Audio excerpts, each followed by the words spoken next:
I'm Tom Costin from Lightbringer Project, and here we are at the second day of LitFest Pasadena. And just like yesterday, we have a great menu of panels, conversations, readings, and more. So please enjoy yourself, and thank you for coming to LitFest Pasadena.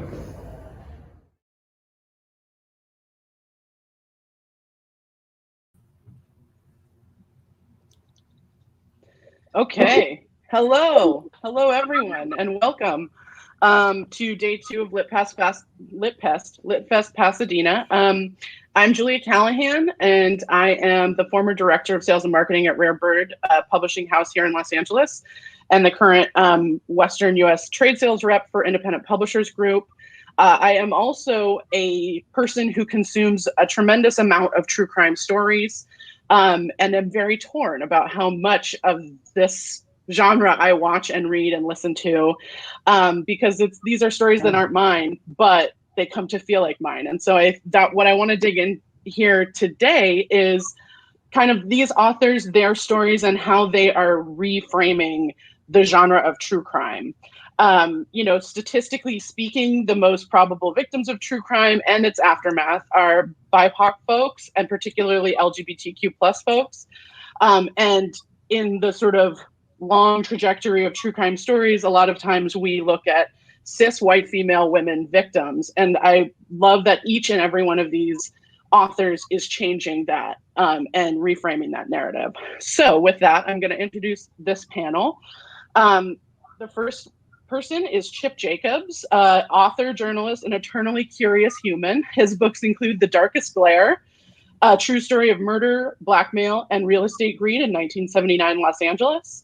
Arroyo, a Los Angeles Times best-selling historical novel about Pasadena's Colorado Street Bridge, and the international best-selling Smogtown, The Lung-Burning History of Pollution in Los Angeles. Hey, Rabia. Hey. Chip his reporting has appeared in the LA Times, New York Times, LA Daily News, CNN, the Pasadena Weekly, and elsewhere. He's a native of Pasadena and a USC graduate, and has won 7 LA Press Club awards.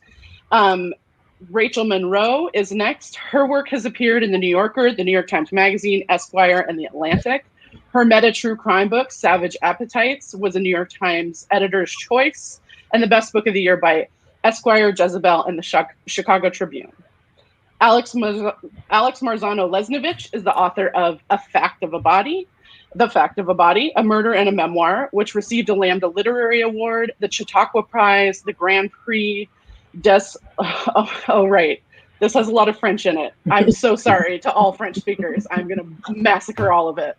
The Grand Prix de l'Autrice L, the Prix de Libraires de Quebec, the Prix France Inter JDD, an award for one book of any genre in the world, named one of the best books of the year by Entertainment Weekly, Audible.com, Bustle, Book Riot, The Times of London, The Guardian, Paris Match, Lyra, Telerama, and the Cine Press Herald. It was an Indie Next Pick and a Junior Library Guild selection, and longlisted for the Gordon Byrne Prize.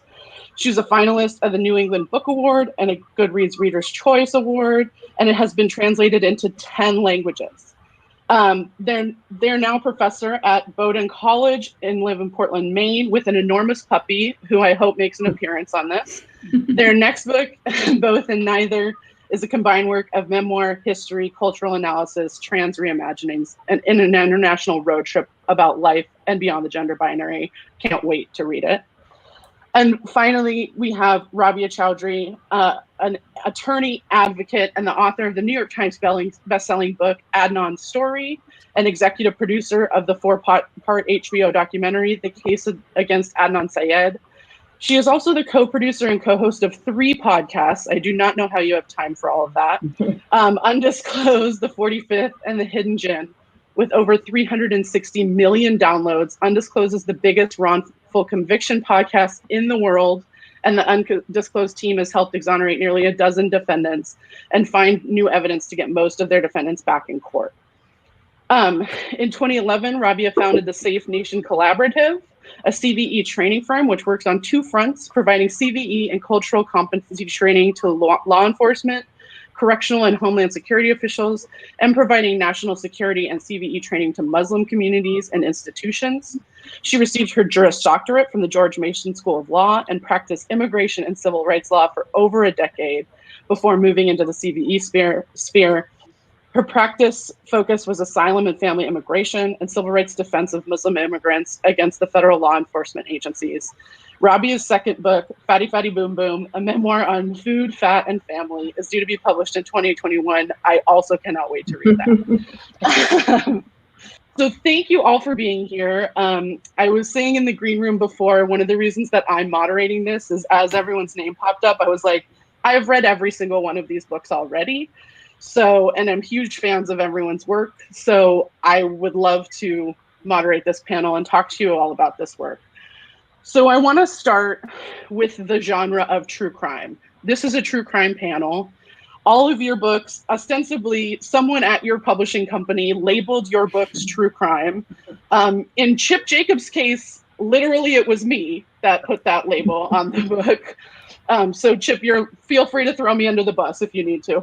But I think what I want to know is, do you think of your books as true crime? And how do you think of the true crime genre when it comes to the work you do and the work you've done in these books? And any one of you can start, and please feel free to, if you have questions for each other, feel free to ask them as well. Well, I'll just say, my book grew out of a conversation I had with an old journalism source of mine, who would just help me get expose after expose, and he just one day stopped me on Hollywood Boulevard, which, as we know, can look a little bit like a Star Wars bar scene with, interesting people out there. And he said, "Did you know I once had a double murderer chasing me?" And that declaration really started me on a multi-year exploration of is this true? Is he exaggerating? And it sucked me into not just a true crime, but just a profound human drama that was still affecting people even 20 years, 30 years after this one bullet went through a glass window. And I was really interested in the sociology part of it. I feel very ambivalent about true crime. I don't know if I'll ever write another true crime story. I've knocked on too many doors and had people crying, shaking, refusing to meet with me. They'd seen a monster. He just walked on two legs and had a contractor's license. So it's, when you're doing true crime, you're kind of like an archaeologist of pain, I feel like. And it made me question whether I wanted to continue doing that or write something else. But to me, true crime really is just about exploring human beings, facing the worst moment of their life and seeing what it reveals about them. Yeah, I can jump in. For me, writing a non-story, I think looking back at a non-story and also all the work we do with Undisclosed, I can see how it firmly fits into the true crime genre, but I did not at all think of it like that when I was writing it. To me, it was part memoir, but also advocacy. It was a piece of advocacy. And everything we do for Undisclosed is also, even though it's a true crime podcast, it's really it's a means to an end to help the defendants. So while I understand that's where it best fits in any kind of literary genre, it didn't feel like it. Maybe because when I was writing it to me didn't feel salacious. It didn't, because that's kind of those are some of the those are the kinds of things we think about when we think about true crime. That sometimes they're exploitive or salacious or sensationalist. It's not always like that. And in fact, great true crime is never like that. But I certainly didn't think about it like that. But as somebody myself who loves true crime, all kinds of it, I'm happy that it's been accepted by a true crime community. And it's done well there, and it's really opened people's eyes as to how systems work and how things can go so terribly wrong in a very run-of-the-mill prosecution. Yeah. I'll pick up on Rabia's point, because I think that often when we think of true crime, we think that the focus is being placed on simply what happened.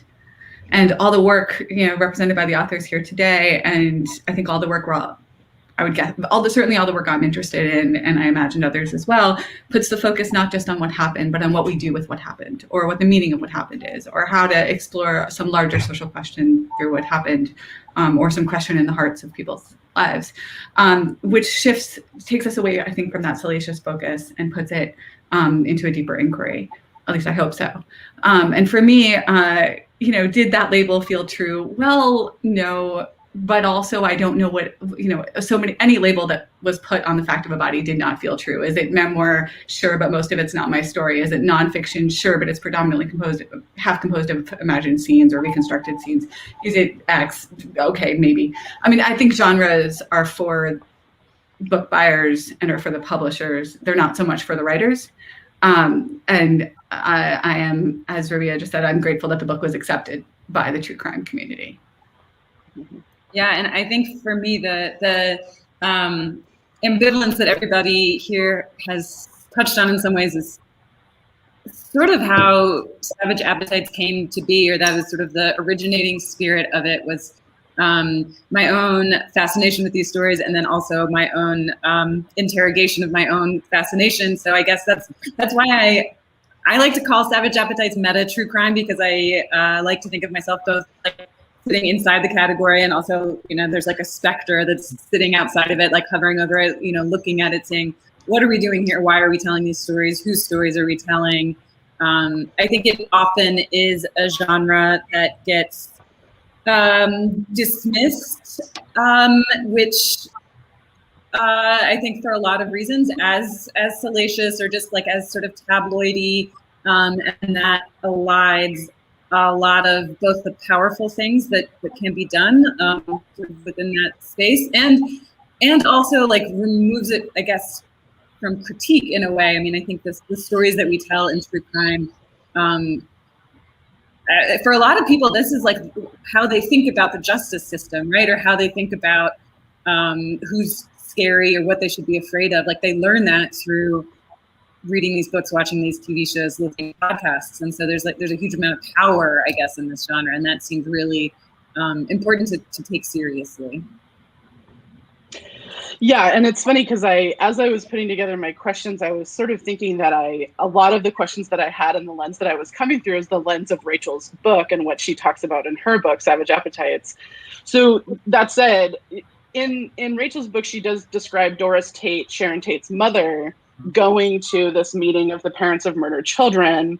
And she quotes Judith Herman's Trauma and Recovery about discussing why groups of people who have been through trauma, discussing these stories, hearing other people's stories, hearing their truths, how that's actually a healing process. And it got me to think, like, do you think of the popularity of the genre of true crime and of the work that the cases that you're working on and the books that you have written? This is a genre that's particularly consumed by women. And like, is that what we're doing? Like, why are we all so obsessed with true crime? Because there's some kind of healing going on. And do your books, do you think, like, help provide some of that healing? Or is that the work you were doing as you were writing that book is some sort of healing?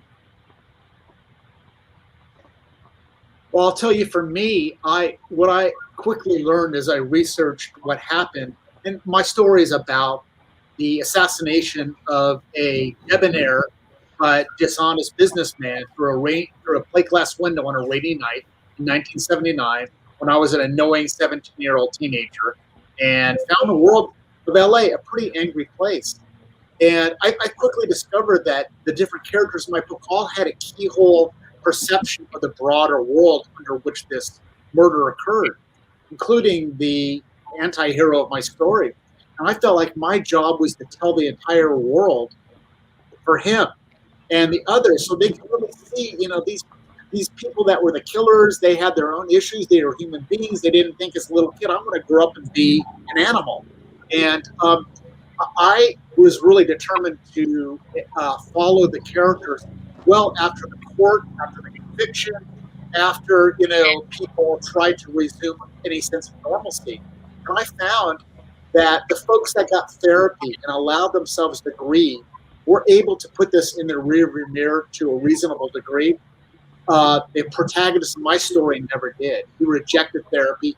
It was denial, and it turned him into this sort of wicked Robin Hood who later became a very entertaining activist that I would cover. And the ghost of what happened to him still very much haunted him all the way into the grave. And, it was interesting. I think the women in the story who all had the instincts that the men ignored, they got therapy and they healed themselves generally. The men and their egos and their ambitions largely did not. And that's where that doomed them later to lives cut short. I mean, I'll say that, I've thought a lot about why women consume more true crime. When I did the book tour for Adnan's story, when I've done any kind of podcast related event for Undisclosed, it's like 99% women and a couple of guys who are there because they're holding their wife's purse or whatever. It's really, really rare that you find a lot of men who are coming on their own. And I've struggled with that question a lot because some folks have theorized that maybe it's because it's a way for women to try to keep themselves more safe by understanding how women can be victimized, things of that sort. What I think happens here, and I could be completely wrong, is that I think women tend to gravitate towards stories in which there's a lot of emotion and there's a lot of like empathy that they can, there's characters, less action, more like character driven. I don't know whether it was romances, whether it's, mysteries. There are just certain genres I think women feel more inclined towards just because of the nature of that genre is not, it's a certain way. I don't know. I just think maybe it's because of the real emotional content of true crime that maybe draws women. It's a theory. I really have no idea. In terms of the healing aspect of it, I think that's really interesting. I never thought about it like that. But certainly I remember going to true crime podcast conventions or true crime conventions and meeting a lot of participants and attendees who said that I was a victim of, a crime at some point, or I have a loved one in prison, rightfully or wrongfully, whatever. So they've had some kind of personal interaction. Writing this book was healing in many ways for me, but it was also it was the first time in my life I was also able to put the entire story in front of me, Adnan's story, like what had happened after the murder, to understand really broadly and then in great detail, really deeply also, where things went wrong. Because, people are familiar with Serial. That's the podcast that brought Adnan's story to the public. But even at the end of Serial, I was like, I don't think they figured out what happened, and I'm still not quite sure what happened. So that was the first time I was forced to put together day by day the investigative documents, the movements of the police officers, the movement of the victim, and for me, it was like, I finally get it. And I need to get it if I'm going to be an advocate in this case. So it was healing to that extent. And for Adnan, who contributed to it, and he's read it 3 times, it's brought him a lot of healing and hope too, and made him feel just validated after so many years. I would say that when I was working on The Fact of a Body, I was constantly told, oh, that must be so healing, or oh, that must be so therapeutic. And oh, goodness, I was just so frustrated because I would think, oh, that's easy for you to say. I'm spending all day with 30,000 pages of court records, of graphic confessions of child molestation. This does not particularly feel healing. This feels terrible.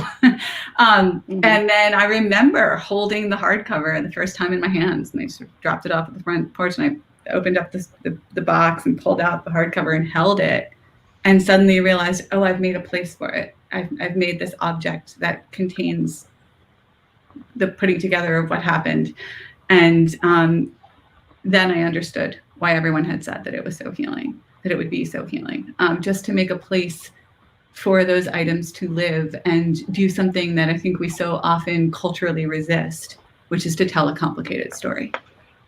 And for me, any healing element of it concerned the ability to tell something that has that multiplicity of genre, that has that multiplicity of viewpoint, that has that multiplicity of empathies, and allow it to not be a simple narrative. I love think, yeah, that's really beautifully said. In my case with Savage Appetites, in which I sort of profile 4 different women who each became obsessed with a crime that didn't happen to her. I think the way Julia put it earlier, like a crime that sort of wasn't theirs, that they didn't necessarily have like ownership of, but then kind of took on an ownership of. Like that was a way for me to think about my own obsessions, and to look at each of these women, like why did they kind of fall for the case that they fell for, and I think you could, through looking at their lives, see something in their own past, their own background. Whether it was like, usually actually in most cases like not a criminal victimization, but some feeling of being left out, of being, these stories span like 100 years, so not having educational opportunities, being just somehow like not heard, victimized, bullied. Something about the case that they kind of latched onto is almost like a magnification of something that had happened to them in their own life, and that allowed them to sort of wrestle with that in this really interesting, like triangulated way. And so I think there's a lot of that that's going on, and I agree with what a few of you were saying, that it's not sort of as simple, I think, as like the kind of one-to-one. I want to avoid victimization, so I'm going to read about serial killers. That always like struck me as sort of too simple of a narrative, and like Alex is saying, the simple narrative of healing strikes me as a little reductive. And the example of these parents of murdered children meetings that Julia is talking about, you could look at that in one way as that are happening in the 1980s, that Sharon Tate's mother is going to. There was healing happening there, but there was also like a lot of political mobilization that ultimately leads to the mass incarceration, that a lot of us are writing about, either directly or indirectly. And so I guess I wanted to also make sure I was telling a complicated story, and healing, I think sometimes the prerogative to heal can feel like a foreclosing in a way, like wanting to like wrap everything up. And similarly, I came to be like really suspicious of indications of empathy, right? Like people are often like, oh, women are so empathetic, and that's why they like these crime stories, because they want to like feel empathy for people. But I started reading some of this research into how we tend to feel empathy for people who remind us of ourselves, right? And so empathy can also be this like, it's a political tool, and so it can be used in any number of directions. And so just, I guess, writing this book really made me want to not settle for the overly simple crime stories that kind of leave you feeling better at the end. I want you to feel worse at the end. Hopefully enjoy yourself along the way. Yeah. I mean, I can attest you will. I really enjoyed your book. So we've kind of hit on this topic a few times in some of your answers, but I want to address this kind of straight on, which is that every single one of your books deals in varying ways with the repercussions of crime throughout a community that experiences it.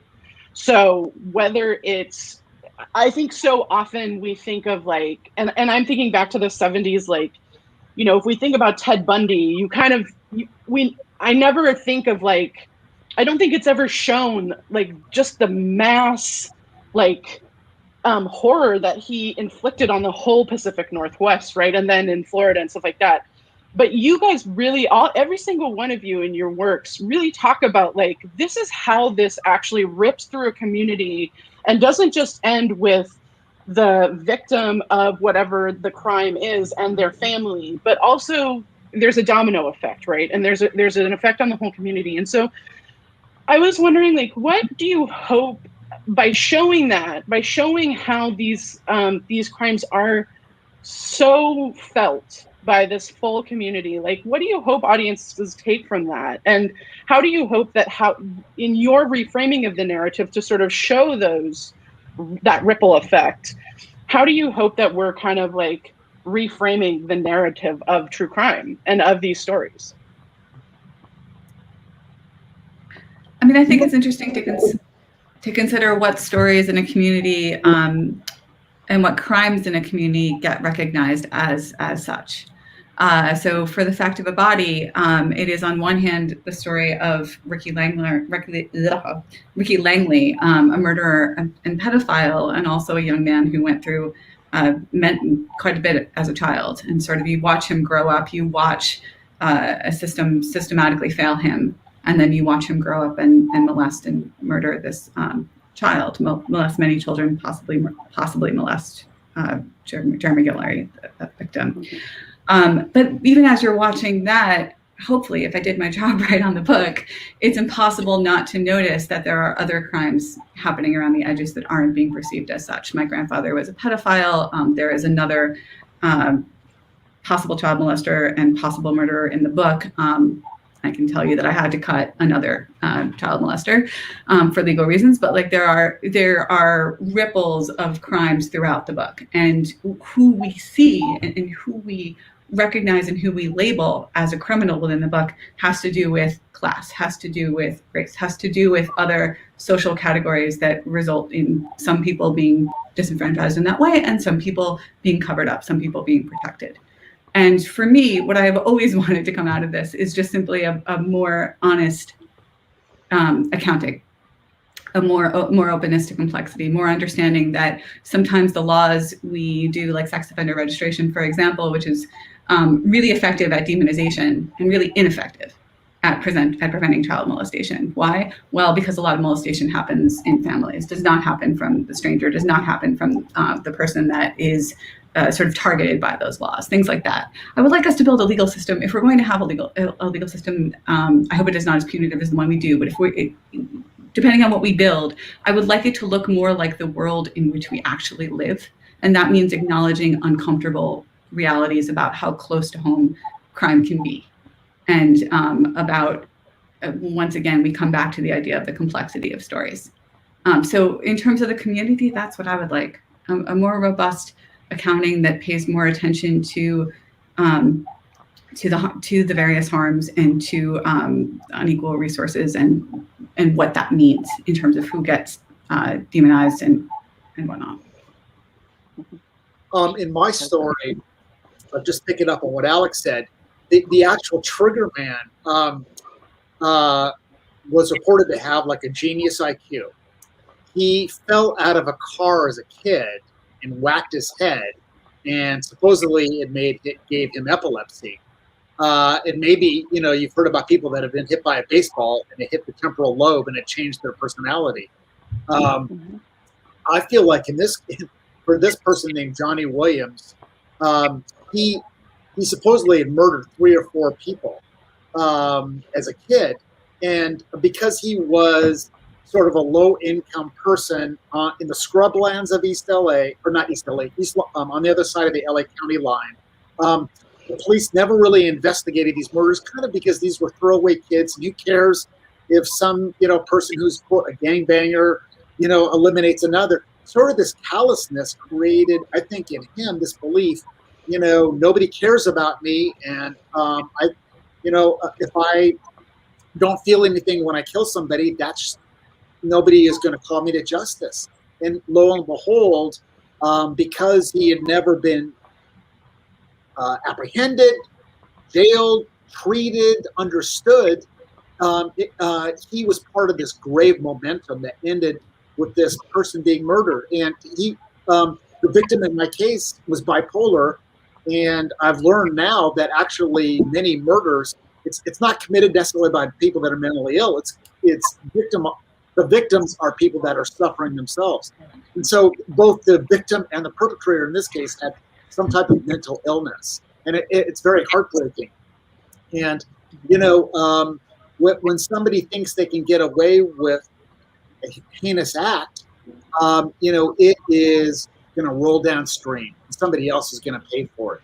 And in this case, the daughters of the victim, the wife of the victim. And I'm really interested in this whole momentum thing. In my story, I'll just say this last.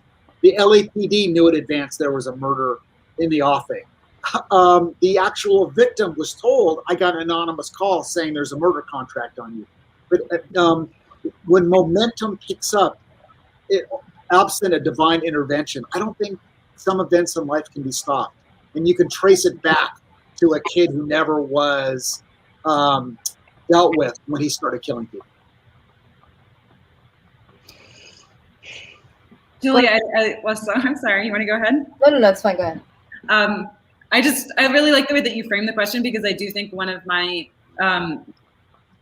least favorite versions of true crime is sort of like the half-hour version that's doing kind of like what Alex was saying earlier, the what happened, like zooming in, making it sort of a story of like a psychodrama between one person with sort of an evil psychology and the innocent victim, and we wrap it up really closely. It just happens sort of within this very narrow bound, but it's really clear from what everybody's saying and everybody here's work that crime happens within a much larger system, and so to actually understand what happened and before, during, and after, you have to think about those systems and those communities. And so, I mean, it was a challenge for me trying to write about a section in my book about the Manson murders, right? And like trying to write as little as possible about Charles Manson, who I actually find I find the Manson murders super fascinating. I find Charles Manson like the most boring, not the most boring, but like among the most interesting people out there. And I think in some ways the focus, the sort of tendency to focus the fascinating psychology of the murderer is why the story of like the aftermath of those crimes and the fact that that they did lead to the like long-term consequences of the way that they played out politically, like doesn't really get told, right? Because we're just sort of like sitting there listening to these goofy things that Charles Manson said and like trying to find some deep meaning in them. And he's just like a huckster who like read about Scientology in prison and happened to be in the right place at the right time and like gave a bunch of kids LSD. And so it's like that there's not that much there, but there is a lot to how these crimes, like worked on like the psyche of America and are still working on them, right? Like these are, 50 years later, still invoked in movies and music and all over the place. And like the laws that were passed kind of either explicitly or sort of implicitly in the names of Sharon Tate, who's this really beautiful blonde actress. Like when you were talking about the victims that get attention, like sort of the perfect version of that. The laws that get passed, through the advocacy of her family, those get so much less obsessing over, while Charles Manson is just, talked to death. So that's right. It's almost just like a frame shifting, right? Or an opening up to like, where is the edge or the bounds of the story? It's not just between these two people or whatever. It's just conceiving of crime stories like within a much larger frame. I mean, for me, it was really, really, really important to show that Adnan could not have been convicted without the demonization of the greater American Muslim community. It was seminal to the case. It was the basis of the prosecution's motive theory. Adnan's religion and ethnicity were mentioned 300 times at his trial. The trial of a 17-year-old, when the entire community came out and 10 people put up their houses for bail, the prosecutor turned around and said, these are the people, these business people and doctors and the clergy behind us that packed the courtroom in support of this young man who are going to help him escape because their culture condones the killing of a young woman. And so at the time that happened, it was like just getting run over by a truck and nobody's paying attention. We didn't know what to do with it. We didn't know, who do you complain to about that? Where do you go? No media cares. And then all these years later when Serial covered it, and the question, and it was kind of like, was his religion and ethnicity a factor? Maybe, I don't know. Oh, my head wanted to explode. And I said, you know what? I'm going to show you how it was. It's documented evidence that it was. And it was so important for me to do that, to validate my community, to show my community that, what you felt was valid, it was legitimate, that what you felt was true, this is what the state did. and to honor, like, what they really experienced, what we all experienced at the time. But the greater lesson there for me really was the fact that we do this all the time to communities. I mean, how many decades have Black Americans told us that, listen, this criminal justice system is inherently racist, that we are experiencing police brutality in a way that you don't understand, that there is a school to prison pipeline. And you know what? We didn't believe those communities for a very, very, very long time. So I think, for me, the greater lesson is like, who do you like, why do we reject like the narratives that communities tell us about themselves, right? Like, why do we do that so easily, and how do we do that so easily, and how can we be better about that? So certainly the community itself, I mean, after the book came out and after the HBO, I got a lot. I mean, people had completely backed off his case because they were so kind of traumatized by the experience. People grew up with him, and they all came back because they said, you put the words on the paper to explain what really happened to us, like, and that kind of helped them process it as well. So. Well, and that's when I was thinking of these questions, that's one of the things was Adnan's case that kind of inspired it. And I thought it applied to every single book and every single story that you all are telling. But the fact that, like, what we're dealing with in that specific case is the criminal justice system inflicting all this pain. It's like, it's not enough that a young girl was murdered. We now have to inflict even more pain on a community, and sort of that ripple effect. And I felt like in each and every one of your books, that ripple effect was felt. That it's like, it's not just the original crime, it's all the stuff that then happens after. And so I think I don't have a question. I just sort of want, to, if you want to speak to that, any of you, please do. But I felt like I really, particularly in Adnan's case, and I rewatched the HBO documentary to prep for this, and I was really struck by all of those kids coming back. And just like, full disclosure, I was in high school at the exact same time as all those kids. So seeing these people my age talk about, what happened, I really felt how much this community still, 20 whatever years later, is dealing with those effects. And I think that the way all your work is doing this, this work is to show that, like, this then never ends. Okay. That this continues to be felt.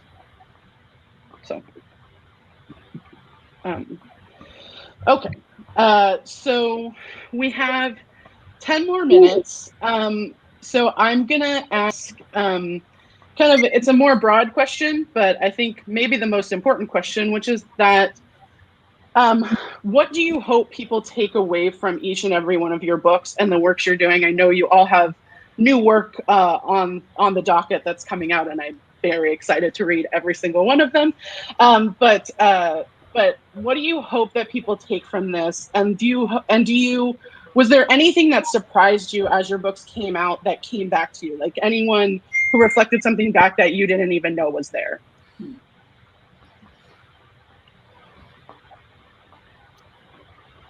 I'll say for me, what I hope people will take away is that if they, I'm a big dog person. And what I noticed about dogs is they they're very in touch with their heredity and their senses and their instinct and their intuition. And I think people were so busy and we're cynical and can be very self-absorbed, and we tend to almost deny or overlook our instincts.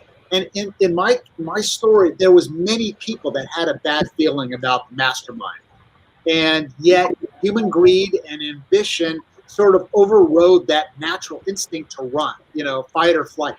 And I wish people would be more in touch when there's a wrong being committed, when there's somebody coming in the room that doesn't feel right. Maybe they have a nice suit on, but they make the hair on your arm stick up. If there had been more sensitivity just to tapping into what through evolution and your own intelligence, would have spared a lot of people pain. So I think we need to listen to our instinct more to help those that need it and to get away those that, there's something off about. And I wish people would stop looking at their phones and just start, thinking about what their brain is telling them. I think in my case, something that I realized over the course of writing this book was that that I often turn to stories of true crime as a way to, often at times of like personal stress or distress of some kind, and that I turn to these stories as a way to almost like numb or overwhelm my mind, and that's why it has, the language of like appetite or binging almost is something that I certainly felt, and that you hear a lot of people when they talk about true crime, is this kind of irresistible, mindless consumption. And I guess what I wanted to do for myself was to sort of not to like resist that pull into a kind of muting of your like critical instincts, and that kind of haze, and instead to just engage with these stories the way that we would engage with any kind of other story, like critically, openly, questioningly. I think some people came to this book and felt like it was an indictment of true crime, which I really don't mean for it to be at all. I guess personally, like the things that I love the most, I like honor them by engaging with them, critically, and that's sort of what I tried to do for myself through this book, to look at these things and understand why certain stories like hooked into me. What was that tender part in me that they hooked into, or what did they hook into for other people? And what is the meaning and implication of that? And that's my favorite way to like read or listen or watch. And so I guess I hope that it provokes that kind of response in other people. Julia, I'll start by answering your second question first, because it connects back to the community point we were just talking about. You asked about something that came back to us, that we carry with us over time. And I would say, hearing from a young woman who joined her father in the search for Jeremy Guillory's body. Ricky Langley, after he murdered Jeremy, I'm not really giving anything away to say that he hid Jeremy's body. And the community spent several days searching for Jeremy before his body was found. And one of the in the book, I wrote about one of the first people who was at the scene, a police officer, and his search when he had a young child. And later, I heard from his daughter, who was about 12 years old at the time and had gone out into the woods to search for Jeremy herself, and who had carried that memory for years and said she utterly hated Ricky, the murderer, when she learned about what had happened, when she learned that he had killed Jeremy, and that she carried this in her for years. And reading the book, she was forced to consider who Ricky was and what he too had been through, without losing her grief over Jeremy. But it occurred to me only then that when I thought of who was affected by the story, when I thought of who was affected by the murder, I thought I defined those circles fairly tightly. And I hadn't thought of the concentric circle ways that stories ripple through communities, or how many people carried different iterations of the story and different iterations of pain, different iterations of loss within them. And I don't think we have a way to account for or reckon with that yet. Culturally, I think we often circumscribe narratives of consequence quite tightly, when we even are willing to acknowledge consequence. So that stayed with me. And in terms of where kind of what I really left with and what ended up influencing my work now in ways that I didn't even imagine, it's not giving anything away also to say that one place that I closed the book was having to come to this truly uncomfortable realization, because for so much of writing this, I de facto became like a curator of Ricky Langley's life, because I had his therapy notes, because I had his kindergarten report card, because I had so much debtorous of his life, and I had come to the case initially really having a lot of trouble with him because I have a background in having been molested as a child. The way I viewed Ricky was just anger and pain.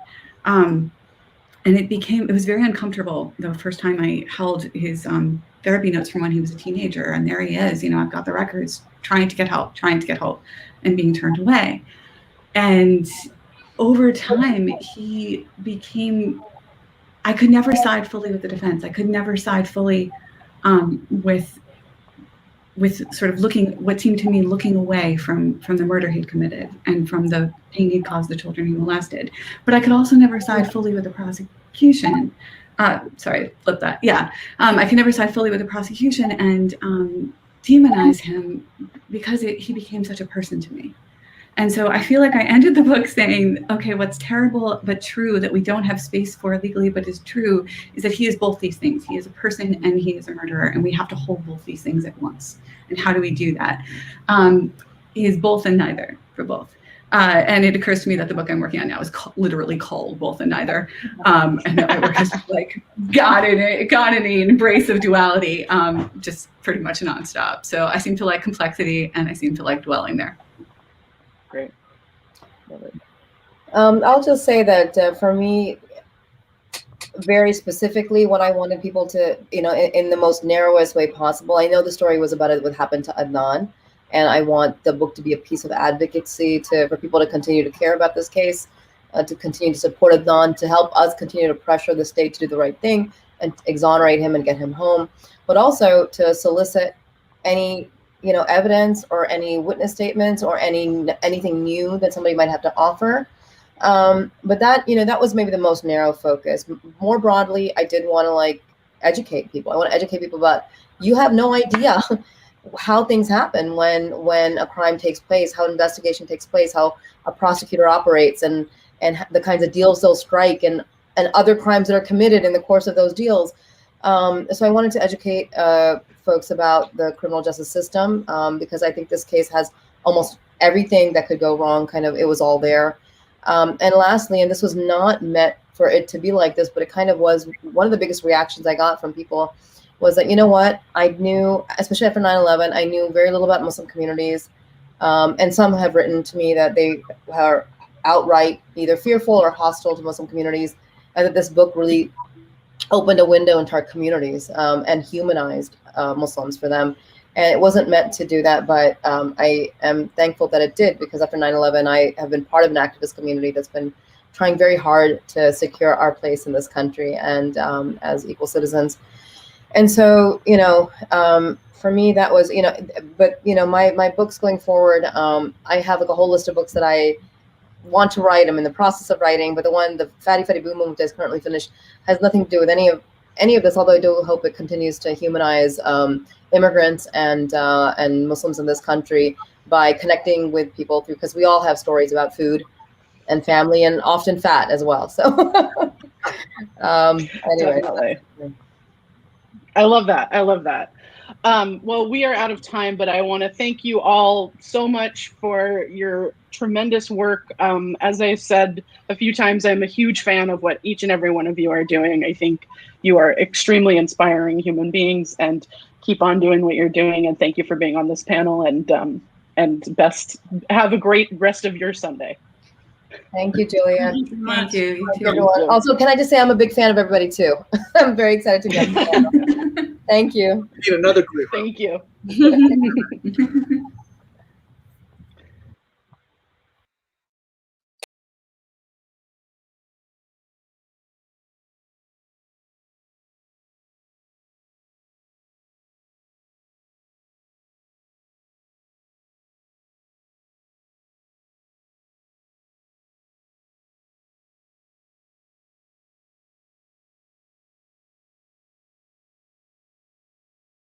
Hi everyone, my name is Lena Garcia and I am the managing editor of Local Lit LA. I'm also an English teacher living and working in Oakland, California. I teach 9th and 10th grade at Oakland International High School, which is part of the Internationals Network. We're a school serving newcomer students or recently arrived immigrant youth. I want to talk a little bit about Local for Lit LA. We're a literary journal and curriculum resource designed to serve students and teachers and administrators working in the Los Angeles area. What we do is we bring authors and artists who are from LA, who are living and working in LA, we bring them into the classroom where they can connect with students and hopefully get students excited about reading and writing and making art. And we believe that oftentimes students do not see themselves reflected in the curriculum, in the textbooks or the stories or the novels that they are assigned to read in their English classes. And so we are hoping to connect students with real, authentic work from diverse artists and authors in LA. And we're hoping to encourage students to create their own art and their own writing and to tell their own stories.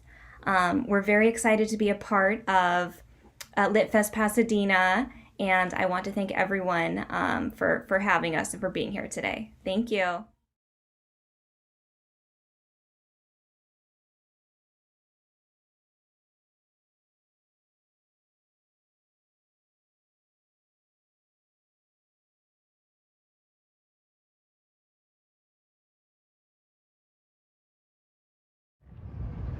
In the forest, there's a clearing where a modest building resides.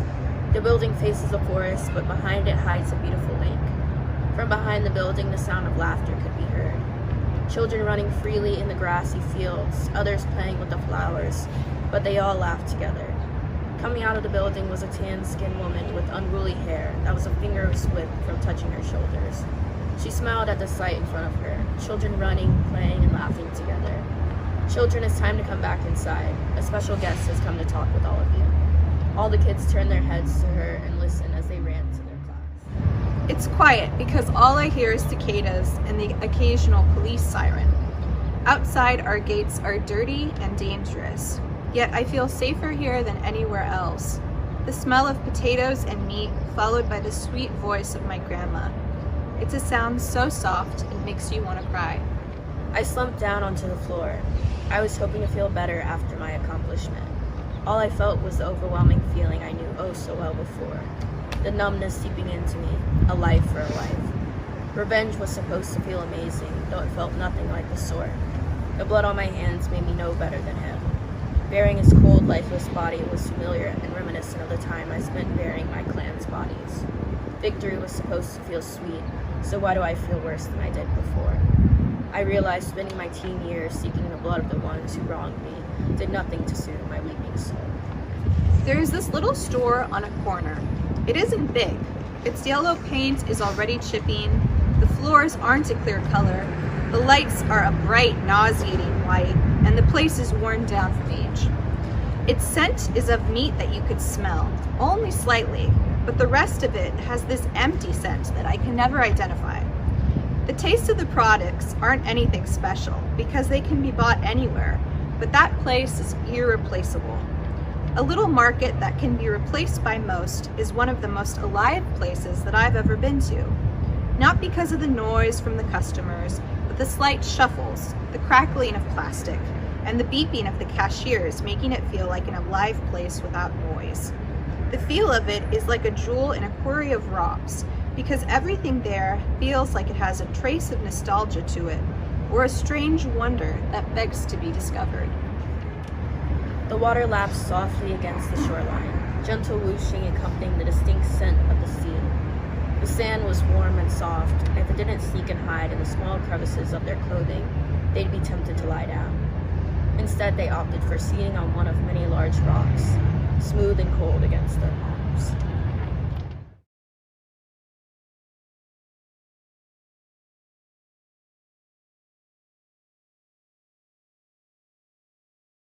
The premise of Crew is it was based on a painting by a guy named Marcel Zama, and it's a skeleton and a devil rowing a family across a river, and then the assignment was to write something from it.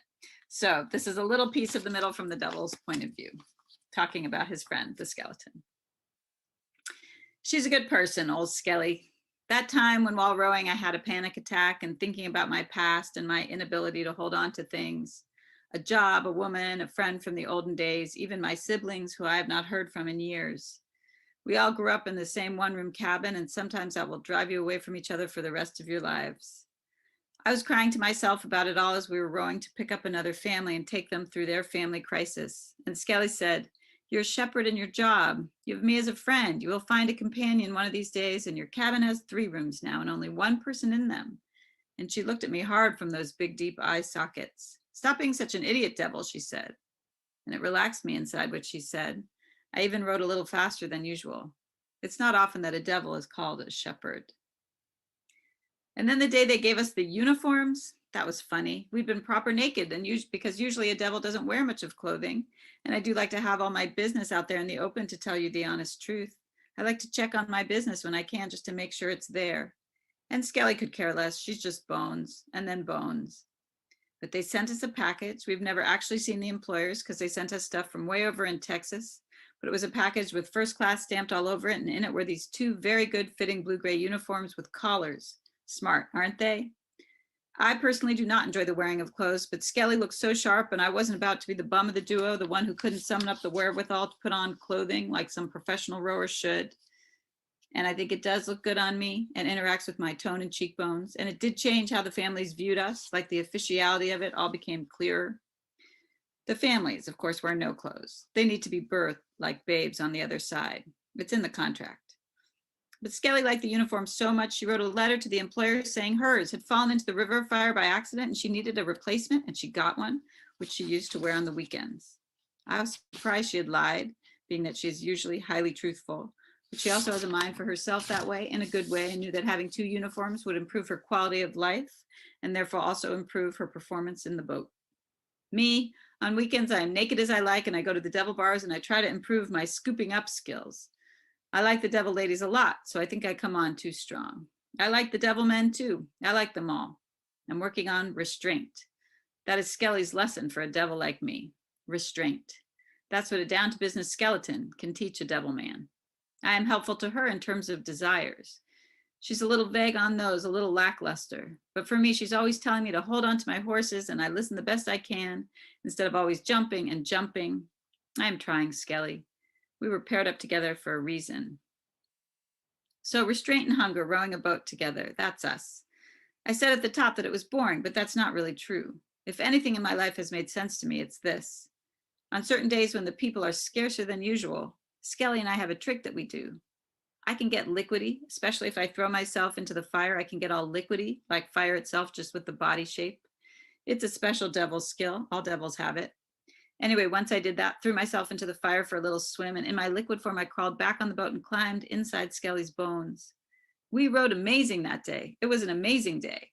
I would do it more often, except the employer has designated that the boat needs 2 for liability reasons. But it was incredible. I felt like there was some kind of house around me holding me. It was like love, I guess. And Skelly refers to it too in her understated way. She tells me to do it again, but just not too often. She's worried her bones will fry, even though I try to explain to her that that is ridiculous, that the laws of physics do not apply in this landscape, that it's love happening here in this river, fire, crazy canoe. The families are a side dish. They go off to do their thing, families upon families, birthed like babes upon the shore. But we will row this back and forth for a long, long time.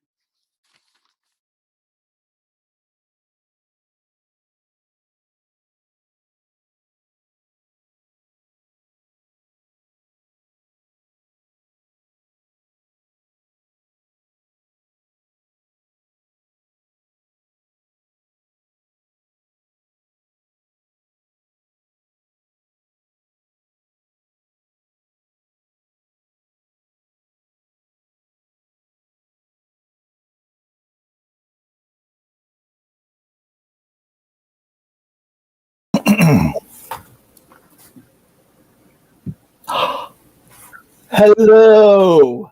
Hello. Welcome to LitFest Pasadena. This is the Authors and Airwaves panel. And I love how they gave us the title also, Literary Podcasters Talk Podcast. Thank you, Kat, and everyone that's helped us at Pasadena LitFest. So what we got here is authors and podcasters. And also we're going to discuss the mistakes we've made. And then this one scares me. They added this. How do podcasters stand above the thousands of podcasts by creating quality content? I did not know there was thousands of podcasts, and now I'm completely rattled to ever do a podcast again. On our panel, we have Megan Daum. She's the host of Unspeakable. That's her podcast. She also has books. The Problem with Everything, My Journey Through the New Culture Wars, and The Unspeakable, and other subjects of discussion. Hey, Megan, what is Unspeakable podcast about? Well, thanks for having me, Tony. And this is my first ever panel about podcasting after having done 1 million book festivals and book panels. So I'm super excited.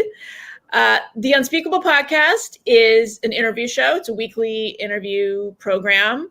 And I talk to different sorts of people. I talk to authors, I talk to scientists, scholars, artists, just various kinds of interesting people. And the idea is to have long, sort of free-ranging conversations about subjects that, for any number of reasons, have been rendered unspeakable in the current moment.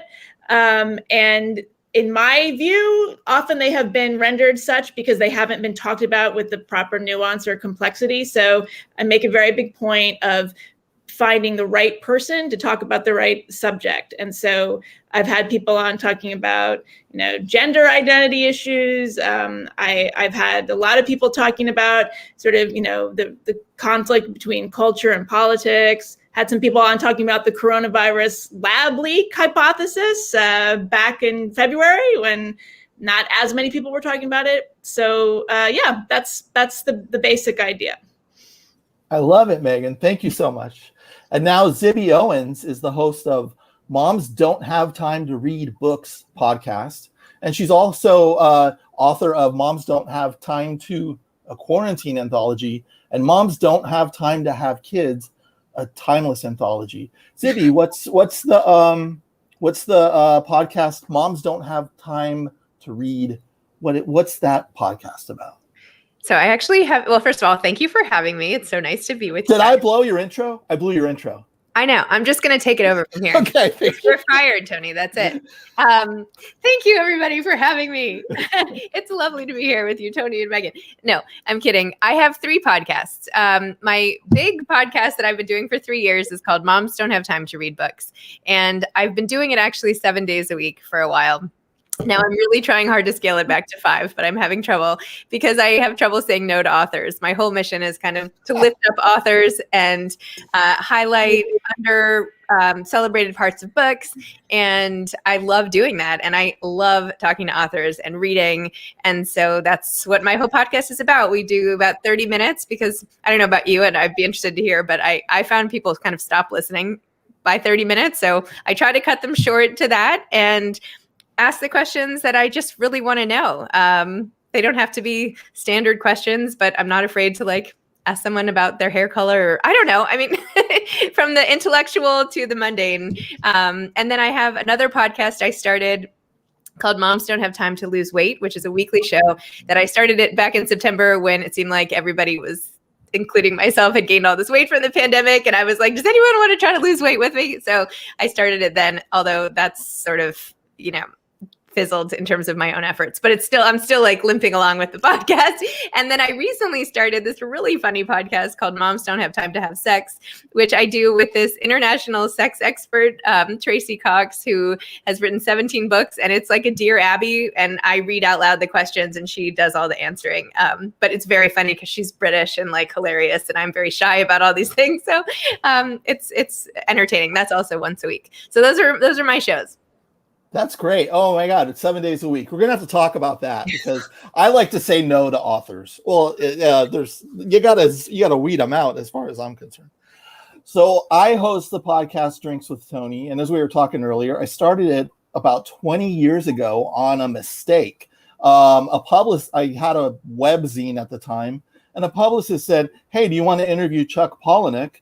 And I was like, yeah. And she goes, what's it for? And I'm like, the literary web stream. And they're like, well, that sounds amazing, because no one knew what that was at the time. And since then, I just kept going on Drinks with Tony. But I used to do it more on radio, and then I switched it to full podcast a couple years ago.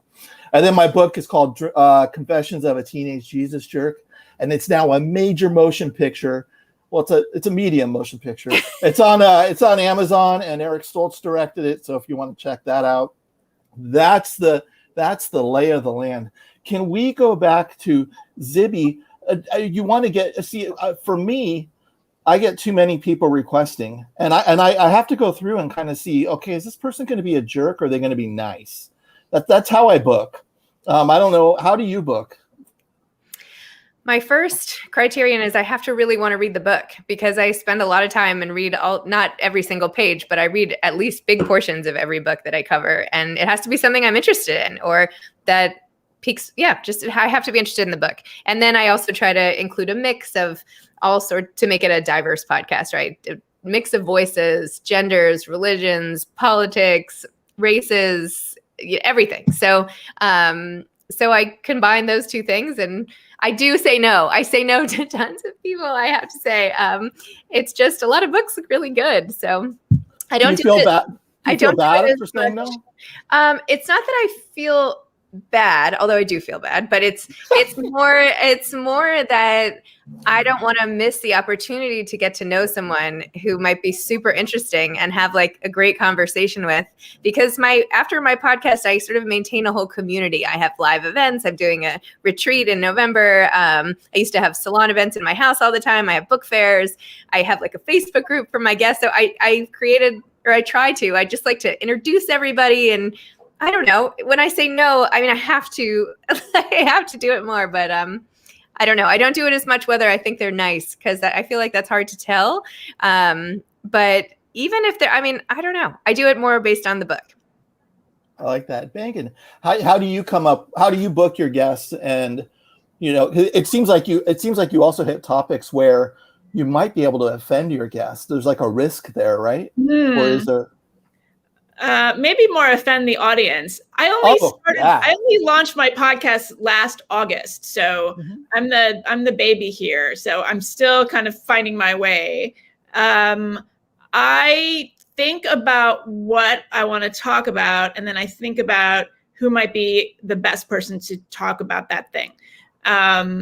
And so that's one way I find guests, and I have to go seek them out. I do my podcast, like I think both of you, totally by myself. I don't have a producer. I don't have a booker. I don't have anybody doing that. So I do a lot of like reaching out to people, explaining to them what the show is. So that's one way. I do have people pitching me, but it's hard because it is a show. It's a conversation-based show about ideas. And so even if somebody has a fantastic book, there's not always a way to kind of frame the conversation, so it's not just about the book. I do have novelists, but I usually try to kind of guide the conversation so it's not like an author interview. You don't want to do too many of those. Yeah. Thank you. I got to tell you, with Drinks with Tony, I try to get off the book as fast as possible. I want to find out what the relationships are like, because I want to learn how to have a good relationship. I want to never have good relationships. Yeah, that's bad advice. So starting it in August, how did you go? Okay, I'm going to just start a podcast. That's got to be a daunting decision. Yeah, I had wanted to do one for a really long time. I was a big sort of fan of this kind of like heterodox thinker space, people like Sam Harris, people like Glenn Lowry and John McWhorter. Just there is this kind of universe of thinkers kind of talking about issues on an issue by issue basis, trying to resist like tribalism and all this stuff sort of across the political spectrum. So I was a real fan of that world, and I'd written a lot of stuff sort of in that space, but I'd always wanted to do a podcast. And yeah, the pandemic, I feel like it's the biggest cliche in the world. During the pandemic, people either got a puppy or they started a podcast. I did both, and the puppy ended up making various cameo barking appearances in the podcast. But yeah, I asked a lot of people for advice. Tons and tons of advice, maybe even too much advice. There were various kind of existing platforms that wanted me to join with them, and I seriously considered it. But then in the end, I just felt like it was better to do it myself. So I finally just found a production person who does, the actual, I do everything else, and I give him the editing notes and the timestamps and all that. I cannot do audio editing. That's my big obstacle. But I found that person and got a website going and got it launched. It was a huge effort, but there was nowhere to go. So there you go.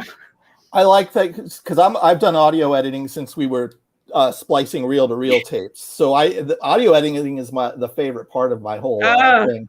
But that you bring up a good point, because a lot of people don't have that experience. So diving in and just finding someone. How did you find this person to help you with that? It was somebody whose podcast I was a guest on. I mean, I've been a guest on a million podcasts, so I had all those resources, all the hosts of the podcasts that I had been a guest on. I was able to ask them for advice. So yeah, it was a production person. They're actually not in the US. They're in Colombia, in South America. They have it's called Talking Silkworm. They do a fantastic job. So I was referred to them through her. And yeah, it's worked out great. Now, is it cheaper to get labor from Colombia than from here? It is less expensive than what I've heard, but they're extremely professional, and they're not, it's not nothing. I do pay them. No, exactly. I know. I was trying to be stupid and cheeky, and No, but it's true. I'm not good at it. There were other, I don't know, but they work with clients all over the world. Yeah, that's cool. Zibby, how did you go? Oh, so you got like 30 podcasts going. I don't know how you do 7 days a week. So bring me through you're like, you know what? The very beginning, you're like, I'm starting a podcast, and episode 1. Well, did you know you were going to do daily, or were you like, how did that happen? No, it's all grown. And by the way, my sound editors are actually in Canada, and I'd never really thought about that before. But yeah, they're also, I have taking jobs out of America. I know, now I feel bad. No, we're here to. I'm being silly. Yeah. These are bad jokes. Keep going. I approached this sort of the opposite way as Megan did. I did almost no research, just a little bit at the very last minute. I hadn't wanted to start a podcast for a long time. I hadn't even really known anything about podcasts, but I wanted to be a writer. I've always loved to read. I've always loved to write. And I had all these different ideas. And one day my husband said, you should take all these essays you've been writing and turn them into a book. And I said, moms don't have time to read books. And then I thought, that's so funny. I'll just make that the title of my book. And the people in the publishing industry who I talked to about it did not think they would find that funny. And then at the same time, a girlfriend of mine said, you should really just start a podcast. At the time, I wasn't on Instagram. I had no social media. I was like, I had been publishing in magazines since I was 14, but of course that means nothing in today's world. So she said, start a podcast. So I literally just Googled how to start a podcast. And I snuck into my bedroom and found the easiest podcast app ever or whatever. And I recorded my first one by myself, just reading one of my essays. Because I found out originally I wanted to read essays to save people time, right? Like all the things I would be pulling out of the newspaper or ripping out of magazines, but that was illegal. So I thought, okay, well, I guess I'll just try interviewing authors directly about what they wrote, including journalists and whatever. And I did my first one with a dear friend of mine who I went to business school with, Lee Carpenter, who's written 2 novels. And I loved it. I just loved it. We sat at my desk. I just asked her all these questions about her, about the book, the behind the scenes, advice to aspiring authors. And I was like, this is so much fun. So I did it once a week for a long time. And that felt like a lot, by the way. I was like, how can I get this done? Now that I'm doing it so much, I'm like, what did I know? Yeah. But I started once a week, and then eventually went to twice a week. And then during the pandemic, I really stepped it up because I was trying to help as many authors as I could. So I started this Instagram live show. It didn't matter if I liked the book or not. I didn't even have to open it. I was just like, anyone who wants to talk about their new book that's coming out, just come on my show. And every day at 11, I'll do an hour and you can come on and talk, and I'll do my part. And then I ratcheted it up to 5 a week, and then I went to 7 a week. I did all these blasts, I don't know, different genre, like fiction week and nonfiction week. And I was just doing as much as I could.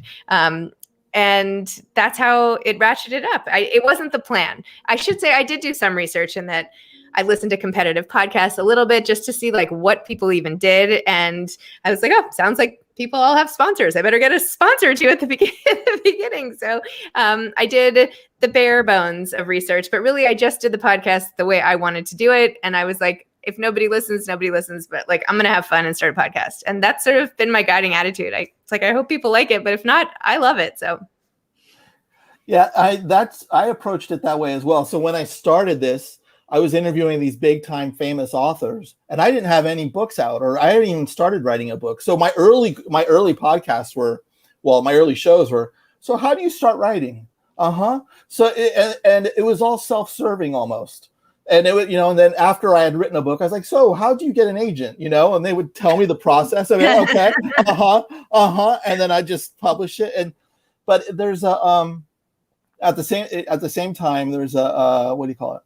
It's just so much fun. And now I have my friends on Drinks with Tony, and I have a very different conversation when there's a microphone in front of us. We almost learn more about each other when we're on the spot than when we're just hanging out for 4 hours somewhere. I mean, well, no, we learn something different. I think there's a different angle when there's a pressure of a microphone, kind of like the pressure of a podcast, where we're learning so much about each other right now, No, it's so funny you say that, because I spend all this time doing my podcast and I barely have time to see my girlfriends anymore between my podcast, and I have 4 children.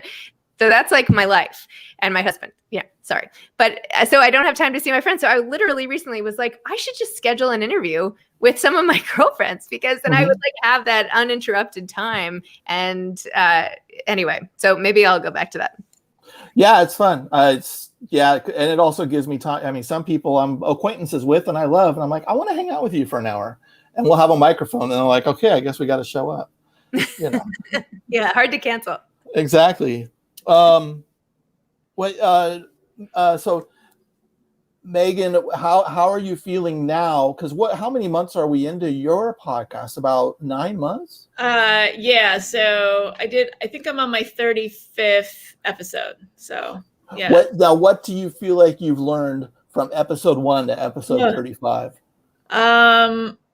Gosh, I mean, it has really taken over my life. It's an incredible amount of work. I can't believe you do so many, Zibby. I'm like, my head is spinning. It's a lot of preparation.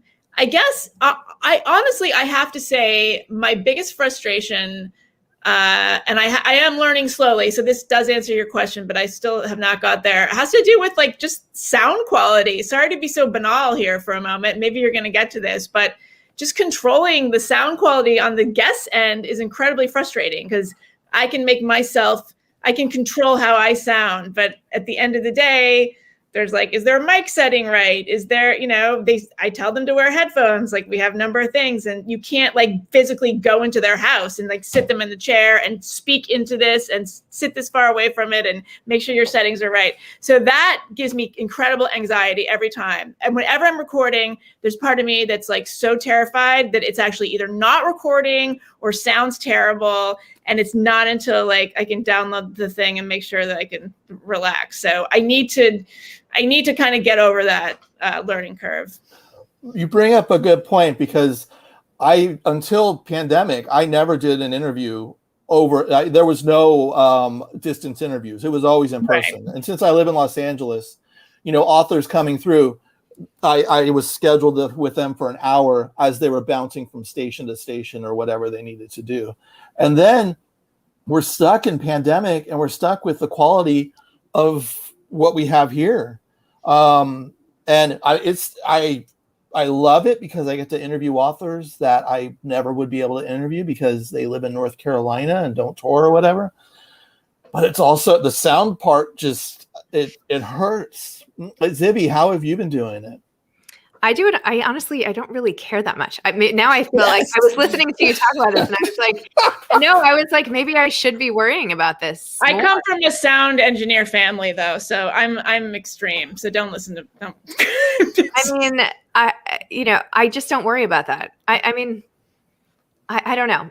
I never claimed to have it be highly produced. Like, my show is not one with like scripts and anything. It's just a conversation. It's just like someone can listen in. So I don't even edit it unless somebody says take out my kid's name or I don't know, something. Otherwise I just I have sound editors who make it sound better and put my intro, outro, sponsor, blah, blah, blah. But so it is what it is. And this is the best I can do. And I don't know. I can't worry about that. I worry about so many things, but that is not one I worry about. Don't bring that on yourself. You're doing great.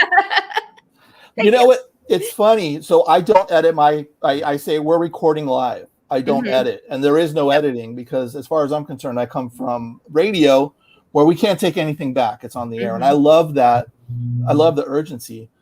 But I've had some problems where people ask me later to edit something out. And I'm like, I told you at the beginning, no. And there's a couple really crappy guests that I've had that have asked me to pull the whole show. And I'm like, you're asking me to edit something so stupid. It blows my mind. I now have authors I hate that have been on my show because they'll ask me to pull a whole episode because I'm like, I'm not going to edit it.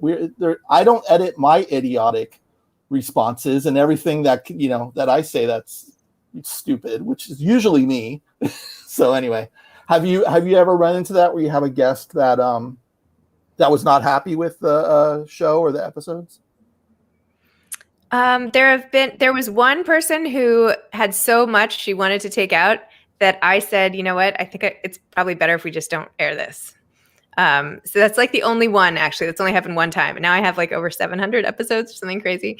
A couple of times people have said too much about a family member that they wanted to protect. That's really the main time people ask me to go back in and change it. And I feel like I understand that. Like, that's not a big deal. Like I get privacy, so I'll do that. But if somebody recently said, can I just listen and make sure I like it before you air it? And I was like, sorry, no, you can't. Like I'm sorry, but no. Like, can you imagine like and then she's going to obviously have changes. Like, no, Megan, we both come from journalism backgrounds. How offensive is it that anyone would even ask that? You don't get to see it until it's in print. Well, it's like running quotes past your source. You're never supposed to do that. Although I think more and more, I actually was interviewed for something recently, and it was for kind of a major publication. I can't remember exactly. And they actually they sent the quotes back to me. They ran the quotes, by me. And I was like, you really don't have to do that. And she was like, oh yeah, no, I will. And I think it was like the digital side of some like formerly big, like, Time or Newsweek or something like I was just shocked. So it may be that people's expectations are changing in that regard. But yeah, I've never had, a few times I've had guests say, can you just, take out this one little moment where I talked about a family member? Exactly. That's usually what it is. Sometimes, people say something and then they realize it was factually wrong or they got something wrong. So I try to maybe like finesse that a little bit. But mostly I edit just for sort of pacing. And sometimes I talk to people for, 2 hours. I mean, I once had a guest go on for over 3 hours. What? And I had to really, really edit him down. But obviously I don't change any. The gist of the conversation is the same. It's just a sort of pacing issue. But see, that's how it doesn't make sense that I do so many, because I could have done 6 podcasts in the time you did that one. Yeah, well, so you're more efficient. Not to say it's just a different type of show. Like, then obviously yours can't be a speedy. It's like a weekly. It's like 60 minutes versus like some, I don't know. Yeah, mine 120 something minutes. Yeah, exactly. It's 120 minutes. Yeah, that's it. I completely lost my thought. Well, thanks. Have a good night, everybody. No. Tony, how long are your shows usually? It's funny. So I like, some people will always ask, is it going to be an hour or whatever? And I just say, expect an hour. And I don't look at the time. And usually we come to a natural end right around 55 minutes. It's almost strange. This is a smash cut here. Like, I've learned that soft boiled eggs, I used to time them. Now I don't do it anymore. I just put them on and forget about it. And for some reason, I got a sixth sense that knows the weight of the egg bouncing in the thing, and I go get it, and it's perfect every time. So I'm starting to realize, back to podcasting, the recipes will be after this show here. But as far as having conversations, I feel like we find our natural rhythm, and then it all kind of it finds its own way back to it. And I don't know how or why, but that's how I do it. Megan, you kind of go long form where you're like, we have to go as long as we have to get to the point. Is that? No. So I asked them to block out an hour and a half, just because often there's sound issues in the beginning. So we get on the call, and then often like we spend 10 minutes trying to figure out the audio.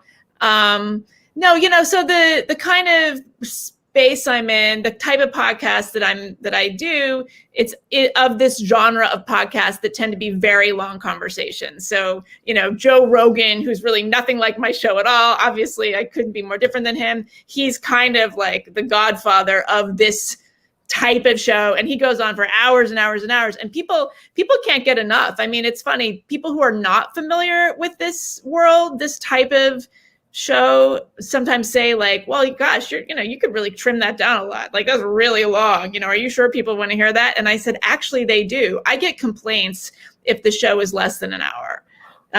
They really feel cheated. I have never had anybody tell me show's too long other than people who just don't listen to that kind of show. So yeah, you'd be surprised. But usually it's funny. I think that like the sweet spot is usually like between an hour and 10 and an hour and 20. That's usually pretty good. And some people really do only have an hour, like they have a hard hour. And then I do try to, unlike you, I have to look at the clock. Like I'm looking at it, I'm trying to so the conversation is kind of like a plane, like it takes off and then and you kind of like have a controlled descent and try to, hit right when they have to go. So try the boiled eggs thing and then see what happens with your conversations. I think. Okay. But then I'll be afraid I'm going to burn the house down. I think drinks with Tony still sounds better than eggs with Tony. So I would keep it, Yeah. I would keep the way. I think you have a good thing going there. Watching water boil eggs with Tony. You said something there that was so cool, but I'm getting older and I'm losing my words and my mind here. I feel like after you do something so many times, like you'll stop looking at the clock. Like it's just the practice of it and the rhythm of it, and then you'll know. You'll kind of know. Maybe not with eggs, but I always have like a general sense. Kind of like kids, like I know when bedtime is coming. I know when this is, must be time for bath. Oh, must be this. I don't know. You just kind of like internalize. It's very, very new for me. So I feel like I have a million questions for you guys. Well, throw us a question because that would help. Because we may not even know what we're doing. That would help Tony think of questions. So exactly, do my job. How much preparation do you do? The other thing is like I am still of a mind where I'm not going to say I over prepare, but I really don't want to be under prepared. So I read the book. I have I usually have like a handful of questions that I can refer to, but then I always I've done a ton of stage interviews, over the decades. So, it's important. And also just interviewing people and reporting. So you've got to listen. I mean, listening is the key more than anything. So you can actually ask a question based on what they just said rather than, we've all heard those interviewers that the person speaks and then the host is like, okay. Oh. And then they ask the next questions. Like you don't want to do that. But I guess I'd be curious, how much time would you say you spend preparing for each guest? What do you say, Zibby? Sorry. Well, I spend at least, I would say 1 to 2 hours on every book. Actually, that's a lie. I guess reading the book? Wait, you must be a very fast reader. I don't always finish the books. But I try to read at least the first 80 to 100 pages of every book.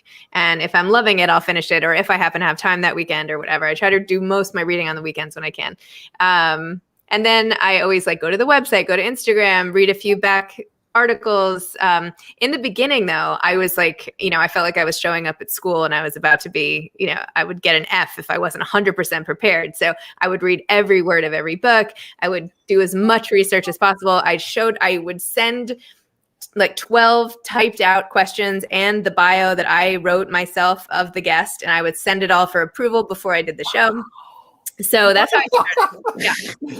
I did that for like, I don't know, 2 years, like the first year and a half or so, until finally an author was like, hey, why do you send the questions? Like maybe you'd have it. And I didn't always follow the questions. Like I would let the conversation go where it went, but I wanted to like know what I had in mind so they could be prepared and not surprised. Now I don't do that. In fact, I had my first live interview, not live, but like with a person next to me. I used to do a lot of them in person. And she was like, you don't have any notes, or like you didn't write down your questions? And I was like, well, no, because at this point I've done it like 700 times and I know how to ask and how to have conversations. And, but at first I was like you, and I think it helped my own anxiety and gave me peace of mind. But now, I usually read at least an hour or two of everybody's book, and I do read it really, really quickly. And everything has sped up as I've done it. Like I couldn't do this at the beginning, but now I can kind of like speed read the second half of the book, and I get like everything out of like I really do. I get all the stuff that happens. So I guess there are some I don't spend as long on if they're like an advice. Some nonfiction books I don't read. I can read the headings versus all the text. But I try because the conversations are much better when I have something to talk about or like a point of view or whatever. So I guess that's I would say roughly 2 hours an episode, but maybe not. Some are much more and some are much less.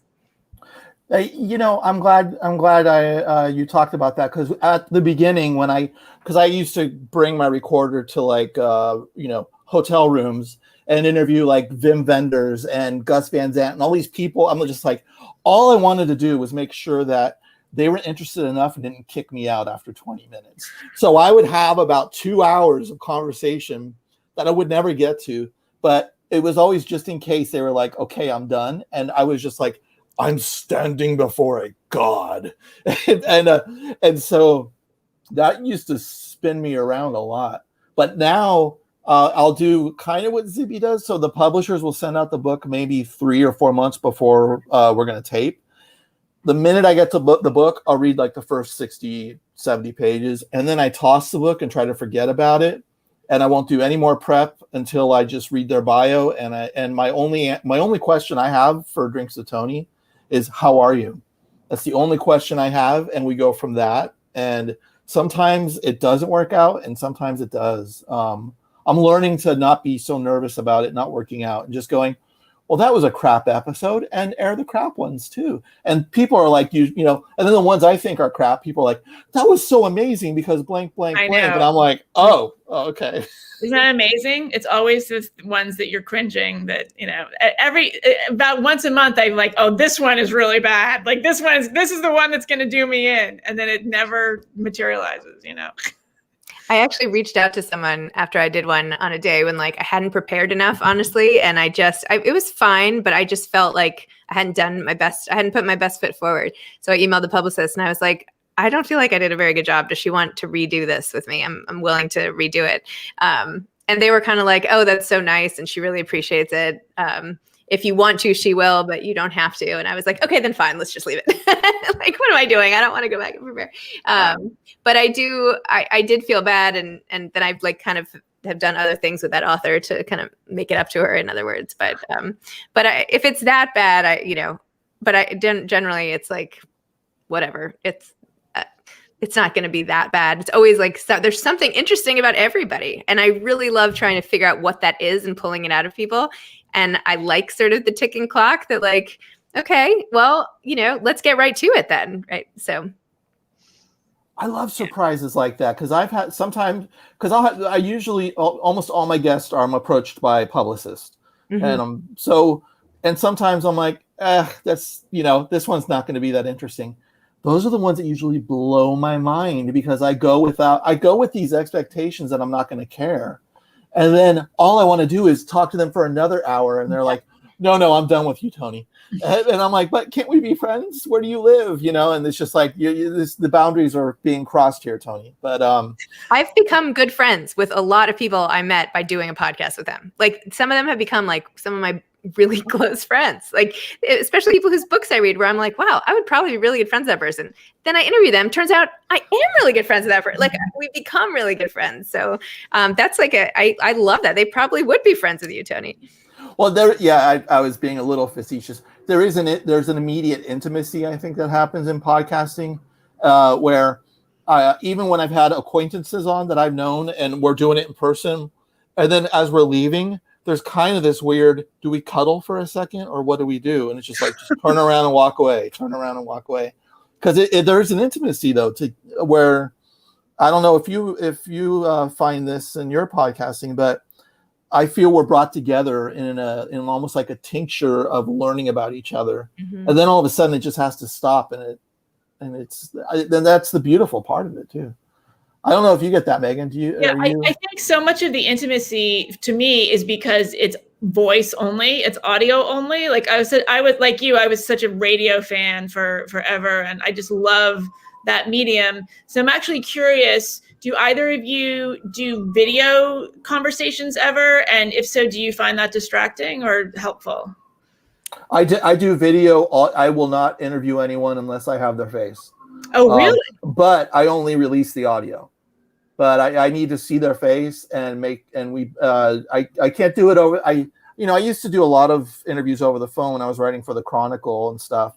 And it's just, it loses a little something for me because there's I feel the person being interviewed is like, I got to get back to that point on my book, blank, blank, blank. And I'm trying to get off of that and go, can we just have a conversation and look at each other? Yeah, I think that the visual is so important. Like, as I said, I used to do it in person as much as possible. And now unless they're like a really big deal, I'm like, okay, fine, Alicia Keys, you don't have to do video with me. That's okay. But like I would say 99% of people, we do video, and it makes such a difference. I don't know if they don't feel comfortable. I'm like, I don't have to put it on YouTube. It's fine. But I would love to look you in the eye and have a conversation. Yeah, they like to know that I'm not going to release the video. And then then they're just like, okay, cool. And then we can just talk. And as long as they know I'm not going to release it. Alicia Keys, you talked to her and she didn't want to do video? Mm-mm. I used to like her. Yeah. Until now. There's someone else coming up who said no video, but I'm about to interview Cindy McCain. John McCain's. Oh my gosh. And she said no video. She has a book out? She has a book out called Stronger, which is really interesting, actually. Did you know she had an opioid addiction? Yes, I heard that. Okay, I did not know that. Yeah, I didn't really know that much about her. So that's interesting. So she's being open about it. Good for her. That's great. I had Jill Biden on before she was the first lady. That was really cool. So do you approach them, or are they pitching you? How are you getting these big names? Both of you, like Gus Van Sant and Wim Wenders and Cindy McCain. What's your secret to booking these folks? I mean, for me, it's built up over time. I've done this now for, every week, at least once now, many times. And it's just grown word of mouth, and I just get pitched all the time, and it's great. But it's taken a while. Like I'm interviewing Lauren Weisberger, who wrote The Devil Wears Prada, and she has a new book out. And the publicist pitched me, and I literally forwarded her this thing. It was a different publicist, but I had tried to book her 3 years ago. She was one of my first ones I wanted to get. And they were like, so sorry, there's no time in her calendar. And I was like, full circle moment here for me, Sarah. I tried to get Lauren 3 years ago. And now it's gotten to a point where Lauren, we DM, and she's like, I can't believe I haven't met you yet. I'm like, I know, blah, blah, blah. So I don't know. It's just changed. It's just changed, and it's taken a lot of work and a lot of time. So it's not like it just happened. But it was a slow, gradual progression. And every week it seems to, I'm always like, ooh, what do I have in these emails? What book is this? Or it's a book I loved years ago, and now the author has something new out, and I'm like, oh my gosh, Anita Diamond, I love The Red Tent. That was such a good book. Oh my gosh, how cool that I get to talk to her. I don't know. It's just exciting. Yeah. It's a dream gig. It blows my mind. I also teach, and I always tell my, especially my novel students, I'm like, do you like an author? Write them a letter. And they're like, I'm like, you write anybody a letter. I don't care if they're on the bestseller list. They freak out when they get replies. I'm like, you have no idea. Yeah. We're aching for validation. I know. Thank you. I know. Early days, I used to run this thing called Film Junkie, and we used to have like video. This is like we had video stuff in the days of early internet where the video was this small, and so that's how I got a lot of the film stuff. I was running this film festival and doing that, and then everything kind of veered towards books only for Drinks with Tony. So, which on this portion of it. So when I started a little over 2 years ago, almost 3 years ago, the podcast only portion of it, it's only been authors who, except for a couple exceptions, screenwriters. So, but with what I did before, the publicists remember Drinks with Tony from years ago, and that's why I had to keep the name. I was going to change it because I used to go to bars and be boozing with these people and tape it, and then now I'm like, the stupidest thing to do is have a drink when you're trying to have a conversation. I want to be in utter awkwardness, stone cold sober, drinking espresso and having my nerves rattled. That's a better conversation. Yeah. I do not drink and podcast. Nor have I. Yeah. But do you drink it? Do you drink and no, I'm kidding. that's the other conversation. I don't even drink coffee because then I would have to run to the bathroom in the middle. This is an issue. That's another reason to edit. I'm sorry to be so crude, but it's true. You bring up a great point. When I do this, people will have to, I'll have a delivery come in the middle of a podcast. Of course. But I'll keep it all in. I'll just be like, hey, look, I'm keeping everything in, but I'll just cut the silent part down to so I'll just be like, oh crap, here's a delivery. God damn it. And then it cuts back, and now we're back from the delivery. So I just keep the mistakes in, is what I say. Yeah. People do like that. But the dog barking, construction outside, there's always something. Are you, Megan, going to start to do it in person now that we're kind of opening up? Do you think that's an option? I'd like to, just because it's going to sound a lot better. But honestly, my guests are just all over the place. I don't know. I mean, even though I'm in New York City, I think it would be limiting. So we shall see. I mean, I will certainly try, but I like being able to. I've interviewed people in Australia and Europe. I mean, it's nice to just have the option. I'm trying to even think what percentage of people I have interviewed that are in the same city. Not a huge amount, actually. So I don't know, but certainly some. I would definitely like to do some more in person. Yeah. I guess we should talk about gear for a minute, because I think people really care about what we use. And it looks like, do you have a Yeti mic? Is that what that is, Zibby? I do. I called it? Blue Yeti. Cool. Yep. And essentially, when you record, are you recording on Zoom when you talk to these people? How are you recording? What are you recording on? I used to use GarageBand, and now I use Zoom. Cool. If they're in person, I'll do GarageBand, and I have 2 microphones. And that goes directly to your computer? It goes directly to my computer, and then I use WeTransfer, and I send the MP3 files to my sound guys. Okay, cool. How about you guys? I use Zencaster, and I actually do not like seeing the person. So I'm the odd man out here. I really find it I can concentrate a lot better if I'm just listening. I am embarrassed because I do not know the manufacturer of I have like an interface, like a device where the mic plugs into the headphones, and it just kind of helps helps the sound. What is the name? Yeah, I don't know. So yeah, but I use Zencaster, and then I send through WeTransfer, recording on 2 separate tracks, and actually. Do you do 2 separate tracks? Because that way, if somebody's coughing or something underneath, or if I'm saying something stupid, interrupting the person, which bad habit, then I can say just get rid of me being like, while they're talking. I use separate tracks. Yes. But not on Zoom, or can we do separate tracks on Zoom? I don't know. I just send them all of the audio and all of the Okay. video. I usually have the right. So it's like 6 files that I don't know the chat. I just send the whole thing. But yeah, definitely in GarageBand I do two tracks. Yeah. I've got all messed up with Zoom, so I do. But when I'm in person, I have one boom microphone and my recording gear, and so I do this. Oh, really? Yeah, and I have found that it's interesting because it kind of throws the baton back and forth, and at the same time, if the other person has something to say, you kind of hear them on the other side of the mic. So it's almost like we have one point of view on the audio side of things, and it's I don't know, it excites me and it scares other people. They're like, "What are you putting that big boom mic in my face for?" And I'm like, I know, let's just, we'll talk about it. And after 10 minutes, they don't even know it's there because it's just back and forth. So. I tried that. I tried like having it come overhead. I did not like that. I don't know why. It intimidated me. Yeah. Yeah. I think it does intimidate some people who don't have mic experience. But about 10 minutes in, then they're usually like, they even forget it's there because we're looking eye to eye if we're in person. All right, so as we come to the end, final big time advice for people who want to start podcasts and promote authors and books. Not to put you on the spot with a heavy question for the end.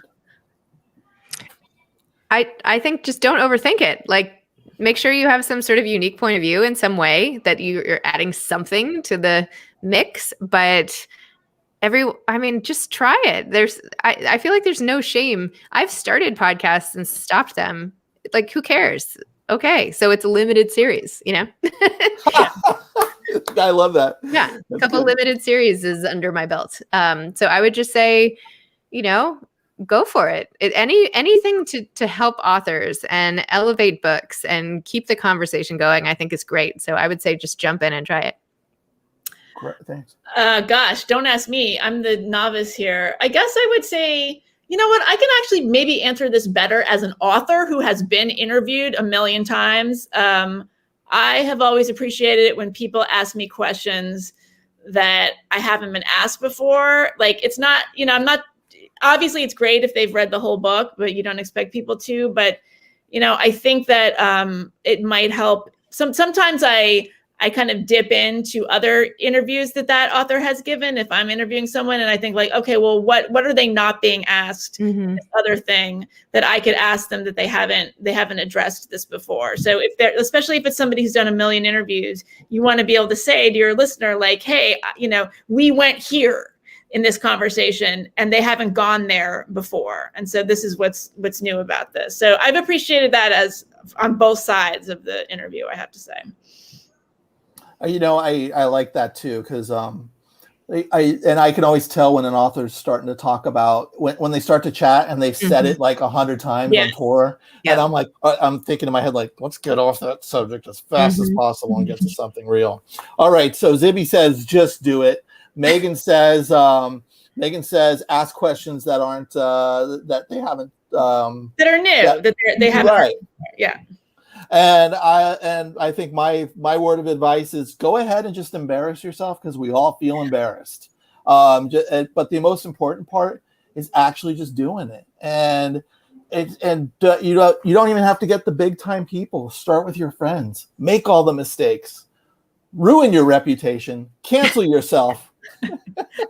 Thank you, Megan. Thank you, Zibby. It's been fantastic. Thank you, Tony. Thank you, Megan. That was fun. And thank you, LitFest. Yes.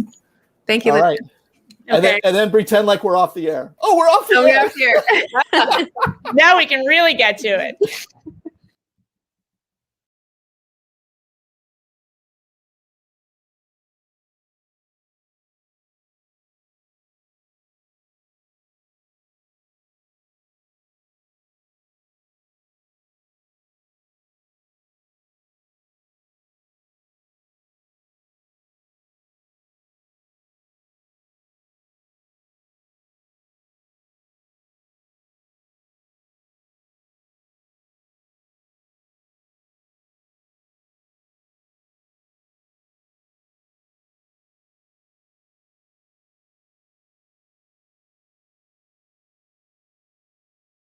Hey, quick heads up. I'm going to read an excerpt from my book, and there's some strong language in there.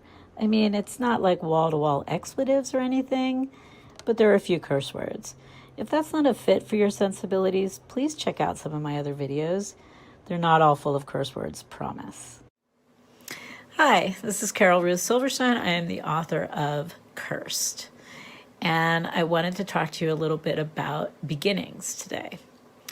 So I started my novel in a way that actually a lot of writing classes and instructors will tell you, don't do that. Don't, have your character looking in the mirror and describing herself. So she's not actually looking in the mirror, but she is just directly letting the reader know some stuff about her. And the reason I decided to do this is because Ricky is what's known as an unreliable narrator, which means that you can't rely on the information she's telling you.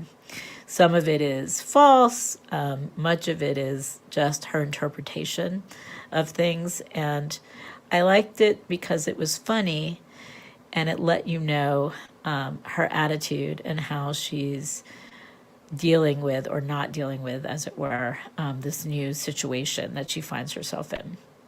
So I'm going to read a little bit for you. She starts out in chapter 1, which is called The Me I Am Now. Here's the basic info on me, the me I am now anyway. 1, I currently live with my dad in his one-bedroom bachelor pad, aka Dr. Dad's batch pad.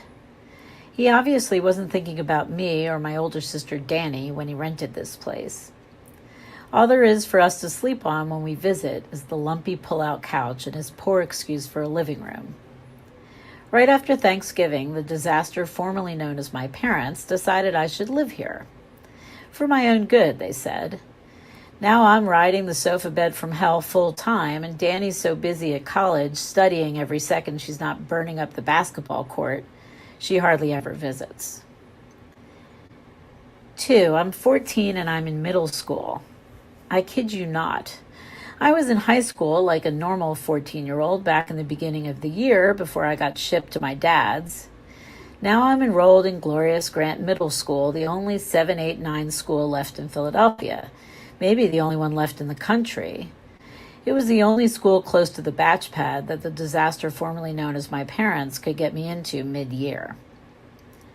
3, speaking of glorious Grant Middle School, I haven't actually attended classes since the last week of December, which was about 6 weeks ago. No one knows, not Mom, not Dr. Dad, not even Danny. Soon enough, my secret will be out, and if I'm lucky, my parents will just kill me. If I'm not, they'll force me to go back to glorious Grant Middle School, where I may or may not still be able to pass 9th grade. 4, my life seriously sucks, in case you haven't picked up on that yet. And it's not just living with Dr. Dad and going to middle school even though I'm 14 or some other bullshit, like the boy I'm crushing on isn't crushing back. Trust me, my particular life suckage is on a whole different level. And for the record, the boy I was crushing on was totally crushing back until I got sick. 5, about that, I have this pathetic disease. Never mind what it's called. If I told you, you'd laugh and think I was joking. That's what Crush Boy did right before he ghosted me. I did an internet search 3 months ago when I was first diagnosed, and what it turned up was so depressing, I decided the less I knew, the better. Worse yet, pretty much no one gives a crap about this boring-ass disease. It's not something that would prompt my classmates to shave their heads in solidarity or have a bake sale for me. I doubt it's ever trended on Twitter. It's just this embarrassing, painful, fucked up thing I have. 6, and yeah, I curse. Deal with it. So that's Ricky's little list. That's what she wants you to know about her when the story starts. And you'll learn that a lot of that is just how she sees her life through the lens of this horribly painful condition she finds herself in. And I invite you to do a little writing exercise. Make a list about yourself. It's called The Me I Am Now. You can do about, 5, 6 things. And create a portrait of who you are. Now you can do it straightforward, you can make it funny, you can make it mysterious, you can completely lie and be deceptive. Whatever it is, it's a creative project. You can approach it whatever way inspires you. So write your list and see. Maybe you'll have fun with it. I hope you have fun with it. Thanks for listening.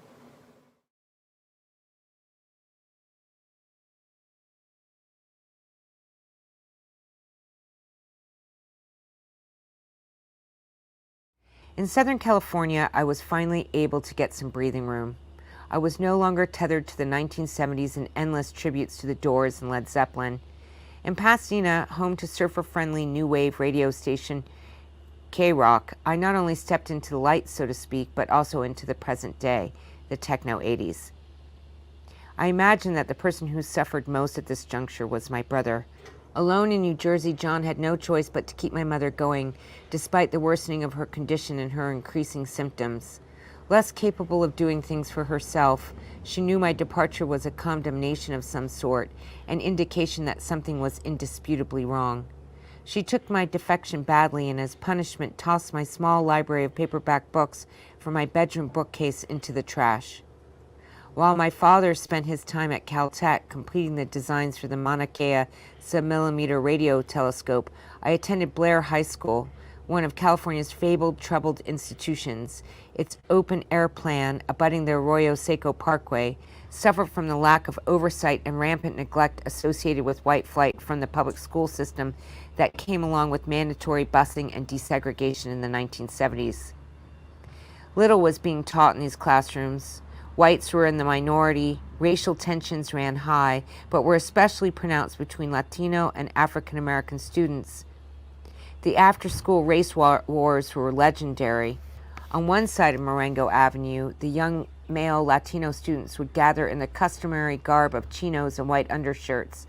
The black students, similarly shirted but in jeans, lined up on the other side of the street with chains and fiberglass nunchucks, while the white kids, heirs to Spanish-style and green homes, with their San Marino girlfriends and other elite privileges, slipped safely out of the parking lot in Volkswagen Rabbits, Jeeps, vintage collectibles, sensible Toyotas, averting their gaze from the daily tensions that erupted between the gangs. Education being entirely stratified, AP classes were almost exclusively white, but for one or two African American or Asian students. Pasadena was, in short, a powerful microcosm of racial inequality in America. By the end of my senior year, reading Engels along with a like-minded friend, I had become a budding Marxist.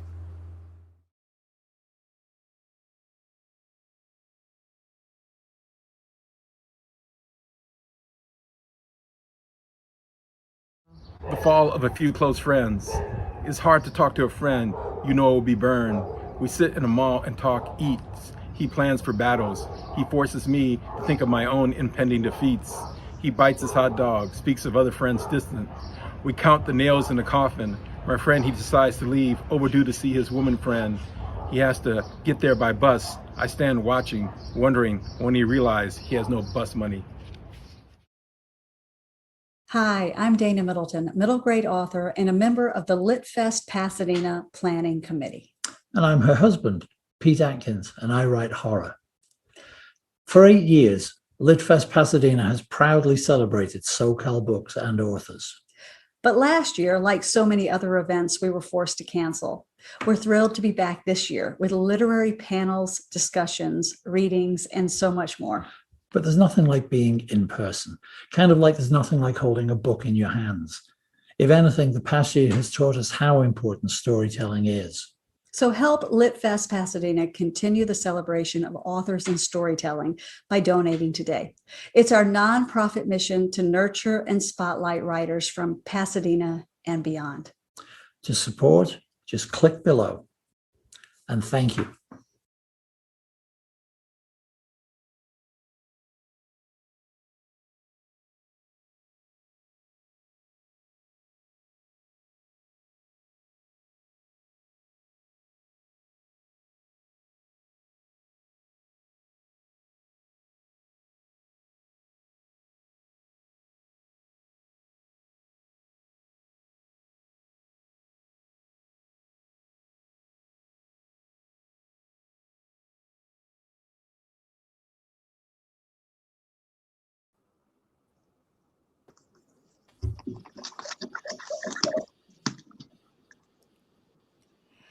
Hi, everybody. Welcome to our middle grade panel, our children's lit panel here at LitFest Pasadena.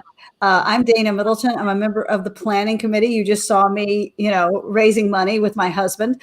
That's part of it because we're nonprofit and really rely on your support. Today, I am so excited to have these three wonderful middle grade authors with us. If you don't know what middle grade is, it's literature for kids 8 to 12 years old. We write novels for kids that you and your kids might enjoy. And if you don't know much about it, stick around because the next 50 minutes, we're going to learn a lot from these really just masters of children's literature who are here today.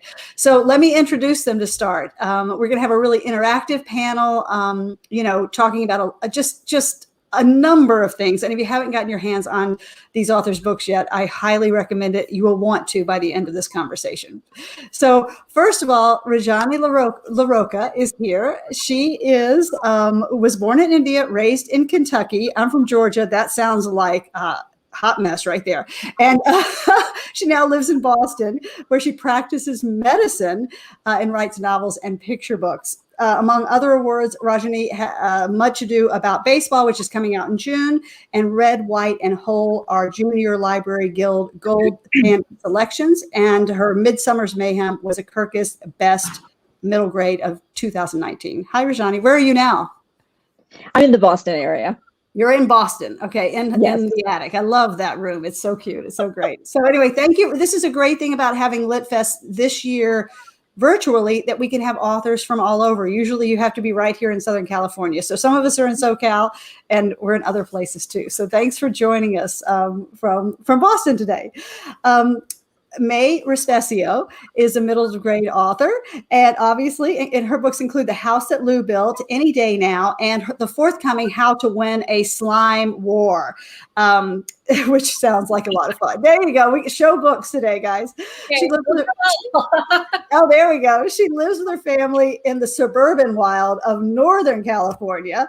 Her books have been NPR Best Books of the Year and Kirkus Reviews Best Books of the Year, among others. You guys have all kinds of awards. I'm just saying a few. So May, where are you today? I am in the Bay Area, so not too far from you all. It Excellent. was very gray this morning, but the sun finally came out. So I'm in Los Angeles, and it's very gray today. I don't know what the grayness is, but it is. So anyway, we're so glad you're here, May. Thank you. And then Tracy Holzer, who lives here in Southern California with her family, 2 cats and a fluffy dog, and all kinds of cute people I know in your world, Tracy. She's the author of The Secret Hum of a Daisy, Everything Else in the Universe, and most recently, Brave in the Woods. She is Everything Else in the Universe, for instance, was an ILA Teacher's Choices reading list, was on that list, and she was a Charlotte Huck honoree, which is pretty darn prestigious. So it's really cool. I'm Dana Middleton. I write these kind of books as well. My next book, Not a Unicorn, comes out in September. So Tracy, where you're here, obviously, I know where you are, so I didn't even ask you, but say hi, Tracy. Hi, I'm in Los Angeles. Yes. Tracy has some bronchitis, so Tracy, come in and out as you wish. Okay. But we're so glad you could be here today. So I wanted to start with this. I realized when I was reading your books and thinking about today that all of us I know that Rajani has written many picture books as well, but as far as middle grade novels, that we're all either have just published our third or about to publish our third, which I thought was really interesting, how that process changes of, when your first book comes out, it's all bright-eyed and bushy-tailed. Then by your third book, you're kind of like, all right, you've learned a little bit. We've been around the block a little bit. So I wanted to start by asking, how has your writing process evolved for writing, period, writing for kids, writing for anybody? And obviously, we've just been through this pandemic that, knock wood, we're coming out the other side of. How has that affected your writing life? For some people, they've been very productive. For others, it's been like, no, can't do it. So how is it to have your third book just out or about to come out? Tracy just had her third book out. The rest of us have books coming out in the next month. I know yours, Rajani, is coming out in the next month, and ours are coming in September, May. So how has all of it changed for you? And what has it been like, to really do this middle grade author journey? Who would like to start? Rajni, why don't you start? Because I introduced you first. Sure. So what's interesting about this question is it's still kind of hard for me to believe that my third novel is about to come out. I'm kind of like, oh, okay, really? Because, with your first novel, nobody is waiting for it. Like you have all the time in the world to like figure out how to write a novel. So that was Midsummer's Mayhem for me. And that took, I took 3 years to write it. And I was like, I wrote it, I revised it, I did this and I did that. And I was kind of meandering along. But I'm forever grateful because it's the book that taught me how to write books, right? So that was awesome. And I was really just thrilled. And then I dedicated it to like my husband and children because I was like, what if I never, ever publish anything again? I want to make sure I covered the really close people, right? So I did that. And then I will say that, so Red, White, and Whole came out in February, and it was my second novel, but it was the third novel I wrote. Because Much Ado About Baseball, which is like right back there, comes out in June, but it was the second novel I wrote. And I wrote it as a companion novel to Midsummer's Mayhem. And it's a dual point of view. I'd never done anything like that before. And I got to tell you, I struggled mightily with it. I was like, I don't know what I'm doing. I told my critique group, who said that I knew how to write novels? I was like, clearly I'm just a fake. Yeah. Took a lot for me to figure out how to do that.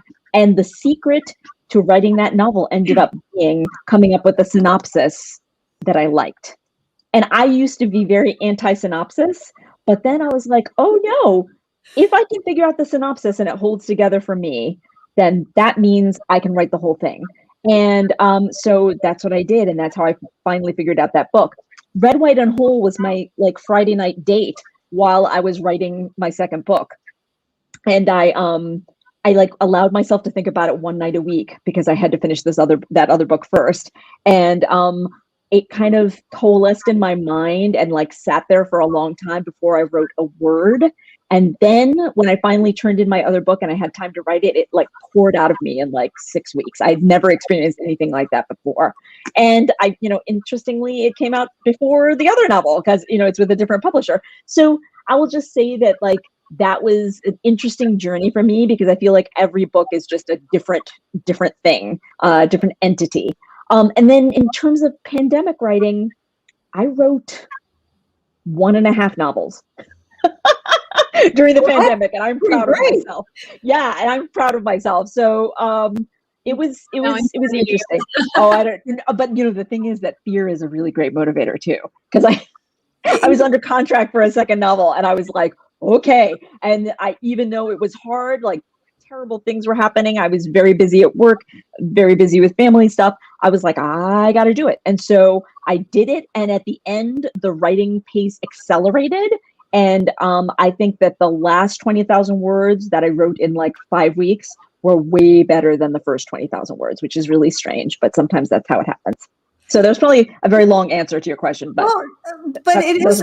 I do agree with that idea. The pressure of the second book. When you are unpublished, you have this time and space to write from your heart, and nobody cares. And then when you have a deadline, it's so different. Tracy, what about you? How did that work for you? How is because your process has really evolved. I've known you for a while now, and tell us about that. Well, the first book, I just wrote it on Tuesday afternoons in about an hour every Tuesday. It took me 6 years. It's the book that taught me how to write as well. And the second book, I had to write. I wrote it. It was 3 different books before it became the book that it was. It was the hardest thing I had ever done was write that second novel because I didn't know at the time that every book is almost like learning all over again. You're starting from scratch. I figured I wrote one book, I'll probably be able to write another, but, and then it just gave me a real run for my money. The third book, Brave in the Woods, I don't want to say it was easier to write, but I write heavily in character-driven fiction. So the plot comes generally much later. I have to do a lot of ruminating and figuring out what these characters are about before I can really build a plot. But for Brave in the Woods, the plot kind of came first, because so that made it not easier to write, but it made it so that because the plot was worked out, I could spend more time on the details. But I have to say, to anyone else who may have experienced this, I did not do very well during the pandemic in terms of creativity. I just really didn't at all. I was lucky in that I was working in revision on this book that came out in January, so I could keep my focus on something I had already created.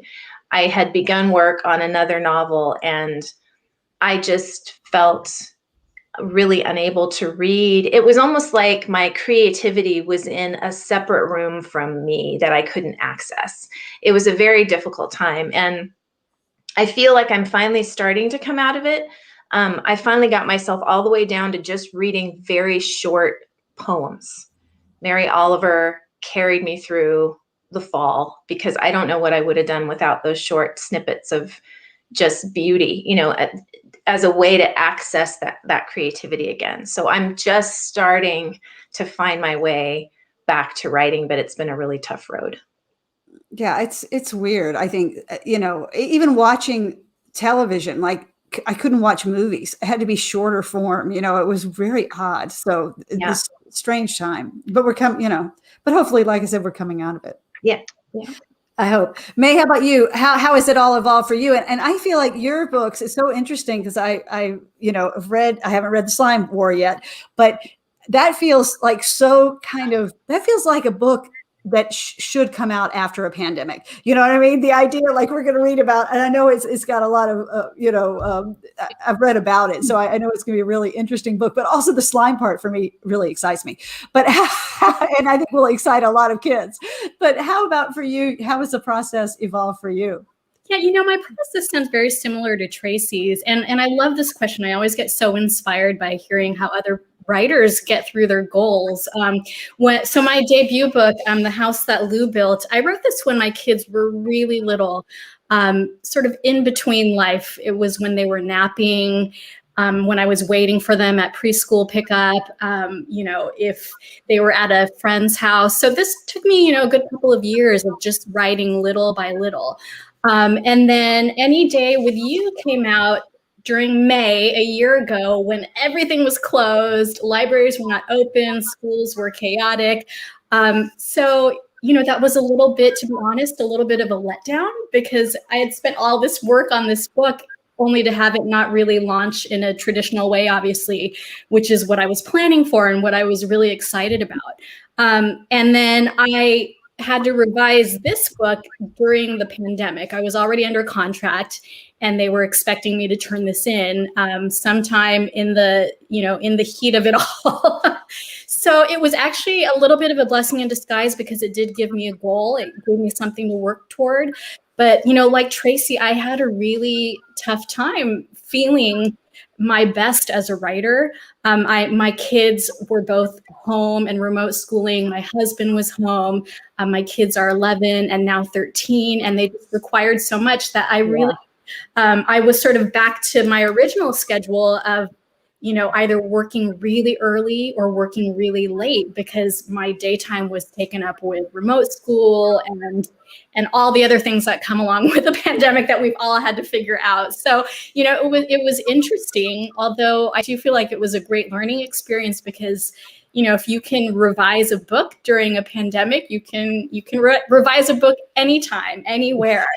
So that's what I'm like trying to hold on to is, I taught myself how to have a habit, how to stick to my schedule, even if I'm not feeling well, or even if I'm not, inspired, all those things that I think are good tools to starting and finishing a project. But, when you don't have a contract and you're just writing for yourself, that's a wonderful learning experience. But suddenly, if you're like expected to do something and turn something in, you sort of have to figure those things out. So, I guess I kind of thank the pandemic for that. That's the only thing that, was a little bit of a positive from my pandemic experience, was learning how to get through to a deadline, even when everything seems like it's falling apart. So thank you, I guess, pandemic. Thanks, pandemic. Oh gosh. Well, I kind of equate it to farming. If I can get up and do some, I call it just like be a farmer. Being a writer to me is like just being a farmer. Just get up and do it, or find your space where you've got to do it, and then it adds up to something, which is it's not very glamorous, but and it's funny, Tracy, that you mentioned Mary Oliver. Same thing with me. I had such a hard time reading anything, but except for poetry. So little bits of Mary Oliver or other poets that I love really was the only kind of reading that I was doing. And even that I felt guilty for, because I thought, oh gosh, I was such a huge reader and now I can't even pick up a book. So yeah, it was interesting for a lot of writers, I'm sure. Yeah, for sure. I've been rereading. I find that comforting. Sometimes I want to pick up a book where I know what the ending is and I don't have to worry that much. And I found that very comforting during the pandemic. That's a great idea. I think, yeah, that's a really good idea. I haven't done that yet, but I think that I should have been doing that. Why didn't you tell me? That's a good idea, Dale. Well, why don't we start with a reading? I thought throughout this we could do just little snippets of reading. Tracy, would you like to start? Sure. I'll read. Read from? I'm going to read from Brave in the Woods. So this is a story about a 12-year-old Juniper Creedy who believes that she is descended from the Brothers Grimm, and their family has been cursed. And she sends herself eventually on a quest. She hopes to break the curse, but it's actually a contemporary story. So a lot of what the story's about is the stories that we tell ourselves about ourselves and how much of that is true. So this is chapter 1. It's called Velvet Bones. Juniper felt it when her brother disappeared. She was certain of this. Oddly, her lungs didn't go all wonky the way they sometimes did when bad things happened. Like a hive of bees was inside her chest, using every bit of her breath with their buzzing and swarming. That feeling would come later. Instead, when she startled awake at 2:37 in the morning on July 6th, 11 and a half hours behind Afghanistan time and the explosion that started everything, she had the astonishing feeling of antlers growing in. So much so that she jumped out of bed and switched on the twinkle lights above her mirror to make sure she wasn't turning into a woodland creature out of a fairy tale. And there, clear as her startled expression, she saw them. The fierce velvet antlers of a black-tailed deer. Then they were gone, leaving Junie to hope she'd been dreaming, or she'd lost her marbles, or both. Either would have been better than the third possibility. Junie climbed back into bed alongside Penelope the foster cat and told herself it was her imagination, because of course it was. Her grandmother Anya had been reading to Junie, Connor, and their father before them the fairy tales of the Brothers Grimm for as long as she could remember. Anya wanted them to understand the truth in the fairy tales, as gruesome as they were, so they might be prepared for life's twists and turns. Honest stories, Anya had reasoned, helped people make sense of the world as it really was, instead of the way everyone wished it would be. But Junie believed Anya's motivation went deeper than that, even if she would never admit it properly, because if their family legend was to be believed, they were cursed. Dad didn't believe in the Grimm family legend, that the descendants of Jacob and Wilhelm Grimm were cursed to endure the worst of the treacherous fairy tales, penance for crossing a witch once upon a time. He liked to point out how no one in their family had ever fallen asleep for 1,000 years, or married a king, or eaten a poison apple, or been turned into a frog, and that while that was all technically accurate, Junie had often wondered if it was the spirit of the fairy tales that had haunted them more than the literal tales themselves. Their family was, after all, prone to extreme luck, both good and bad. No one knew this better than Junie. Oh, yay. That's so good. So beautiful. That's terrific. Thank you so much, Tracy. I'm glad your voice made it. That's important. I know. It made it. We did it. Hooray. Well, in a minute, we'll do some more of this, but let's go back into the kind of conversation, because I think that opens it up. What I loved about reading your books, other than just loving reading your books, they were just amazing. That's like what kind of word to say, but I just enjoy them so much. But one of the things that really stuck out to me, and it came up in what you were reading, is Anya is the grandmother who has. I love how you each of you wrote grandmothers, great grandmothers, aunts, parents. Every one of you has shared family stories of people who have come to America from India to the Philippines to Italy, and how rich that is. I mean, really, just how you would write the specifics. And one thing that I got from everybody was food. Culture is food. They're getting into this food of what people eat and how they eat it was so interesting to me to write. I mean, to read. But so I wanted to talk about that a little bit, discussing family. How is family obviously has influenced, your writing. But what is it that makes how juggling family and putting it together on a page, by the way, that where I did not ever get lost, and there are lots of characters in some of these books. So what does it mean to you to bring your families into your books? And are these your families, or do you just kind of leap off, or do you use your family as a springboard? Who'd like to start? I'll jump in just because. So I just read this one, which has a very distinct grandmother character who plays a role throughout the whole story because she believes in the curse simply because of her own childhood experiences. So it's a little bit about generational trauma and some of that too. But I think the story you might be referencing is my middle one, which is Everything Else in the Universe. This one. Well, but both of them. Yeah. I mean, this one is more based on, because I have a German side of my family. This is the Italian side. I was raised in my nonny's kitchen, so, and they were first generation from Sicily and from Calabria. So both my grandmother and grandfather came independently, obviously, and met later on. But so it was interesting because there was just such a huge food. Everything was about food. Like her whole half of her. I mean, they had a small house. There was a bedroom. There was a front room that was really small, and I swear her kitchen, the area that was her kitchen, was as big as the rest of the whole house. Like it was just enormous. And the tables would go up in the kitchen when we'd have the whole family over, because she was the matriarch of the family. So all of the cousins and aunts and uncles and everyone would always come through when we'd have Sunday dinners or holidays. And I mean, there was just always a pasta pot on the stove. And it was just so influential that this whole book's family is all, it's my Italian relatives, my experience with them, and then the other side of the family is kind of a combination of my other grandparents all combined together. So but yeah, they were such a huge part of my life that it seems weird to write a story without grandparents in it, because that's which I think is so important. That's a kid's experience. Kids experience layers of family, and to write that, I think is really important. I love writing grandparents. I think grandparents are so important. And I just have to say, like, a couple of things about what you're talking about, your Italian family, like the Joes, all the different kids named Joe running through the kitchen.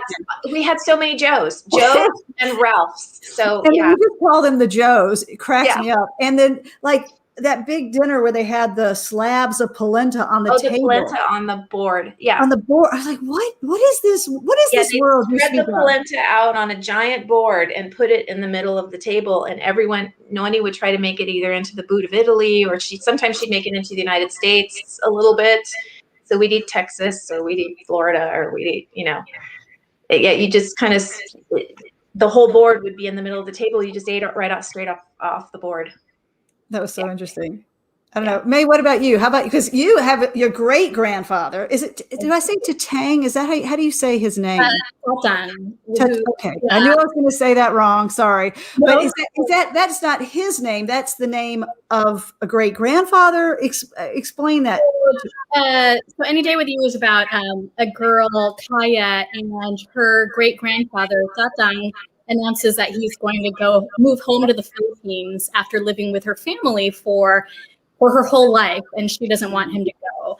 So tatang is one Filipino word for grandfather, although there are many different words. So, like Tracy and like all of you, grandparents were a huge influence on my life. My grandparents on my mom's side lived with my family for a little bit when I was growing up. And I've just never known anything else than intergenerational relationships and households and families living with each other, which, you know, in many Filipino American families is very common. And so it just, it's sometimes surprising to me to get comments of people saying, wow, it's so interesting that you put grandparents in your books, because I think, well, that was just my life growing up. I don't know anything differently than that. Well, I think it's lucky if we get to have grandparents growing up, and how they can be that kind of removed person that you can rely on in a different way than your parent. Right. And I think all of you were just that was so interesting. But like for Rajani, you had your aunt, the aunt in Red, White, and Whole come because you didn't have people were still in India. I guess is that your experience too of family back in India still? Yeah, so you know, I grew up in the US. I came here as a baby. So I really, you know, was American growing up.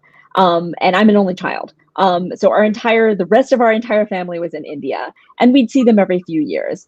So I did not get to grow up with a grandparent in the house, which was, you know, something that I missed. And I had one grandparent, you know, left by the time I was kind of growing up. And she was my mom's mom, my pati. And like, we used to hang out a lot together. And there's actually a couple of picture books that involve her. So she's like covered in those. But I missed that. And there was like a big sense of wishing that you had people here, you know, that you could spend time with. So in Red, White, and Whole, the family is different from mine in some ways, but is also very much like mine in some ways. In the story, the mom gets sick, and her sister comes from India to help when the mom is sick, and that happened in my family. My mom got injured, and her sister and my dad's brother's wife, so two different aunties from both sides of my family came to help out, and it was like having another mom, and it was truly just like a wonderful thing. And the fact that they had each other was good, and then the fact that they could be together and also help me was also really good. And then when my mom came home from the hospital, it was even better. So yeah, there's a closeness there that I hope comes through on the page, because like this is like a second mother. It's like a second mother to Reha, the girl in the book. Yeah, it really does. When she comes in and you just feel such warmth from her. And that's what I love, the surprise moments of when you thought, oh, that's that person, because of how kind they are to your main character. And I saw that in each of the books. I mean, oh gosh, May, where are your feet? That was what the great grandfather would say. I loved that so much. This idea of where are you present? Where are you right now? Be where you are right now. And so many of them, you know, from the aunt to the grandparents or grandparents, really, I don't know, kind of focused your main characters. They were this place where they could find focus and unconditional love. It was really beautiful. Really beautiful. May, would you like to read for us next? I want to be sure we get a little bit in as our time goes by. What are you going to read from us? So I'm going to read from Any Day With You, which actually just came out in paperback. That's my little product. So, or not just came out, it's coming out like in a week in paperback. It all runs together. Yeah, it all runs together, you know, pandemic times. So, okay, chapter 1. I know the ocean first by smell, then by sight. It's how my family always does it. Sunlight floods our car as we wind up the Pacific Coast Highway. Once we near the beach, Dad rolls down the windows and says, "Everyone breathe it all in." My big sister, Lainey, snorts loudly the way she does whenever Dad says that, and we crack up. I close my eyes and inhale softly. It smells like morning and seaweed. That's when I spot it. Miles and miles of glittering water. We pull into a small parking lot. Mom, Dad, and Lainey unload our gear while I help my little brother, Toby, out of his car seat. Then a short walk down a rickety wooden staircase. As soon as we touch bottom, I kick off my flip-flops and we pad along, the sand soft and warm under my feet. We plunk down our things. "Ah, perfect," Mom says, shaking out a blanket that floats in midair. Toby grabs his shovel and starts digging. Lainey and Dad yank surfboards out of their long cozies, and I do what I always do, trace a heart and plant myself in the center of it. Around us, the beach is already packed with colorful umbrellas, kids building castles, and surfers bobbing in the distance, waves lapping gently. Among all these people, I'm a dot and nothing more. I imagine a movie camera looking down on me, then zooming out, out, out, as wide and far as it can go until it reaches 1,000,000 miles away, and I dissolve into a small blue marble, the Earth. I'm not sure why it's called Earth instead of ocean, since most of our planet is covered by water. I learned that from Tatang, my 90-year-old great-grandfather. He feeds facts to me like candy. Tatang taught middle school and knows everything. In his younger days, Tatang used to swim and free dive in the Philippines, where he grew up. He'd come across animals like the psychedelic frogfish or the blue-ringed octopus, so wondrous they seem more like mythical creatures from the Filipino folktales he loves to tell. I've looked them up to try to sketch them, but I'm sure it's not the same as seeing them up close. So I'll stop there. I mean, it just goes on and on, but yeah, that's a little snippet of Kaya and Tatang. And, it takes place in Los Angeles. And the rest of the premise is that she doesn't want him to leave to go home to the Philippines. So she and her friends make a movie about the Filipino folklore that Tatang loves to tell her. And then they enter it into a contest. That was, and I thought that was such a great way to get that folklore that you grew up, obviously learning, into this modern story by having by coming out with the film and everything. It was terrific. It was really wonderful book to read. Thank you for sharing that. All of you, something that is a theme in all your books as I was reading, because I didn't know this to begin with. First of all, I got to say, Rajani, how in the world did you write all those kids in Midsummer's Mayhem, all those siblings when you're an only child? We don't have to go there right now, but I'm like, you just told me you're an only child. I have a hard time believing that. But one of the things that you all talk about is loss, this idea of loss for children. And you do it so well. But why is that? A lot of people say, well, why would you want to write this for a kid? Like what? Yeah, why basically? Why is it? And going back to what you just read, May, the whole book is about impending loss. And whether it's, a mom getting sick or a sibling dying, like in Tracy's book, or we don't know, missing, and all these different things like this. What draws you to loss, and how in the hands of a middle grade writer do you make loss work for that audience? May, since you just read, you want to try to tackle that? Well, I don't think that there's anything that's off limits in a kid's book. I really don't. I mean, loss, death, divorce, those things, as long as they're handled appropriately and with a bit of hope, I think are totally appropriate for kids' books. And for me, loss really signifies the theme of connection, of trying to figure out what that means in your life. For kids, loss, even just like a small loss, it's their whole world. And that's something that I've seen in my own kids. And I think that's the thing that I really started off with in wanting to explore. And for me, my intention was that Kaya learns how to get through loss in her own way, and by leaning on her friends and her family, to get her through. So it's interesting because, when I read a lot of middle grade fiction, a lot of these themes, even though the premise is totally different, are the same of, connecting to your family or connecting to the people that you love and finding your journey. And I think loss is just one way that a kid can find her journey. That's so interesting. On the questions I wrote down, I said loss and connection, because that's what they see. So you said exactly what I was thinking, because that's really what it is. It's navigating this loss. And so often in these stories, Rajani, where you're, for instance, is about having to grow up too early, right? Mm-hmm. Loss is a way in which kids have to grow up so early, so fast, and take on responsibilities they really shouldn't or aren't quite ready for. Did you find that, especially in Red, White, and Whole? That was wow, that's a really, I thought it was a hard book to write. I mean, a hard book to read in some ways, but so poetic and so beautiful, written in verse. But why did that resonate with you?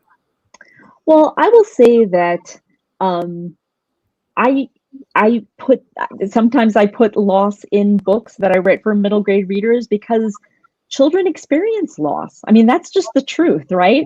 We can't protect them from everything. Sad things happen, and happy things happen, and sometimes they happen at the same time.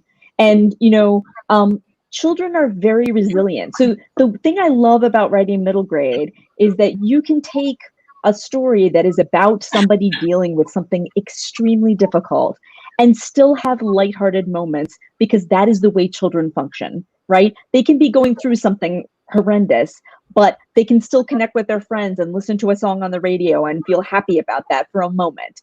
And then the other thing is that, loss is part of the human experience, right? If we love, we risk loss. And children love with their whole hearts in such a beautiful way. And so I feel like if I'm going to write a story, it has to tell some part of the truth. And even when the story is made up, even though it's all fiction that I write, that it has to have an emotional truth. And that's what I try to do. And, the good thing is that as an adult writing for children, you can write it and point out that there is life beyond loss, and that there is hope beyond loss. And hopefully that will help young readers who are going through something, and give young readers who haven't experienced, big loss yet in their lives, some empathy for those who are. That's a great way to say it, because I love how you said how, kids have these big old open hearts, right? They haven't closed them down yet. And so to just get into that heart and to let us experience that and let kids experience that is a gift. Tracy, too, you write about loss as well, and connection, big time connection, all of you. And I realized I didn't even think about it until this morning. Oh, there's war in both of these. You write about the repercussions in families of war, and I don't know if there's a reason for that, or if that was how it just happened. But yeah, the loss and connection is definitely in your books around this idea of somebody being far away and being harmed or missing or whatever it is. Yeah. I don't know that I set out to purposely choose to write about war. My dad served, but didn't participate. He served during a time where we weren't at war. So, but for everything else in the universe, that was driven largely by his disability. It's a different disability than the dad in the book, but that was sort of where I drew that experience from. I think kids, their childhoods are filled with loss, even if no one dies, because you're losing your childhood one step at a time as your brain grows and you learn more, and, you have to let go of childish ways of thinking, and those things can all feel like loss, I think. So I feel very much like writing for young kids is a vocation where we can help them negotiate the bridge, between childhood and growing up a little bit. I love writing about that time in a child's life, when they are learning that they're not the center of everything anymore, that there is a bigger world out there, that their parents have faults, that the imperfection that is in their families, and how do you answer for that? How do you move through it when things are not as they should be? The book I'm working on now deals with alcoholism, and how that's such a tricky subject. But I think it was May. I think May was saying, I don't think there's any topic really that's off limits for a young audience, because so many of those kids are dealing with that and more and much more. So they should be able to read about themselves and their circumstances in a book. I know when I was a kid, I had a lot of really tough stuff happen. And one of the things that was helpful to me that I didn't realize at the time until I got older was the ability to cry over fictional characters, the catharsis that came from grieving the loss of something in a story. It almost felt like I was emptying a well inside myself, you know, that I didn't realize I'd been carrying around. Because I think a lot of times kids, you know, they are so resilient, they don't really understand the depths of the things that have occurred, right? Maybe the traumatic experiences or the things that are really bad. It's sort of like you just have this different way of looking at it as a child. And so the depth of it sometimes doesn't occur to you or come to you, or the grieving that you have to do for it doesn't happen all at one time. And reading books helped me through the process of those things, and it helped me feel things. So I feel very much like that is always where I want to be when I'm writing, is in feeling those things. Well, and also I think all of your characters to some degree is trying to fix an unsolvable problem. You know, they can't fix it. They can't get what they want. They can't make it right. And that journey of I've got to change it to acceptance is really, I think, useful for kids to read, because it helps build a certain amount of resistance and understanding that it's okay to accept what is, even when things aren't what you want them to be. You guys did that really beautifully. Rajani, would you like to read to us, please? Sure. What are you going to read? What are you going to read for us? I'm going to read from Red, White, and Whole, which, as you mentioned, is a novel in verse, so it's written in free verse. It is set in 1983. It's about a 13-year-old girl named Reha, who feels torn between the worlds of her Indian immigrant parents and their community, and her friends at school and 80s pop culture. And, you know, like most teenagers, she likes to listen to pop music, watch MTV. And for the first time ever, she wants to go to a middle school dance because she kind of, for the first time ever, has a crush on somebody. But her parents, and especially her mom, feel that this isn't really suitable for a girl her age, and there are better things for her to be doing. Then her mom is diagnosed with a kind of blood cancer, leukemia. And Reha feels very guilty about being worried about these different worlds when she should have been focusing on her mom. And she thinks that if she can just become the perfect daughter, the daughter that her parents want her to be, that she can somehow save her mom's life. So it's in poems. So I'm going to just read a few poems for you. Cool. This is the opening poem. It's called Two. I have two lives, one that is Indian, one that is not. I have two best friends, one who is Indian, one who is not. At school, I swim in a river of white skin and blonde hair and brown hair and blue eyes and green eyes and hazel, school subjects and giggles about boys, salad and sandwiches. And on weekends, I float in a sea of brown skin and black hair and dark eyes, MTV music videos and giggles about boys, samosas and subjis. In both places, I have gossip and laughter, music and silence, friendship. But only in one place do I have my parents. This one's called Girls Just Want to Have Fun. That's what the song says, with a catchy melody that makes you sway back and forth.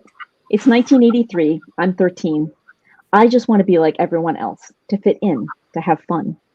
I want to free my hair from this ponytail, this braid, toss it over my shoulders to unfurl in curly glory. I want to chew gum, wear cheap earrings, tight jeans, short skirts, roller skate, holding hands. I want to wear a drop waist dress to a dance. I want to have fun. We are different from Americans, whispers Amma's voice in my head. We work hard, we dress modestly, we focus on what is important to succeed. That is why we came to this country, and we won't waste our opportunity or change who we are. I listen to my mother. Always. But I am American. I was born here. It's the only home I know. So I'm caught between the life I want to lead and the one she thinks I should. And then let's see. I think one last one. Here we go. Hold on. Sorry. Okay, this one is called Courtly Love. Pete is my partner in English. We're reading The Sword and the Stone, and we're required to discuss courtly love from medieval times to learn about the society that King Arthur would be ruling. Ladies were held in the highest honor, and knights could love noble women from afar, with no hope of ever marrying them. The ladies handed small tokens, an embroidered handkerchief, a ribbon, to the knights as marks of favor before tournaments and battles. I've gone to school with Pete since first grade. He used to wear glasses, and once when we were 9, he fell off the monkey bars, crashed to the ground. His glasses broke and cut his cheek just underneath his eye. He stood with blood dripping down his face and calmly walked to the teacher. He never cried out. He never cried, never even cried out. But the world began to buzz around me, and I had to look away. I was afraid of him, because what kind of creature could bleed from his face and not make a sound? This year, Pete's glasses are gone. He switched to contact lenses, and if I look closely, I can see a tiny scar high on his cheek. Pete's eyes change colors with the day and his shirt and his mood. His eyes are blue, but on a cloudy day, they match the sky. When he wears green, I see bits of yellow swirling.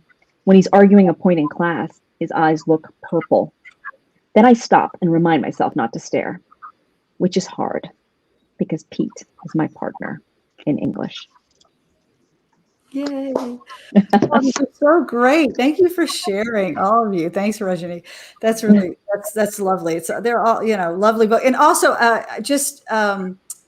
this idea that you need to please, and to be something, to be so much. And I love like Lou and building her house. Oh my gosh. this girl is building a house. I love how all of the girls in your books are, they're out there, they're doing it. They are making their lives happen. And Junie's adventure, so it's a real girl power panel we got going here. So I appreciate that. Yes. And I know we all do, for girls and boys to read about these powerful girls that you all, just have given us. And we're all appreciative of that. We've just got a couple minutes left. So this is my most important question. Dark chocolate, milk chocolate, or white chocolate when you're writing? I need to know what the chocolate situation is. And if the chocolate intake went up during the pandemic, because it sure did for me. That's like asking what's the one book that you would bring to dark chocolate. I'll make a stand. Okay, I'm milk chocolate with caramel inside. Oh, nice. Oh, I'm with you, May. I'm totally into the milk chocolate, and I do love caramel inside too. I know that dark chocolate is like the right thing to say because of the antioxidant situation, but I still have to. My heart goes with milk. Yeah, milk chocolate, and I like toffee in the milk chocolate. Yes, we should clearly have a party. My editor sends me milk chocolate with toffee in it when we're revising. She sends me the manuscript with the chocolate. Not last year. We didn't do it by hand last year. Everything was online, of course, but in books past. So yeah, May, I think I got this question because I saw you someplace online talking about chocolate. Is that right? I'm always talking about chocolate. It's like a crutch when I'm having a bad writing day. Where's my chocolate? Where's my chocolate? It's like, It's like you deserve it. We do deserve it. I think all the consumption of everything went up. Coffee went up, tea went up, and chocolate went up. Just that's it. It was a given. It was impossible to really deny oneself, I think, during the pandemic. That just felt wrong. Like we have to have some comfort, especially if we're going to get through this. I want to say what's coming next, but we're running out of time. I'm just going to say then to everybody, I so appreciate you all being here today. Listen, you guys, if you're interested in reading more for these wonderful authors, go to your indie bookstore. The books are there. That's the best place to do it. Vroman's is hosting a lot of this here. All these books are at Vroman's in Pasadena. You can go to the Vroman's site and you can go to the LitFest site and order books. I cannot recommend these books and these authors more. It's been such a pleasure.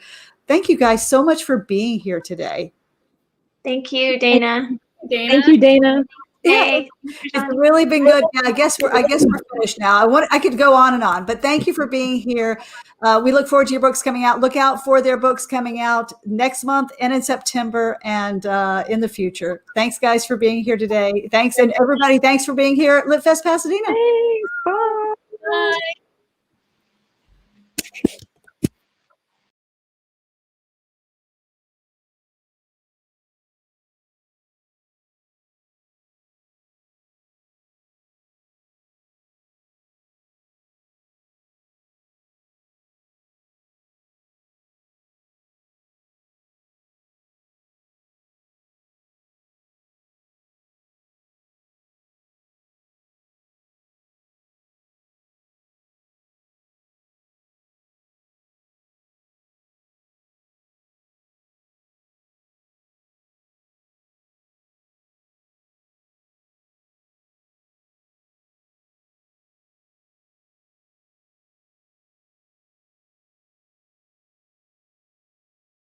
It was 1974.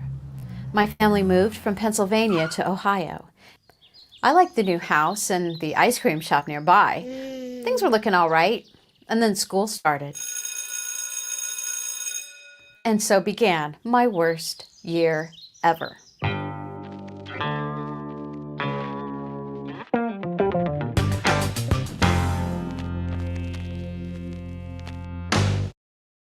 I was an early bloomer, as they say, and it turned out that not only was I the new girl, I had the biggest boobs of all the girls in my 6th grade class.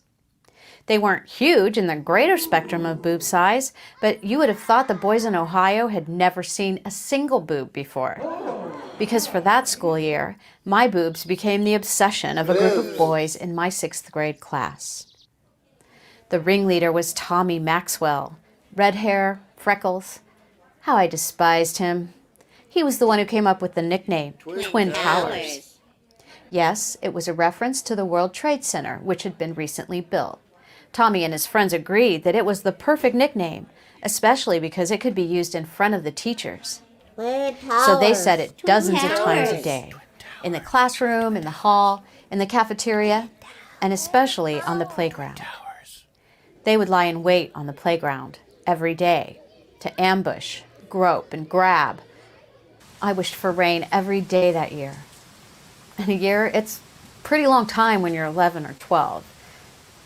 I didn't have the words back then to describe what was happening. Sexual harassment, bullying, sexual assault. I didn't have those words, and I didn't tell anyone. And so it continued, on and on. I used to look at the other girls and think their flat chests represented a kind of freedom I had lost.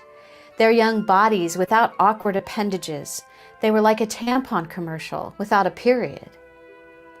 And in this little world, this world of one adult and many children, I was puberty's photobomb, and my signifiers of sexual development, universal to all, somehow in that time and space marked me as utterly freakish and deformed. The other thing I remember about that school year, story time. The teacher spent an hour per day reading to the class. Ms. What's-Her-Name chose a grown-up book that would take all year to read. It was a New York Times bestseller called Alive. The book is the true story of the survivors of a 1972 plane crash in the Andes.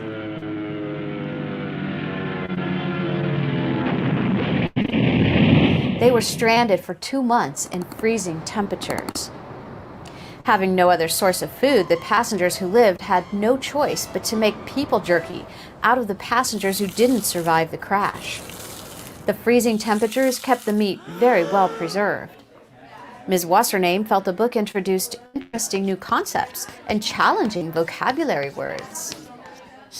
I wondered why I couldn't be in Mr. So-and-so's room next door, where he was reading A Wrinkle in Time or some other age-appropriate book, where there was a boy with a shy smile instead of a leer. So those two things went on all year. The sexual assaults, the name-calling and humiliation, and the cannibalism and desperation of South American plane crash survivors. In between were the weekends blissfully free of Tommy, punctuated by Scooby-Doo and Soul Train, hours on roller skates, spinning to the music. Finally, in the spring, the survivors were rescued from the Andes. What a relief!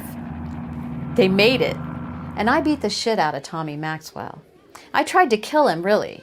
He touched me one too many times, and I took him down one day on the playground, and I sat on him, and I grabbed his ears like handles and pounded his putrid head into the ground.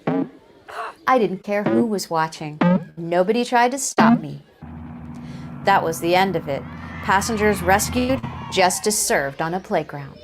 We all did what we had to do to survive. After that year, we moved again to another state. When I got to my new school for the 7th grade, I was very happy to make a new friend, Leah, who had the biggest boobs I had ever seen.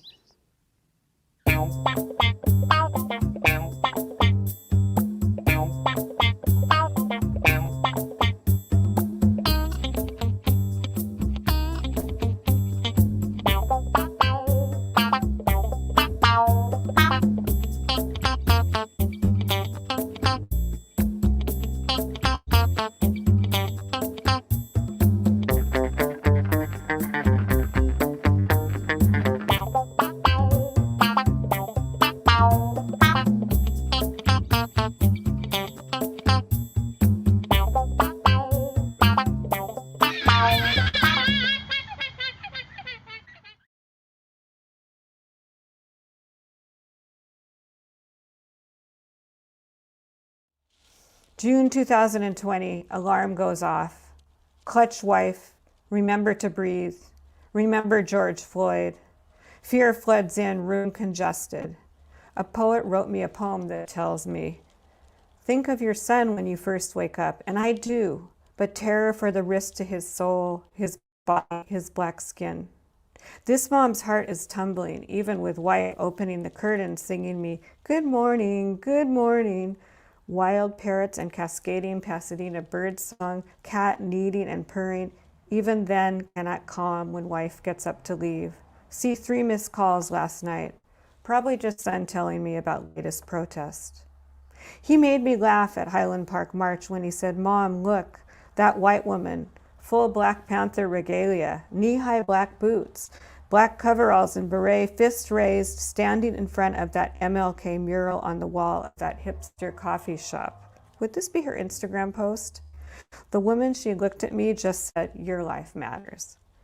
Yes, it does, son. And I imagine telling him this every day, what I've always told him, his life matters.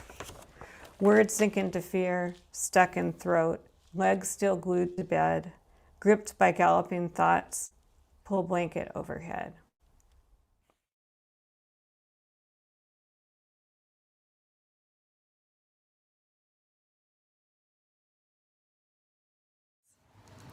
I think of the lipsticks, lonely in a drawer, magnetic caps click tight, waiting to be pulled off, their cylinders coiled as a snake asleep in a den, ready to strike, a slingshot loaded, needing to arc, oil, wax, and pigment molded then angled off, silos of color and attention, soldier-esque, ready to swipe, mouth, towel, tissue, air. I think of the lips, naked beneath masks, dressed instead in hammocks of print or paper pleated surgical blue, the expressions buried against these screens, applied to blot everything out. I think of the kisses, barred from release, like inmates touching through plexiglass, the hands powdery with gloves, capped against touch, keeping warmth from seeping through. Black honey, Viva Glam, Russian red, a taxonomy of color and mood, stored, stilled. At the bottom of each tube, the bullet idols, wanting to swivel, to ricochet out.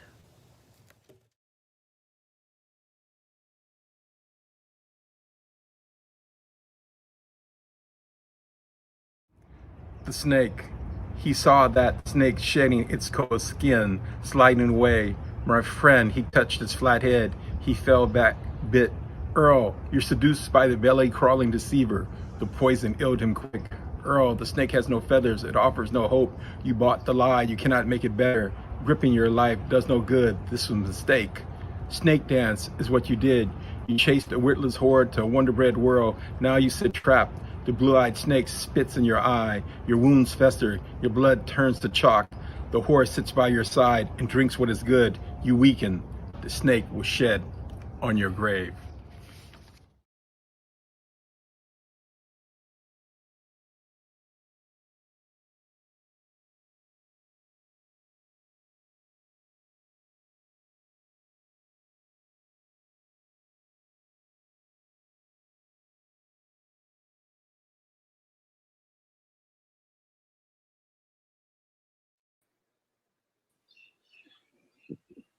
Hello, friends of LitFest Pasadena. Welcome to LitFest Pasadena 2021, our 9th year of California's most diverse, second largest literary event. Welcome to this panel. It's called Don't Hit Repeat. It's a discussion of the documentary First to Go by filmmaker Miles Matsuno and esteemed film critic John Powers. Before we start, please let me share a brief history of LitFest Pasadena. LitFest Pasadena was founded by local writer Jervy Turvalon and the late, renowned, and beloved food critic Jonathan Gold and journalist Larry Wilson 9 years ago, out of a desire to build a platform where diverse literary voices are celebrated. This year, with partnership with Lightbringer Project, Vroman's Bookstore, Red Hen Press, Locavore Lit, Rare Bird Books, Playhouse Village, Prospect Park Books, and more, we are bringing a total of 12 virtual panel discussions on topics ranging from stories of the new unionism, writing while Black, the twists and turns of true crime, to authors and airwaves. Thanks for joining our panel. Don't hit repeat. As you might know, May is Asian Pacific American Heritage Month. The recent surge in anti-Asian hate and violence has brought anti-Asian racism into sharper focus. As a community, we have been outraged, saddened, and disappointed to see the overt racism and transgression against us. Yet we're not surprised. Anti-Asian racism is not new in this nation, from the unjust treatment of Chinese transcontinental railroad workers in the 1850s and their erasure from history, to the Page Act of 1875, which was the first restrictive federal immigration law banning the entry of Chinese women, to the infamous 1882 Chinese Exclusion Act prohibiting all immigration of Chinese laborers. It is only by learning our history that we don't hit a repeat button. Today's panel discussion will begin with a screening of the documentary First to Go, Story of the Katako Family by Miles Matsuno, and followed by a live discussion between Miles and film critic John Powers. The film documents Miles's family history of being the first Japanese-American family in San Francisco to be sent to the internment camp during World War II. I am your host. My name is Jinghuan Liu Turbalong. This is my fourth time participating in LitFest Pasadena. I am honored to present to you the incredibly talented filmmaker Matsuno. Miles was born and raised in LA, and he focuses on developing meaningful stories that carry out strong messages through visual aesthetics. Having led efforts for ABC Los Angeles in technical directing and engineering for shows such as the Academy Awards, Dancing with the Stars, CMA Awards, and more. At the same time, he was gaining recognition for his films that bring honest and inspiring messages through his directing and writing. His works have been shown on TV, theaters, and festivals, winning awards throughout the country. His latest work include a feature film titled Christmas in July, and a documentary We Will Soon See, and a passion project online called We Are the People. John Powers is the critic at large for NPR's Fresh Air with Terry Gross. He has worked as a film critic at both LA Weekly and Vogue, and has written about politics for both. He is the author of the book Sore Winners, a study of American culture during George W. Bush's presidency, and co-authored WKW, The Cinema of Wai Ka-wei with Wong Ka-wei. He lives in Pasadena with his cat, Nico. And I would be remiss if I did not mention that both Miles and John are phenomenal runners. And for all my running friends tuning in, John has been running for decades, and Miles has a marathon personal best of 2 hours and 37 minutes. And Miles will be running this year's Chicago Marathon. John and Miles, anything to say to our audience before we roll the documentary? No, I mean, I'm thankful for everyone having me and John, and I'm grateful for this opportunity to have this discussion. No, I think we should see the film. Miles is the star. I'm just the person talking to him. All right, Toby, let's roll the film.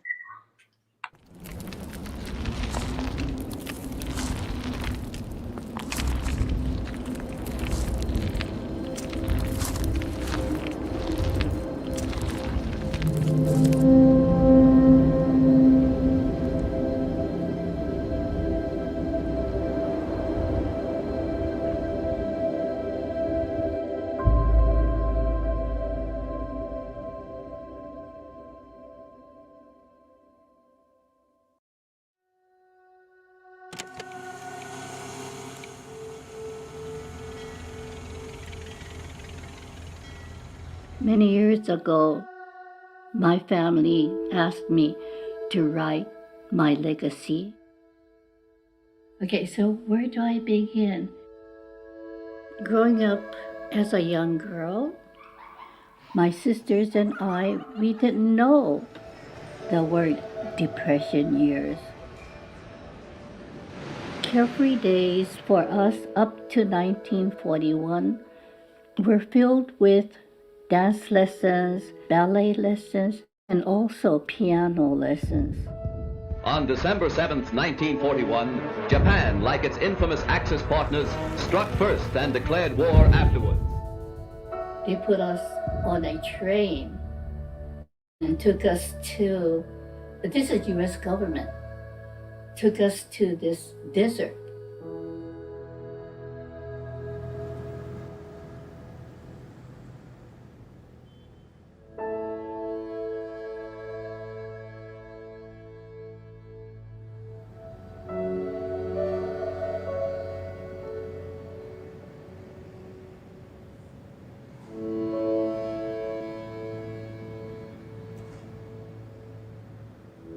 Ichiro Kataoka is my father. He came from Hiroshima, Japan. It's a little island in the Japan Sea. He came thinking that he was going to get a better life. And once he got here, he worked hard and he got himself a job. And he didn't know how to say chicken. So he would go like this and kokekoko, working for these people. He came over here and married my mother, whose name is Shige Tamura. She was a shashin gekko. Shashin means picture, kekkon means to wed. So she was a picture bride. And then eventually they had 7 kids. Oldest being Toshi, then Kazuo, and then there was Takashi, me, Mayako, and Akiko.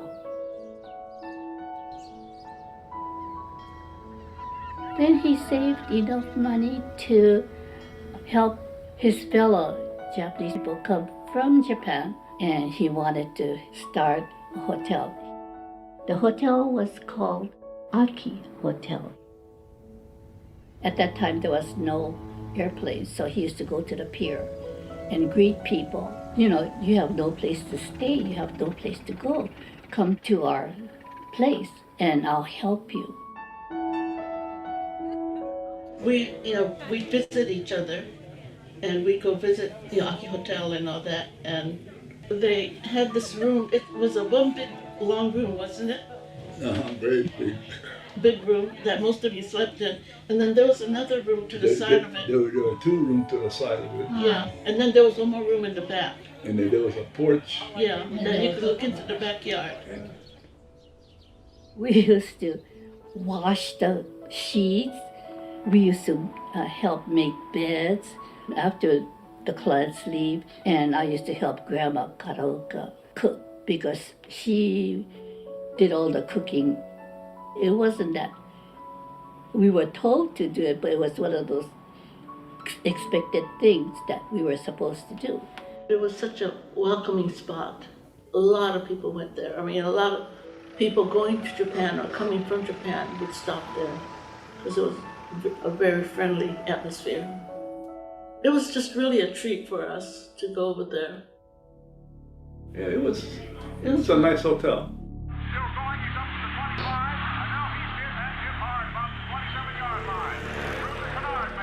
We interrupt this program to bring you a special news bulletin. The Japanese have attacked Pearl Harbor, Hawaii by air, President Roosevelt has just announced. We take you now to Washington. Yesterday, December 7th, 1941, a date which will live in infamy.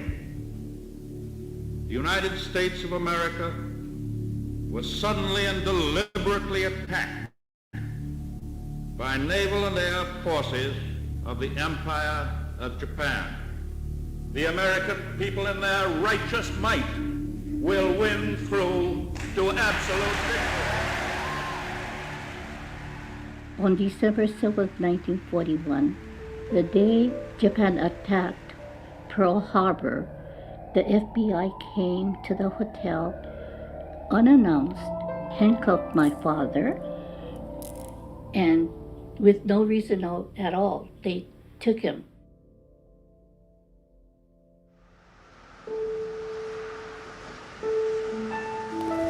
There must have been about 3 or 4 FBI's that came storming into the hotel. And no sooner they came in, they locked the door. So who was inside couldn't go out, who was outside couldn't come in. And they rummaged through my father's safe. They looked in there and to see if there was any contraband or whatever, which of course then they wouldn't find anything. We didn't know what was going on. It happened so fast. And my mother, I remember, she ran after him saying, "It's going to be cold, so you better bring a coat."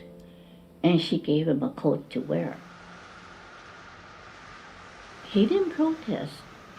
That was the last time I saw him until he was released and joined us in Topaz, Utah, where we were all incarcerated. He was the first one taken in. He was right there with a lot of other people helping the Japanese community, and that's why they targeted him. Because he was prominent within his community. That's right. Did you know that Pearl Harbor was bombed? Oh, no, nobody knew what was going on.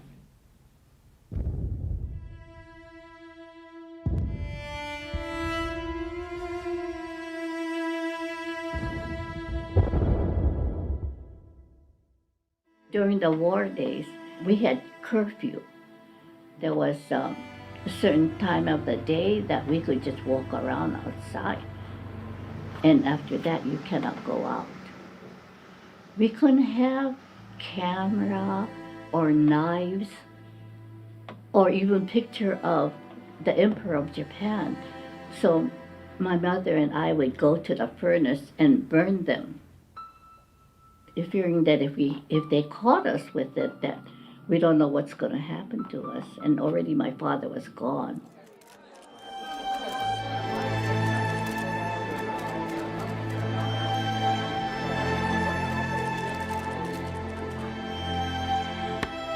Well, first they boarded us on a bus, I remember.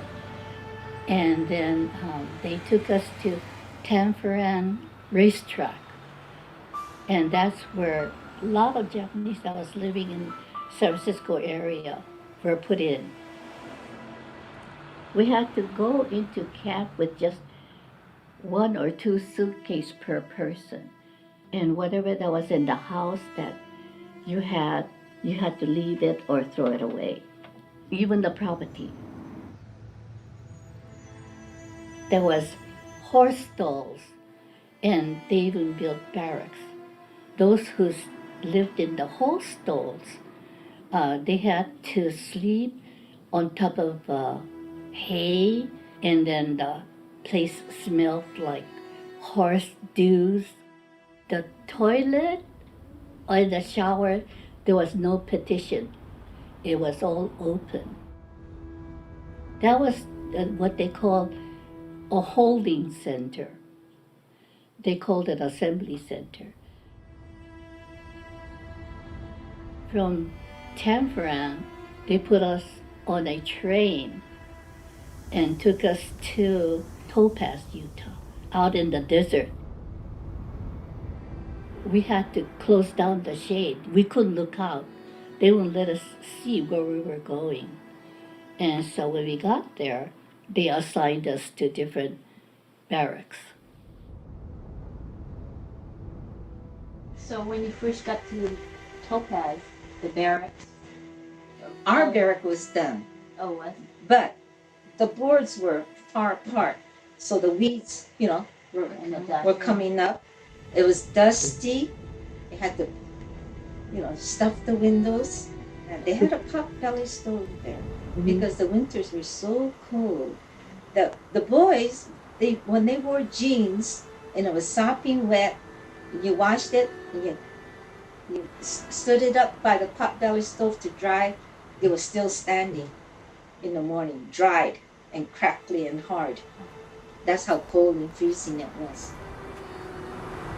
There was a mess hall, and in the mess hall we used to have tin plates. They would scoop mashed potato, pork and beans, or whatever it is. The food itself was really bad. What kind of food did we get? Horse meat, tripe, and all that. The government didn't know. They thought they were giving us regular good food, ordinary food. As it turned out, a lot of these soldiers, they pocketed the extra money. They were finally found out. We had school, hospital, schooling was done by some of the occupants of the camp. It was like a city that they built just for the Japanese to live. Like a city, but it was desert and there was nothing. I don't know where the older Japanese generation, they're so artistic. They get all kinds of little rocks and shells and whatever, and they, right in front of their doorway, their section of their living quarters, they build a garden with rocks, a rock garden, and it's so pretty. And you think, my God, they plant these things, they make something from nothing. Did people try to escape? I don't know. There's an incident in one of the camps where they said somebody tried to leave, but then he got shot. And if you went close to the barbed wire, we were surrounded inside a barbed wire. And there was a lookout center, where the U.S. soldiers would be up there looking down with a rifle. An armed guard in the guard, what do you call it? Guard tower? Guard tower. Shot him. He's an old man, and he shot him. And the report said that this soldier says he was too close to the fence. They found his body 20 feet away from the fence. That was not close to the fence. And what was he going to do? He was just collecting shells. He probably didn't even understand English. He probably didn't understand English, It was kind of carefree for the younger kids. We just went along with the flow, being younger. We went to school when we were told to go to school. We ate when we were told to eat. And we had dances, block dances, baseball teams. So anyway, it was good and bad. It was good for some, it was bad for the others. These old folks had it tough, but the young ones had fun and made a lot of friends because of camp. And I told my kids, I said, well, as bad as camp was, one thing, I met your dad here. I met your dad in camp. We were in block 11, they were in block 9. We're in the same block, and barrack 9. I'm on barrack 11 in the same block. So I said, well, as bad as it was, if it wasn't for camp, you kids wouldn't be here. So I said, that's the only good thing I could say. It's very strange how I met your grandpa, Jinx Matsuno. I met Jinx Matsuno through a mutual friend of mine on the bus going to City College in San Francisco. And then right away we headed off. And then in 1950, we got married. Okay? And it was either getting engaged to me or for him or buying a car. And it was $300 for the car or maybe $300 for the engagement ring. Well, he got the car first, so I had to wait. That was 1950. He comes from a family of a sister and a brother. Being the oldest, he looked out for his sister and brother, always looked out for his sister and brother, and so he was very compassionate person. So then we saved money to get married. I think about a year and a half after we met, because the car won out first. The car was the first choice, and I was the second choice. Many years have passed since those days. There was an article in Japanese San Francisco newspaper depicting the life of my father, Ichiro Kataoka. Among the other things that was written was his motto, which was honesty and kindness are best in business. My family is my treasure, and although we have this past, I'm not bitter. Many other families have stories, and this is just about my family. And the word family is what kept this one together. It's blue and white. I used to think it was so pretty. You're supposed to pass the camera around. Say something nice to the camera. Oh, is it a video? I want to be on a video. What the hell are we doing here? This is too loud. Selfie. Happy birthday, Rick. Love you. So cute. Just before my mother died at the age of 97, she expressed to me that she was shiawase. And after everything I've been through, I can't complain, and I too am shiawase. Shiawase means very fortunate.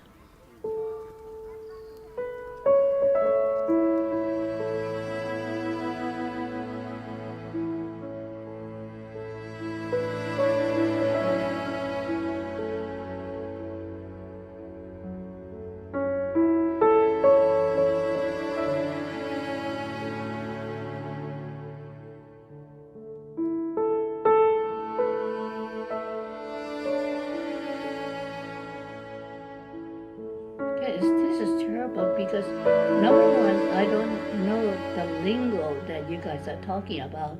Number two, I can't hear too well. You can hear? I can't. My hearing is not working too well. So I'm just reading your lips.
Hello, so we're back. Back. It was hard to watch it without tearing up. Oh, I know. It's the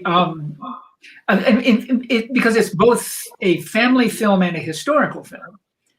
And I was going to start by asking Miles, when you first set to make it, did you conceive of it more as a family film, or as, I mean, it maybe looks more like an issues film today than it might have to you when you started it?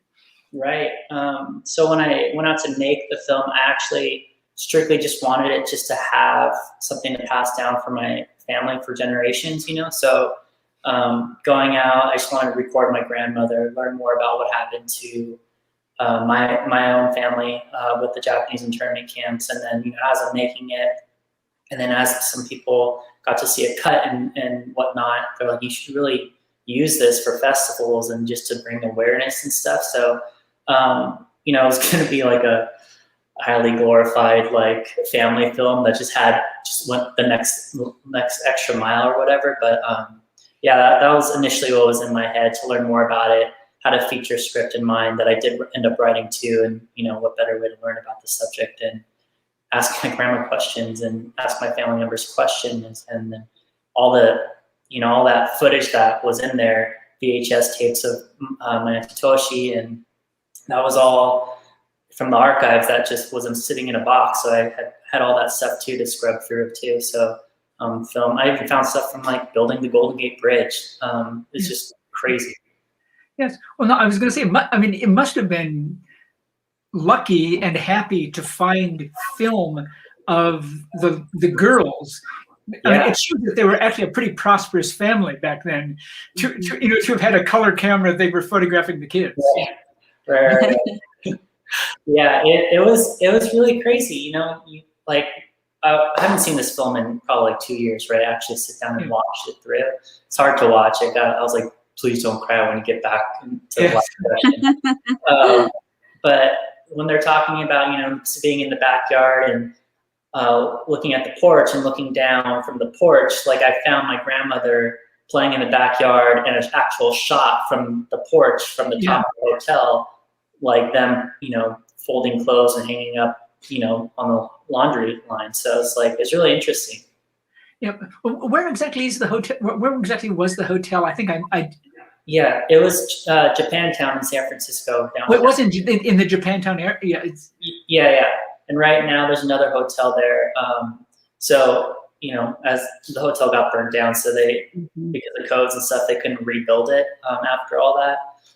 So another hotel later and down the road ended up building where that one was. Well, yeah, no, I've stayed there actually a lot, going to the San Francisco Film Festival. So I spent a lot of time in the Japantown. So cool.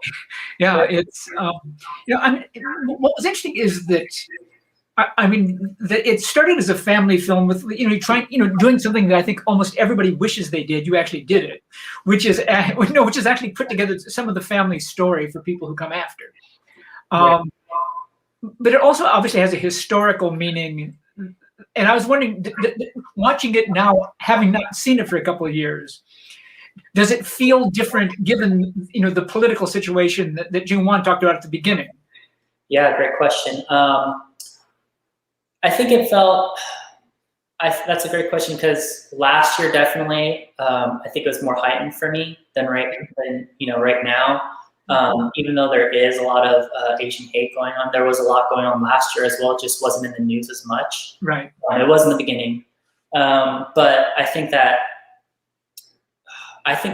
it was more heightened for me once I actually dove into the subject of learning more and visiting more about going to the Japanese American Museum out here in LA and San Francisco, visiting some of the camps and stuff like that. I think that's when it kind of hit more, just learning more about what actually happened, and said that's beyond textbook, and then beyond things that you're told like in the classroom or whatever, actually talking to people in San Francisco, San Jose, whatever, and hearing their experiences as well. I think that more than right now is something that really got to me too, because oh, sorry, what were we gonna say? No, please continue. I'm sorry. Just because it's their stories, you know, and those are very rare to come by, and not everyone, especially first generation, they didn't really speak about that stuff. That they're very, I guess, proud. You know, it's not a proud moment in American history either, and so they just didn't want to discuss it. And you know, my grandma didn't even want to discuss it. But after we started rolling, she ended up was telling me what to do. I have all this B-roll of her just telling me what to do. It's hilarious. Yeah. Well, no, it is funny because, I mean, part of what is striking about that generation is that they don't want to talk about it. Right. I mean, I know that I was interviewing the filmmaker, Cary Fukunaga. Oh yeah. Okay. I mean, another Bay Area guy whose grandfather was one of the No-No Boys. Which is the group of people, the Japanese people, Japanese guys who refused to take the loyalty oath and said they wouldn't serve for any government that was imprisoning and locking up people. And what he said was that was a tricky thing. He didn't want to talk about that either. So whether you got sent to the camps or whether you went to the war, like that generation just never wanted to talk about it. Right. Yeah. It took me many years to actually feel comfortable about it, to even actually discuss. And I think, I don't know, some were vocal about it, and some weren't. Yeah, I mean, and it's what's also striking is the call, like there wasn't a lot of bitterness in your film. I can imagine being bitter myself. 3 years, yes. Yeah. 3 years. Yeah. I mean, Maya Toshi, there's a lot of other things that I didn't include maybe that, I didn't want to just show a film that was just bashing, all just bitterness all the time. I wanted to show something that, focus on that good can come from a bad situation too, and I feel like there's a lot of stuff out there. And it's important to tell what happened for sure in the film and just in that context. But the parallels between my grandmother and then Manati Toshi, I thought it was so striking and interesting because her experience seemed to be a little bit different than Manati Toshi's, right? She was very much worried, force me, we're doing this, and all that stuff. But then she also talks about, she met one whole side of my family wouldn't even be here if it wasn't for the camps because they actually met. Mm-hmm. I found that to be so powerful. So the editing actually switched when I was going in it, and I was just thinking, there's these moments in situations that people get in, and you just find the strength and resilience through it, and there could be something beautiful in that. Something comes out of it that's beautiful. So the whole shift of my editing just completely shifted, and I just wanted to end on a inspirational note. Oh yeah. Well, I think one of the nicest things in the film that I think maybe corresponds to what white guys' interest in Japanese culture. I'm no expert, but I think it's true to say that when one thinks of countries with highly elaborated aesthetic senses, that I think that Japan, I always think of as Japan and France, say, for example, just even things like when you go to their cities, the store windows are just more beautiful than they are in other countries. Yeah. Mm-hmm. And I thought that it's striking that, even when they've stuck you out into the barrens of Utah, people are going to put together a garden. Yes. And there was nothing there, and yet they were able to build something like that. Yeah, that's what I mean. To me. That was the part of the film that really stuck with me. I was like, wow, that is the human spirit. That is resilience right there, and it's just so beautiful. That's when I started sobbing, and then I never stopped. What I also thought was interesting was the way that, once again, this goes back to another movie, which is Steven Spielberg's Empire of the Sun. I don't know whether you've ever seen it, okay? But part of the way in which, if you're a kid and you're in one of these camps, you're with other kids, and it's almost kind of an adventure. Yeah. Mm-hmm. It's the adults whose lives have been shattered. If you're a kid, it's not that much different in some ways. Right, and my grandmother talks about that. She says, we went to camp, we went to school, we played with our friends, we did.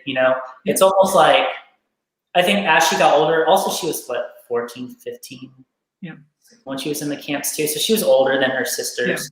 Yeah. So she did feel it more because that's her high school years. But you're absolutely right. They had prom, they had baseball games and all that stuff, but they're still in barbed wire, but the younger kids for sure, they're just like, oh man, what is it, like a vacation, but not a vacation at all. So no, it's not, I mean, when I was a kid, parents would send their kids to YMCA camp, and you'd be out at some cabin that didn't look much nicer. I mean, it was summer rather than winter, so you weren't freezing, but it wasn't like they were elegant places, so I can imagine if you're a kid, you're thinking, oh, this is a change. Whereas, as I say, if you're an adult, you're thinking, are we going to ever get out? Yeah. Yes. And in the case of your family, you had the bad luck probably, or that the bad luck was prosperity in a way, and being connected, which is to say, you're a leading figure in the Japanese community, right? Which gets you into more trouble in a way, right? Which I thought was interesting that actually, so I pulled this out so I can show everybody. I actually found the original paper on eBay. So that one that I was showing, this is the original one. That's my great grandfather. He says December 8th, 1941. I thought it was interesting that same day, the FBI came and arrested him, almost like they had already had him on a hit list. Like, yeah, that they were like, December 7th, Pearl Harbor was bombed. That same day within hours, FBI came and just took him. Yeah. Almost like, I don't know, I just find that so striking and fascinating, that surprise attack, and then next thing you know, he doesn't see his family for like 3.5 years. And just wild to think about. Yeah.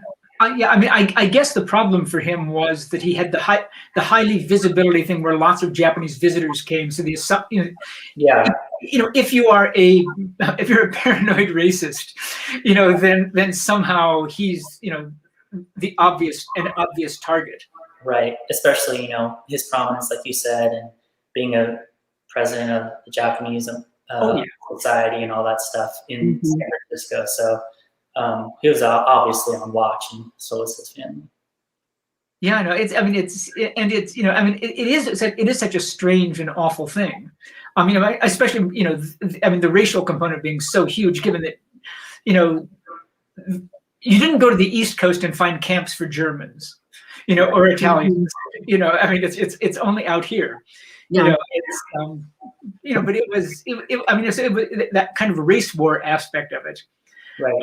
Which is, but probably probably your relatives had already experienced that some of the racial stuff before. I mean, I was wondering, was it hard for them in San Francisco, or did they stay more or less in their own community? Do you know? Or? Yeah, no, they stuck to themselves for the most part. From what my grandmother said, is they had some white friends, some black friends, but for the most part, it was just them in the Japanese community in San Francisco, and they went to Japanese school. And it was all within that little square, where San Francisco. Oh yeah. Square, and so they just hung out there for the most part. Yeah. In your researches, was there anything that you discovered that particularly surprised you? A lot of stuff surprised me. Things that, like, in terms of like within my own family, or just with overall. What are you asking? Overall? Overall, just like any individual details, any particular moment? Oh, yeah, I thought it was really interesting that President Roosevelt actually sent someone to California to kind of like do research on the Japanese people out there, and some guy that he sent came back, said the Japanese pose no threat. They're great people. We don't feel threatened by them. And then next thing you know, he orders executive order. So it was almost like the political pressures maybe of that the people in power were putting down his like neck or throat or whatever. So it's just like, it's really interesting. That I found was really interesting. Canada also had their own thing, except Japanese up there had it worse in the sense that they also built camps, but they sold their property and used that money that they actually used for the Canadian Japanese to build the camps. Yeah, that's that was. I mean, there's a bunch of little tidbits that I found that was really, I thought that was fascinating. Letters wrote. I mean, filing for all of my great-grandfather's paperworks with the WRA, I thought, what the government still holds, I thought that was really interesting, that there was like 150 pages, letters that he wrote, information on him, things on my family, you know, and I was just, made me think about, you know, social media today and the things that we have now. You know, they're just throwing things back and forth. I can only imagine what they might have on us now. But yes, and it'll be interesting to know whether there will be in 90 years, whether people's social media stuff will have any life whatsoever, or as formats change, you know, in the way that suddenly, I'm sure you've all had the experience. Like I had this great old movie, you know, CD of such an early generation that it was a precious thing, but it won't play on anything. Right. You can easily imagine that, you know, Mark 50 of Twitter or Facebook won't be able to keep the old stuff, you know, and so whereas like the papers that your grandfather had in 1931 will be there for you. It's John, is that why you're not on Twitter, nor on Facebook, nor on Instagram? No. I just, I mean, I think generationally it's not for me. I mean, I'm actually on all of them. I just never do anything on it. I know. Yeah. And also, when I was younger, I was too much of a big mouth, and said all sorts of mean things in print. And I worry that if I get started, I will do that and then just get myself in trouble. I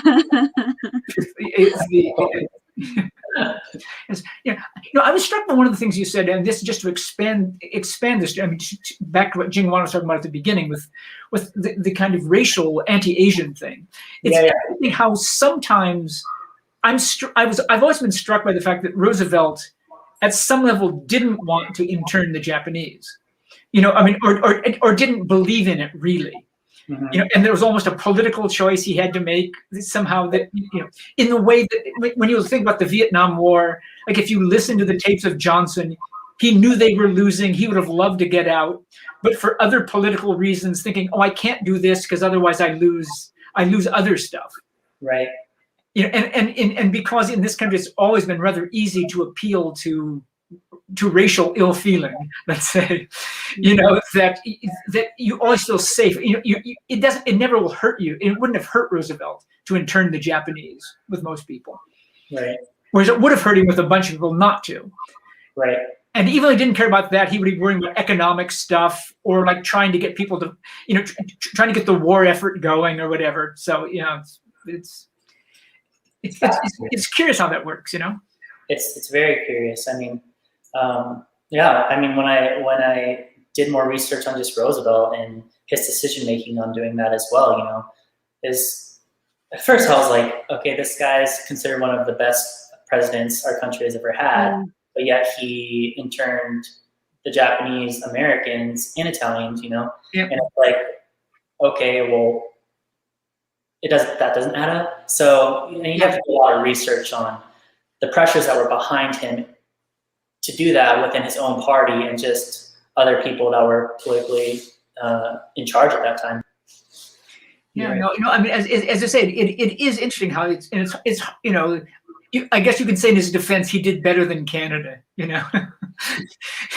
You know, I mean, you know, it's kind of like that thing how you know they would always say, you know, how in China the Communist Party, when they executed people, would charge them for the bullet. But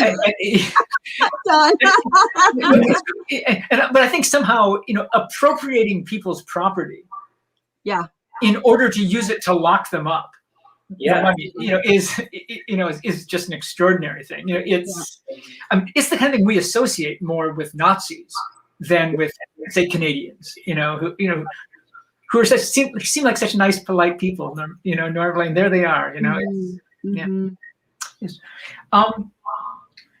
Is there anything you want when you made this? Was there anything you wanted people to take away from it?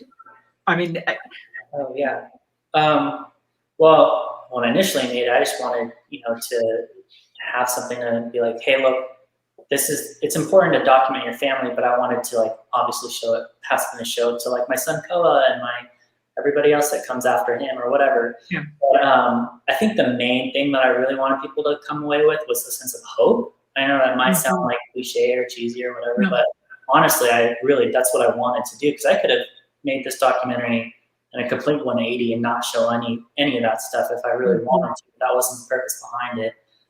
So I just wanted to show the resilience of the Japanese people. I wanted to show just humanity too. I wanted to show community. I wanted to show, all that stuff that I think is really important, stuff that my morals and my values, those are really big on for who I am as a person, how I was raised too. So I wanted to show something like that. And also every documentary I've ever seen on the subject, or just films or whatever, I feel like you don't really get that sense sometimes, and I want it to be a little different too. And that also changed because just recording my family and watching the footage, those stories actually told me. It's almost like sometimes when you watch it's like my We're the People series that I was talking about. It's like they're telling me their stories, right? I'm not the one shifting and figuring out. I have to do that and figure out how to edit and put it in there.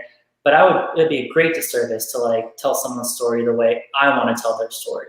So I really listen to my Aunt Chitoshi, what she says, my grandma, what she says, everybody else in that film, Uncle Shug, whoever. I really just want to capture them and show them who they are and tell them the way that they experienced what they experienced. And that's what I felt like needed to come out of this film. So that's and it is one. I think it is one sign of that is true in your film, of the toughness and spirit of the people. That if you came to Los Angeles or San Francisco and you didn't know at all that Japanese people had been interned, you would actually go to Japantown and you would think, oh, these people have done well, or Los Angeles, you think, oh, this is, or Torrance, these are thriving Japanese communities, for Japanese Americans, and you wouldn't think, oh, these are people who were crushed. They were badly treated, they weren't crushed. Yeah, taking everything. They weren't even allowed to come back to the West Coast for a whole year after. So a lot of people went to Chicago, and that's why there was a big Japanese in Chicago. Totally. So that's that's the heroism of it, and it's like and it's ordinary people like your grandmother, rather than huge hero types. You know what I mean? It's like they're ordinary. I think we are running out of time, so I think I should take this point to thank you very much for the film, and thank you for talking to me. Yeah. So let me put a plug for both of you, Miles and John. Where can we find your work? John, you go first. You can find mine on the radio on, I guess, the NPR site for the show Fresh Air with Terry Gross. That's the easiest way to find me. And you can find mine first it goes with New Day for distribution, and also you can visit my website, Miles Matsuno or MatsunoMedia.com. Okay. Thank you both. Before we close out, I'd love to give a shout out to our incredible team working behind the scenes to make this year's LitFest Pasadena possible. Tom Costin, Pat Hurley, Kat Ward, Toby Harper, and Monica, and all the volunteers. Thank you guys. So please stay tuned for the remaining panels, Untangling the Family Stories and the Publishers Roundtable. Until then, take care, and we will see you next year. Okay, bye-bye. Bye, thank you. Bye, guys. Thanks, Miles.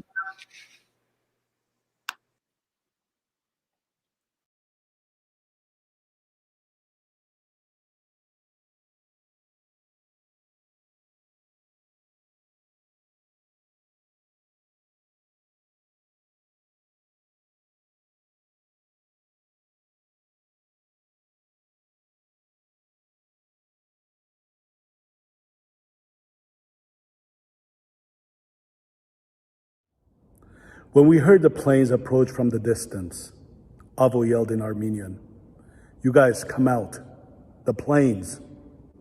He couldn't finish his sentence. We heard the first bomb explode near the bridge. I slid behind a curtain that smelled of mildew and urine. I didn't want to come out. The stained windows rattled. During hide and seek, they always targeted me first. I didn't want to be found. "Come out," Avo yelled. "I'm not playing anymore." No one moved. In this abandoned house of worship, all 5 of us found a corner. Allah will protect us, I thought. Bombs won't destroy a minaret. Avo kept begging, guys, come out, please. It's not funny anymore. No one moved. The explosion set off sirens and car alarms. Allah is with us. Allah is with us. The mosque was our hiding place, even though I was a good Christian boy. The final explosion silenced everything, even Avo's voice.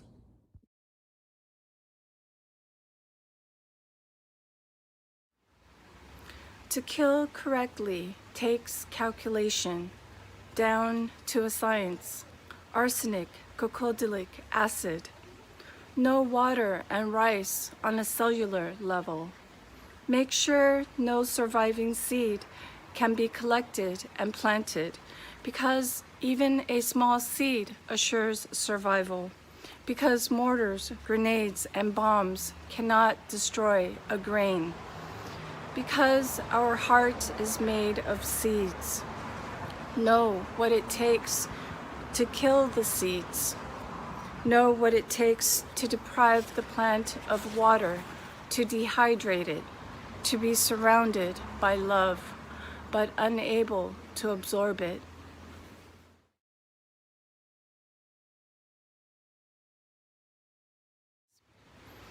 How can I convince you that you do have chlorophyll, that you can take the sun's energy and turn it into sugar, produce something sweet inside of you, take the waste people breathe out and make it into something that will keep you alive, that will keep those around you alive, create oxygen? Why do you say that this metaphor doesn't work, that you don't have the powers of a plant, that nature didn't intend you that way? Look how you twist and turn towards the light.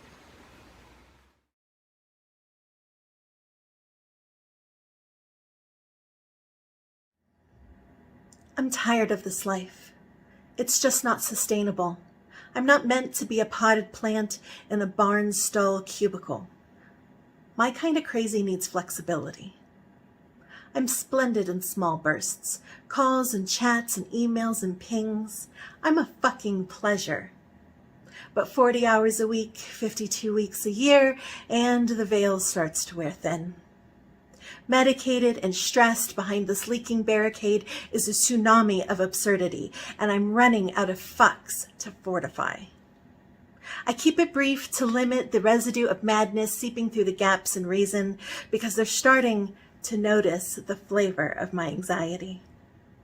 My lunacy is like a ferocious beast that can be momentarily pacified, but I'm running out of treats. Esoteric and eclectic, my dement is like an overloaded suitcase that I'm straddling, trying to latch, and I'm late for the last flight out of this war-torn town. My mania is like a shit-smelling boulder chained to my ankle, and I drag it around and people smile like it's an ordinary day. Shut up, Tina. Stop talking. No one is going to pay you to be you. Don't create, don't donate, don't opinionate. Just give them the facts, smile and nod. Keep your head down. Do the fucking job. And for all that is good and nerdy, shut the fuck up.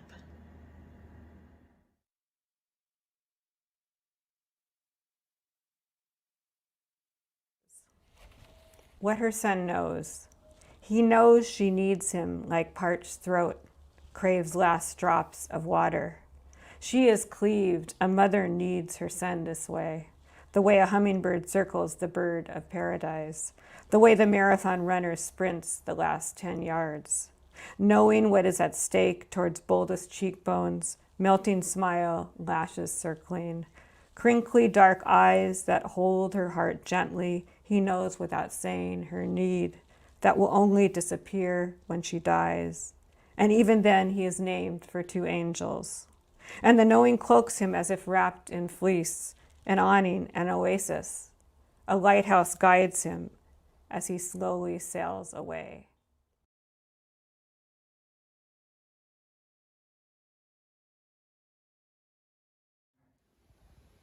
When there is no well, land is parched, mouth dusty, skin cracked, bloody fingers plant thornless roses. Mothers who carry their own water are viewed with discomfort. Curtains of words fall. I don't know what to say. Time heals all. Whispers trail behind like tales, a reminder of what could happen to them. Mothers who carry their own water live through, in, under, around the death of their children. How? They never ask why. Lean on winds of change, find warmth in cold places, push through survival to thrive. Move beyond black and white, traverse shades of gray. Refuse to stay stuck in grave. Dig deep for well inside.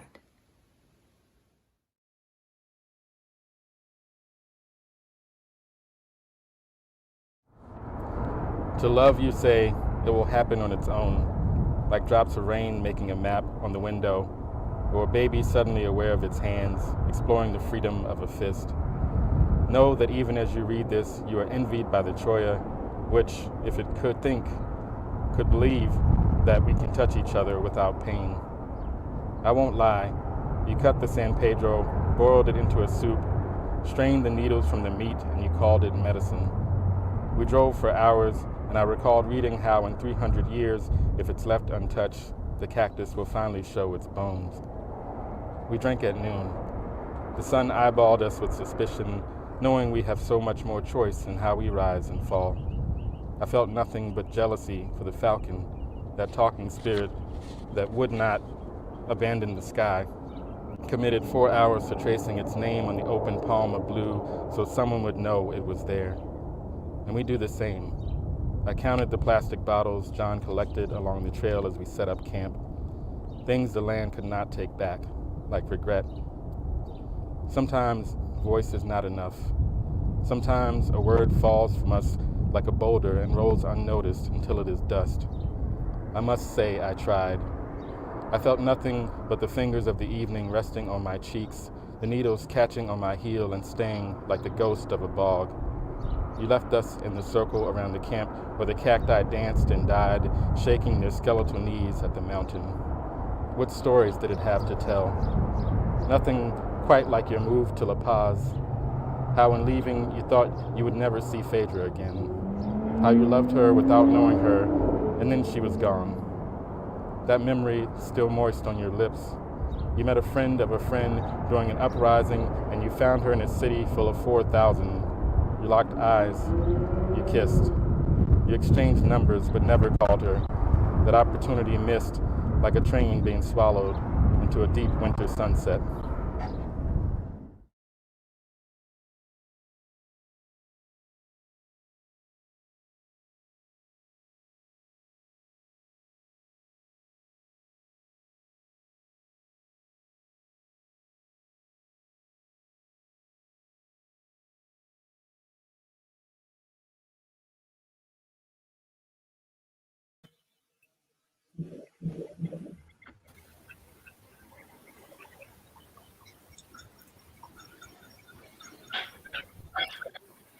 Hello, everybody. I think we're live. Are we all here?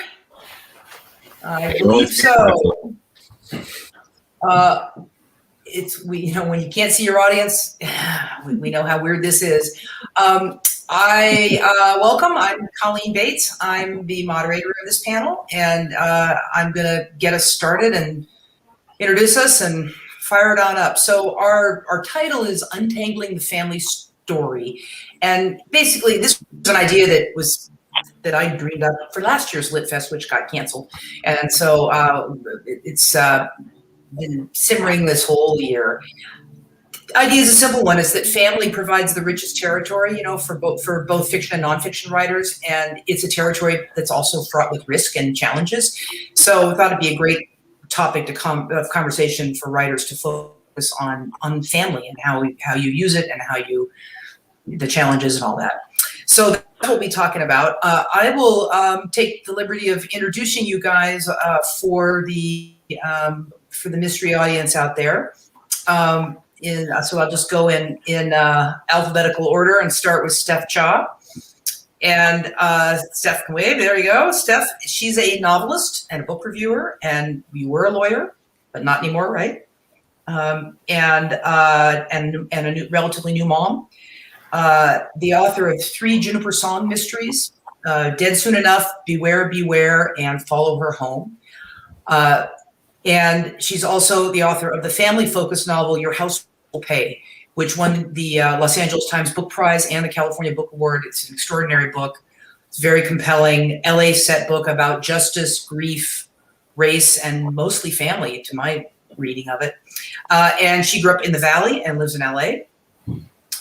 Next up is Amy Meyerson, and Amy is the author of 2 novels, The Bookshop of Yesterdays, which is in 11 languages. Is that right now, Amy? I read that on your site. Anyway, been obviously done very well, and a very family-focused new one called The Imperfects, which I had literally just finished last night. I loved it. It's about as family as a family novel can get. And she's a creative writing professor at USC and a native of Philadelphia, but an LA resident now, of course. And her works have been published in a lot of literary magazines as well. Next up is J. Ryan Stradal, and fellow in the beanie. J. Ryan may be a Minnesota native and a writer who has set his fiction in the Midwest, but he's been a true Angelino for a long time. Active volunteer at 826 LA, which means a lot to our city, and worked in television as an editor for LA's Unnamed Press, and many other things. His debut novel, Kitchens of the Great Midwest, was a book I absolutely adored, as he knows. It was a New York Times bestseller. I wasn't the only one who adored it, and it's been published all around the world, I believe. Newest novel, The Logger Queen of Minnesota, is every bit as good as that first one. It also became a bestseller. And is it true that it's in development for possible TV? Is that right? That's what your bio says, J. Ryan. Anything happening? That's all I can say. Yeah. Well, We'll we know see. how that challenging It's out of that my is. hands. Yeah, it's good to let it go of that. And then finally, Sergio Troncoso, who's in my lower left. He grew up in El Paso, a quarter mile from the Mexican border, son of Mexican immigrants. He became a Fulbright scholar and alumnus of both Harvard and Yale. And Sergio's published 6 books, including A Peculiar Kind of Immigrant Son, which is a collection of linked short stories on immigration. He's also the editor of 2 anthologies, including the outstanding new release Nepantla Families. I keep struggling. That word is a challenging word for some reason. I don't know why. Familias, Nepantla Familias, an anthology of Mexican-American literature on families, focused on the family. And Sergio is the president of the Texas Institute of Letters and a teacher at the Yale Writers Workshop, and lives in New York and Connecticut, but you're in El Paso right now. So that's, yeah.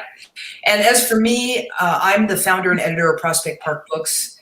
So over my 15 years as a publisher, I was a writer before that. I published more than 100 books, ranging general fiction, mysteries, cookbooks, regional books, all kinds of things. I sold the company to Turner Publishing just earlier this year, and I'm working on the transition right now. So I'm no longer a publisher officially, although I'm still working on some books that were in the process. So after that, I'll get ready for a new chapter of my life. We'll see. Possibly returning to my former life as a nonfiction writer. So so that's who we all are, and so I thought we could start with the gravitational pull of family.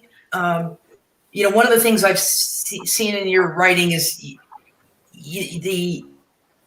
how hard that is to resist, even when there's great conflict. So, Brian, in Logger Queen, you've got sisters who don't speak for forever. And Amy, in the imperfects, you have a mother and one daughter not speaking to a brother for years as well. And family conflict and disconnecting is a common thing. But the gravitational pull is still there. There's still something. There's still, and it also has to. You can see in Amy, also in the imperfects. There's just a small thing late in the book where the sisters have a sharp argument in front of Christian, one of the characters, and you make a little observation that Christian is dumbfounded by the way that they then just hug and are fine, because obviously he's an only child, because he doesn't understand how you can be so mean to each other and then hug and be fine. So I wanted to know how you guys, all of you, your own experiences with siblings influenced your storytelling. Those of you who have siblings, I think, do any of you not have siblings? Do you all have siblings? And yourselves? Yep. Okay. How that gravitational pull, I guess let's start with you, Jay Ryan, because I brought you up first, about the gravitational pull of siblings and how you use that in your writing, and what does that mean, like where people cannot speak for years and yet have this bond? Wow. Well, first of all, thanks for having me here, Colleen, and it's a real honor to be here with Amy and Steph and Sergio. It's a wonderful panel and great topic. That dynamic was inspired by relationships on both sides of my family. I'm descended on both sides from people who have experienced what they would regard as unfairly divided farmland inheritance. And in each case, it created a schism where one case, sisters haven't spoken for decades. And one of the reasons I sat down to write Lager Queen was to try to find a way to reconcile that. I don't have that same situation with my own brother. My own brother and I get along very, very well. We're very different people, but I tremendously value my relationship with him, and I think he's a spectacular guy, and my life wouldn't be the same without him. I can't imagine what sort of scenario would emerge that would create silence between he and I, except for the death of one of us. But for my descendants, it was a little easier.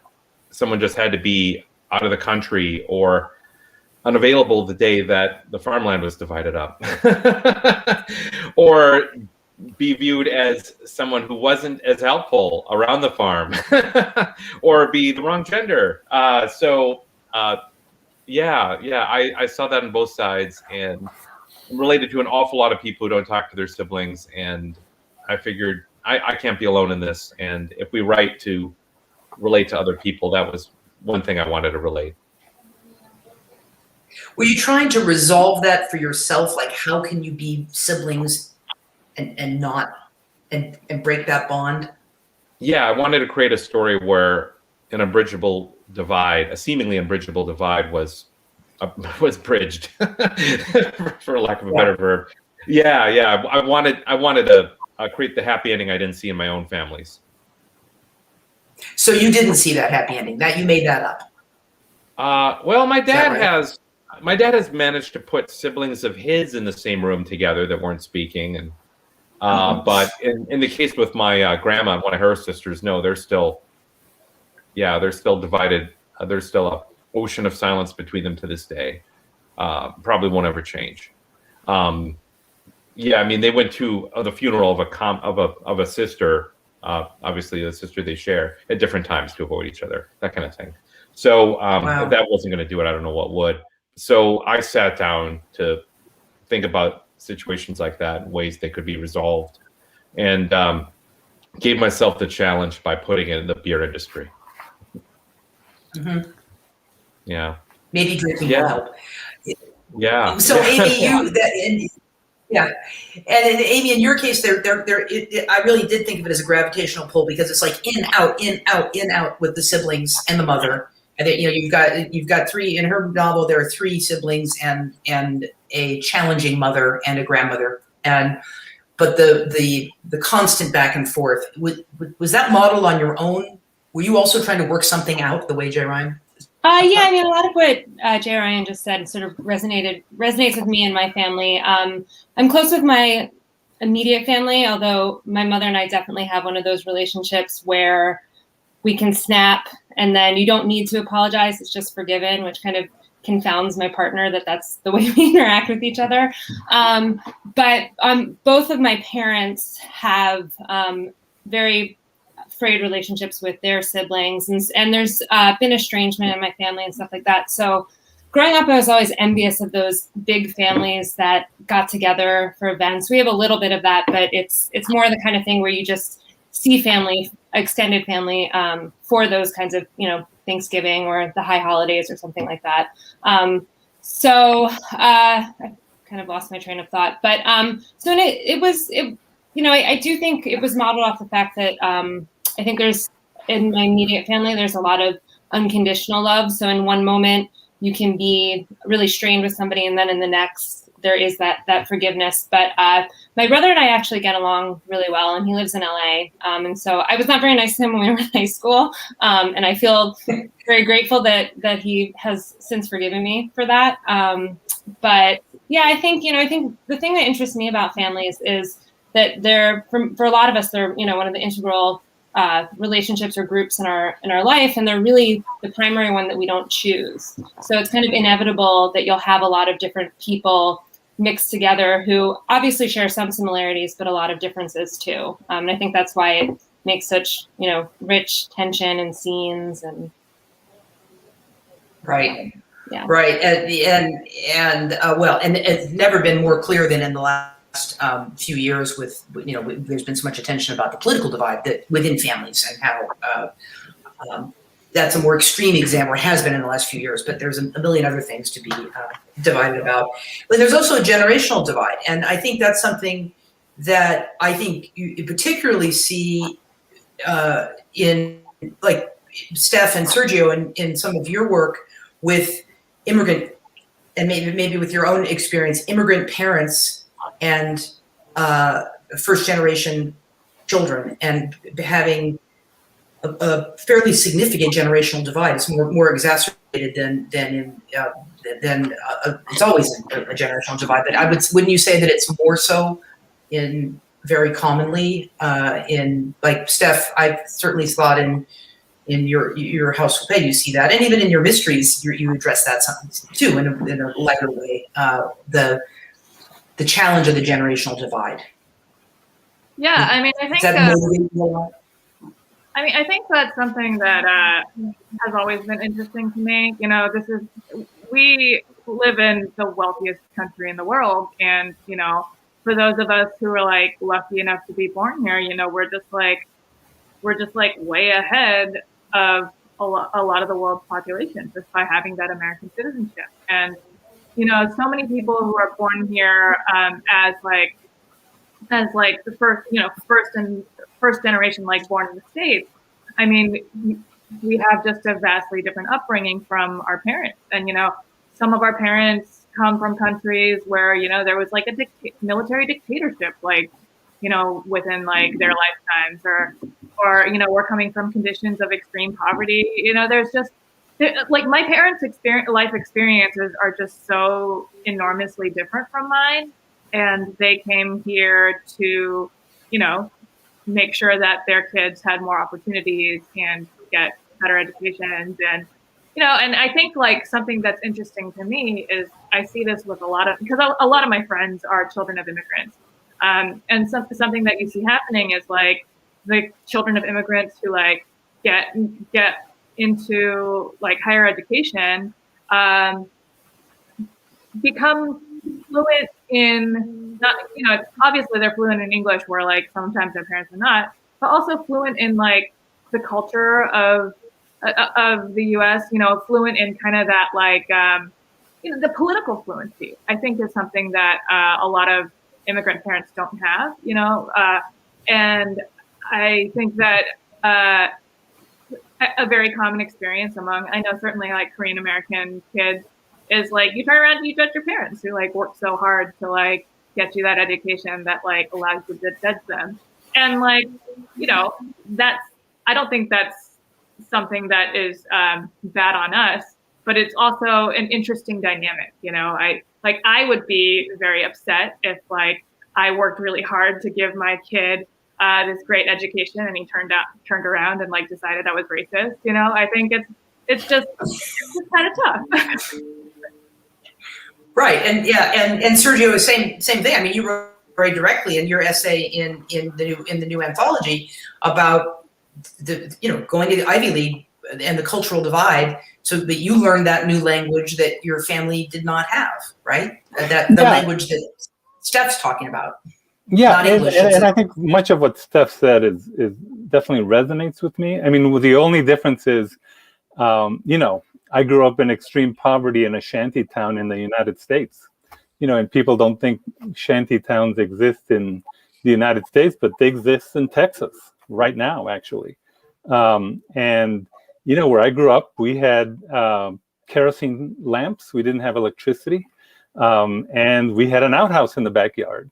And this was the US of A. And my parents were Mexican immigrants. So, starting from there and being a chubby kid on the border who loved books, and then going to Harvard and Yale separated me, from my family in a very fundamental way. And there's that loneliness aspect to it as you navigate your way politically, culturally, where you simply are trying, you show up to Harvard and you can't believe this is a university, that you think the taxi driver is kidnapping you because he's taking you to a park. And he said, no, this is not a park. This is Harvard Square. This is the universities all around you. And you have Led Zeppelin t-shirts and bell-bottom jeans, and you don't even know where people eat. And so you're starting from less than nothing. In many ways. And I mean, I became one of those parents who brought my kids to the Ivy League and introduced them to everything and make sure they have a bank account and all this.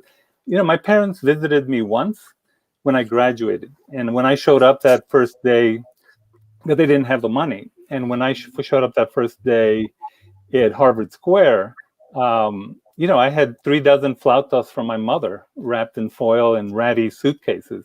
And so this sort of fundamental cultural, economic divide, and then becoming an insider, now teaching at Yale and being, and you see the sordid, you don't buy into the whole Ivy League thing because you're still an outsider. I'm still the only Mexican American in my department.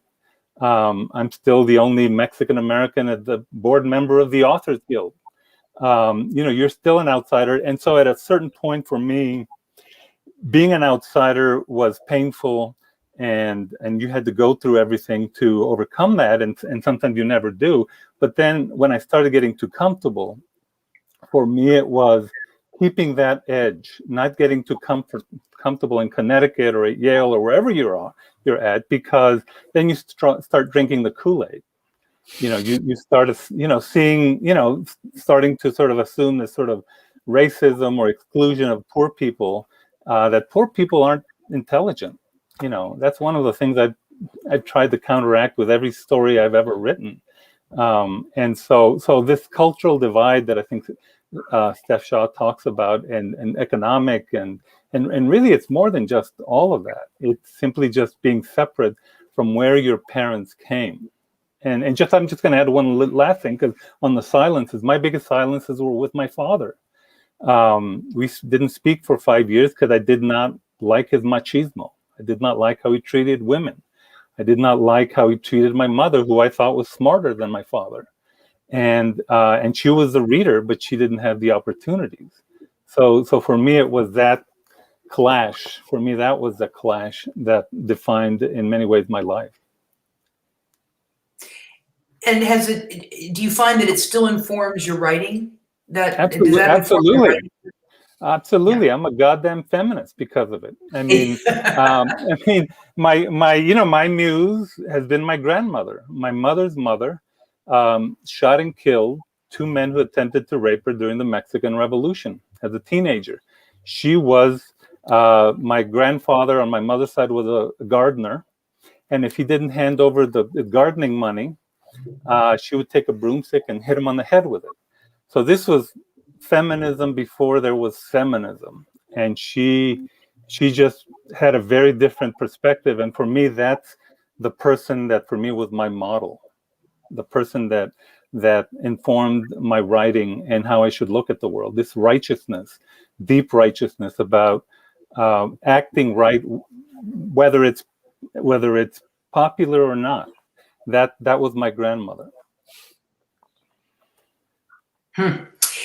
You know, so that leads me to a thought about what you said, Sergio, about being an outsider, and so you're always you go from being an insider within your family of origin, and that's the world you know, and then when you leave that, some people become more outside their family of origin than others, and you know, some stay quite close. I'm from a big Irish Catholic family. We don't stray too far.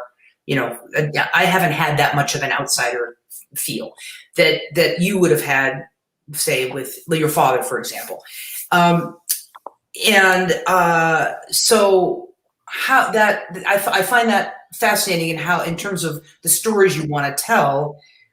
But has it helped you be the observation, the ability to stand outside and look back on the culture, the family unit that you came from, and say, and I think about that, Steph, with what you've written about too, or whenever you get away. J. Ryan, when you were talking about you get away from once you're physically no longer with your family, you've come to Los Angeles and you can see from a distance, okay, why are these women not speaking? What is going on here? So is that notion of being an outsider help with the observation? Is it something you think about when you write these things? I don't know if any of you have thoughts on that. Steph, do you have thoughts on that?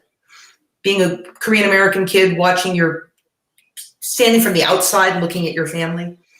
Yeah, you know, I feel like you know, maybe not as an outsider, but I kind of take the wide view on my family like quite a bit. I think part of it is like just being a novelist and thinking like a novelist. You are an observer, right? And so the point of view that you have is this like perch where you observe everything. So, you know, even when I look at like I mean, I can't help it. Like when I look at like the dynamics of my family, they're really complicated and they're really interesting, you know? And I kind of think like, you know, like one day I'll probably write a book about my weird dad, you know, like either it's just because I haven't seen a character like him. I mean, I think this is also why like family ends up being such a large influence on at least what I write, is that like, you don't know anybody better than your immediate family. You know, you're an observer of like the people that you live with. And so I think like the particularities of like family members kind of creep their way into fiction. You know, when I was writing all of my books really, but like, you know, when I was writing Your House Will Pay, like, you know, I've written, all my other books were from the point of view of a Korean American woman. And this one was half from a point of view of a Korean American woman, but the other half was from the POV of a Black man who's like middle-aged. And the way that I was able to connect with him, you know, just as like an initial starting point, was looking at like his sibling relationship with his sister, because I was like, okay, well, I have like a brother and like this is our age gap. And I was thinking about like the ways that we were with each other when we were like when we were kids versus like the way we are now. And I feel like having access to just like those family dynamics helped me unlock that character. And I think that I guess like, because everybody has family, you know, if we're talking about like, you know, I don't think like all novels have to be universal or whatever, but like there is something very universal about family dynamics. And I think people kind of viscerally connect when you write about family dynamics that are specific and interesting, you know, because I think like we very easily sympathize with like a daughter, with a father, you know, with these characters who are like, who populate our own lives, you know, even if it's so different, you know, different people filling those roles. Like there's a certain amount of like projection isn't quite right, but like there's identification because you recognize these figures from your own life. Right. Yeah. Very true. Any other thoughts on this from any of the rest of you? It's so weird just looking at a screen. Jeez, I look forward to this day ending. We can't have the relaxed thing. Yeah, I well, okay, this leads me to when you said something about writing about your dad. I imagine this is something all of you have dealt with. It is true in nonfiction and fiction alike. The big risk of pissing off your family when they see themselves in there. Whether or not that really is them or not, I mean, I've known a number of writer friends who've had this issue where they write characters and somebody's convinced it's them, even if it's not, but it can be quite an issue if you're, are you going to write about your dad? If you want to write about your dad, Steph, while he's still alive, do you do that? How can you be honest? Sergio, you talk in your piece there about in the new book about the importance of telling the truth, but telling the truth about the people you love, or that even if it's characters loosely inspired by the people you love, seems risky. How do you guys handle that? I mean, in my mind, my father died about 4 years ago, so that's part of it. He's not here, but much of what I wrote about him, he saw. I think we had that sort of relationship that he knew what I was writing about him, and I just think he accepted it. He said, "Can't control what I'm going to write," and I would try to be honest, because there's so many great things I learned from him, certainly about working hard. And by the way, this anthology that just came out, it really goes to this sort of central issue that certainly is part of the Mexican American experience, but I think it's actually part of every family experience, which is Nepantla is a Nahuatl word. It's an Aztec word that means living in between, in the middle ground, in the liminal space between Spanish and English, between Mexico and the US, between urban areas and rural areas. And I think a lot of these issues of who you become are worked through in the family, whether you leave your traditions behind or you borrow some things from your parents, and then you discard other things and you create your own values and you create a new identity. And I think this crossing of borders is I think something that I've always tried to explore philosophically. And somebody like Gloria Anzaldúa, who is certainly a philosophical mentor, but there are German and French philosophers who also talk about this in another word, not using Aztec words, but that they talk about how you create your own self and independence from your father, but yet I am also, as my own kids who grew up on the Upper West Side said, I'm the toughest father on the Upper West Side. So in a way, in an awful way, that I realized that I became my father on the Upper West Side of Manhattan. So there you go. But you didn't have an irrigation ditch back to make them. No, I just gave them tons of homework when they didn't have homework. Yeah. Yeah. Well, so I think that's. You can never separate yourself in a way. I think. But they have to, but there are issues of separating. So Amy and the Imperfects, is it anybody in your family say, "Hey, that's me," or anybody get offended and say, "Did you write it?" Is that? Do you have a flaky brother like Jake? Do you have a brother like that? I know a lot of men like that. My brother is not like that at all. And I think, when you were speaking before, it reminded me of something my mentor in grad school, Judith Freeman, told me when I was writing maybe a little more closely to some of my own family members. She said, the people that you write about will never see themselves in your work, and the people that you don't write about always will. And so I've kept that with me a lot. And I think what that means is that, people see themselves in different ways than you see them. And so, for instance, in my first book, a lot of the relationship between the mother and daughter was similar to my own relationship with my mom, but on the surface, and I don't think my mom is watching this, so I feel a little better saying this, but on the surface, the mother is nothing like my mom in terms of her interests, her physical attributes. So my mom read that and said, oh, good, that's not me. So I think, it's obviously different if you're writing memoir or nonfiction or things that are really closely biographically similar. But for me, I tend to write characters who are composites of a few people that I know. So I probably Helen, the grandmother, was the closest to my own grandmother, but I'm not sure that anyone else in my family would have seen that, because the ways that the strengths that I associate with my grandmother, I put into Helen, but I'm not sure that that was my dad's perception of her, because they had a very different relationship than I had with my grandmother, for instance. And sometimes I'm more interested in my friends' relationships with their mothers than I am in my own relationship with my mother, because I've explored it for my entire life. So it's fun to sometimes, you use your own experience to inform how you imagine. I mean, that's one of the benefits of fiction, right? How you imagine other people's relationships to be. Right. Yeah. So that's one way around the issue of not having everybody mad at you at Thanksgiving because you skewered them. They might still be mad at me at Thanksgiving, but not for this book. Yeah. Well, but yeah, you're right. And I wonder if do you find that it's easier to observe other people's families? Like you said, your friends, to see your friends' mothers, there's going to be a different perspective than with your own fraught or good relationships with your parents, because we're going to have blinders on. I would think it's to a certain level. Is it easier to see with other people's families? Or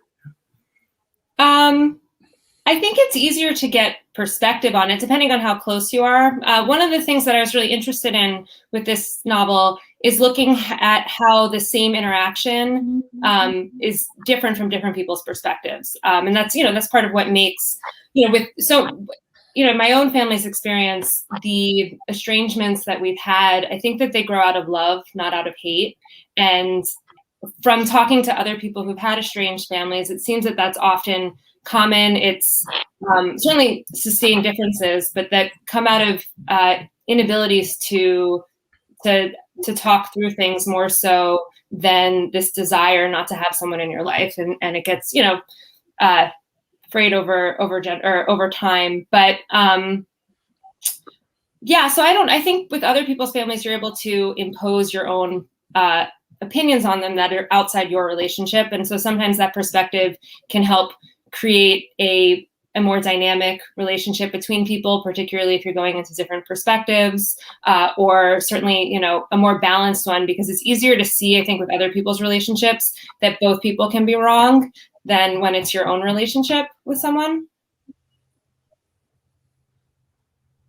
Yeah, no, it's true, and that's an interesting point. That your character is experiencing the same thing in different ways, and there is that.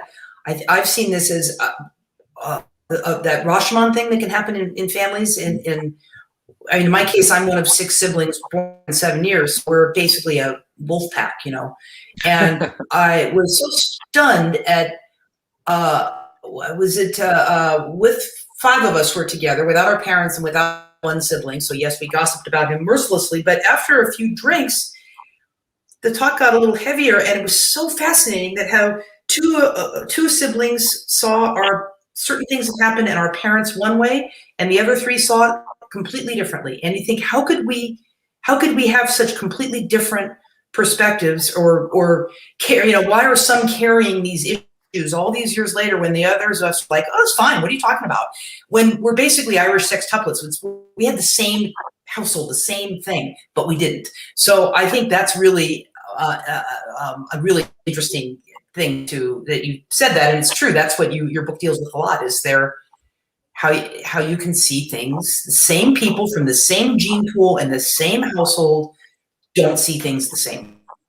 And I mean, is that something that you feel, Jay Ryan, you dealt with that too in your work, don't you think? Yeah. Oh, yeah, definitely. I don't have a lot of nuclear families in my work, but the families that are created or do emerge through the narrative, certainly don't always have a shared perspective on the trauma that shaped them or the joys that they choose. Yeah, they have different tastes and different desires. Absolutely. I mean, there's a whole birth order thing too that I think is fascinating, and I don't know if the oldest, youngest, middle, and there's certainly some truth to that. And and you see that I see that in many people's writings, and you know, Amy, you've got that. You have your firstborn, the oldest daughter, behaves in many ways like oldest daughters do, and I'm one, so I know that's true. And so, you know, they're cliches, but they're cliches for a reason, because they're based in some truth. There's something there. Yeah. So tied to the family thing is the notion of home, and you know, it's a very, you know, what the home means, and that's a different thing for the sense of home. And you guys have all written about this in various ways of it's a different meaning for say an immigrant who has left a homeland, but if somebody's gone from small town to a big city, or people who leave their hometown, and some never do, but that sense of how have you guys, it's like the concept of home in your fiction, which is really what the core of family is. Is that something you think about much? Anybody want to take that one on?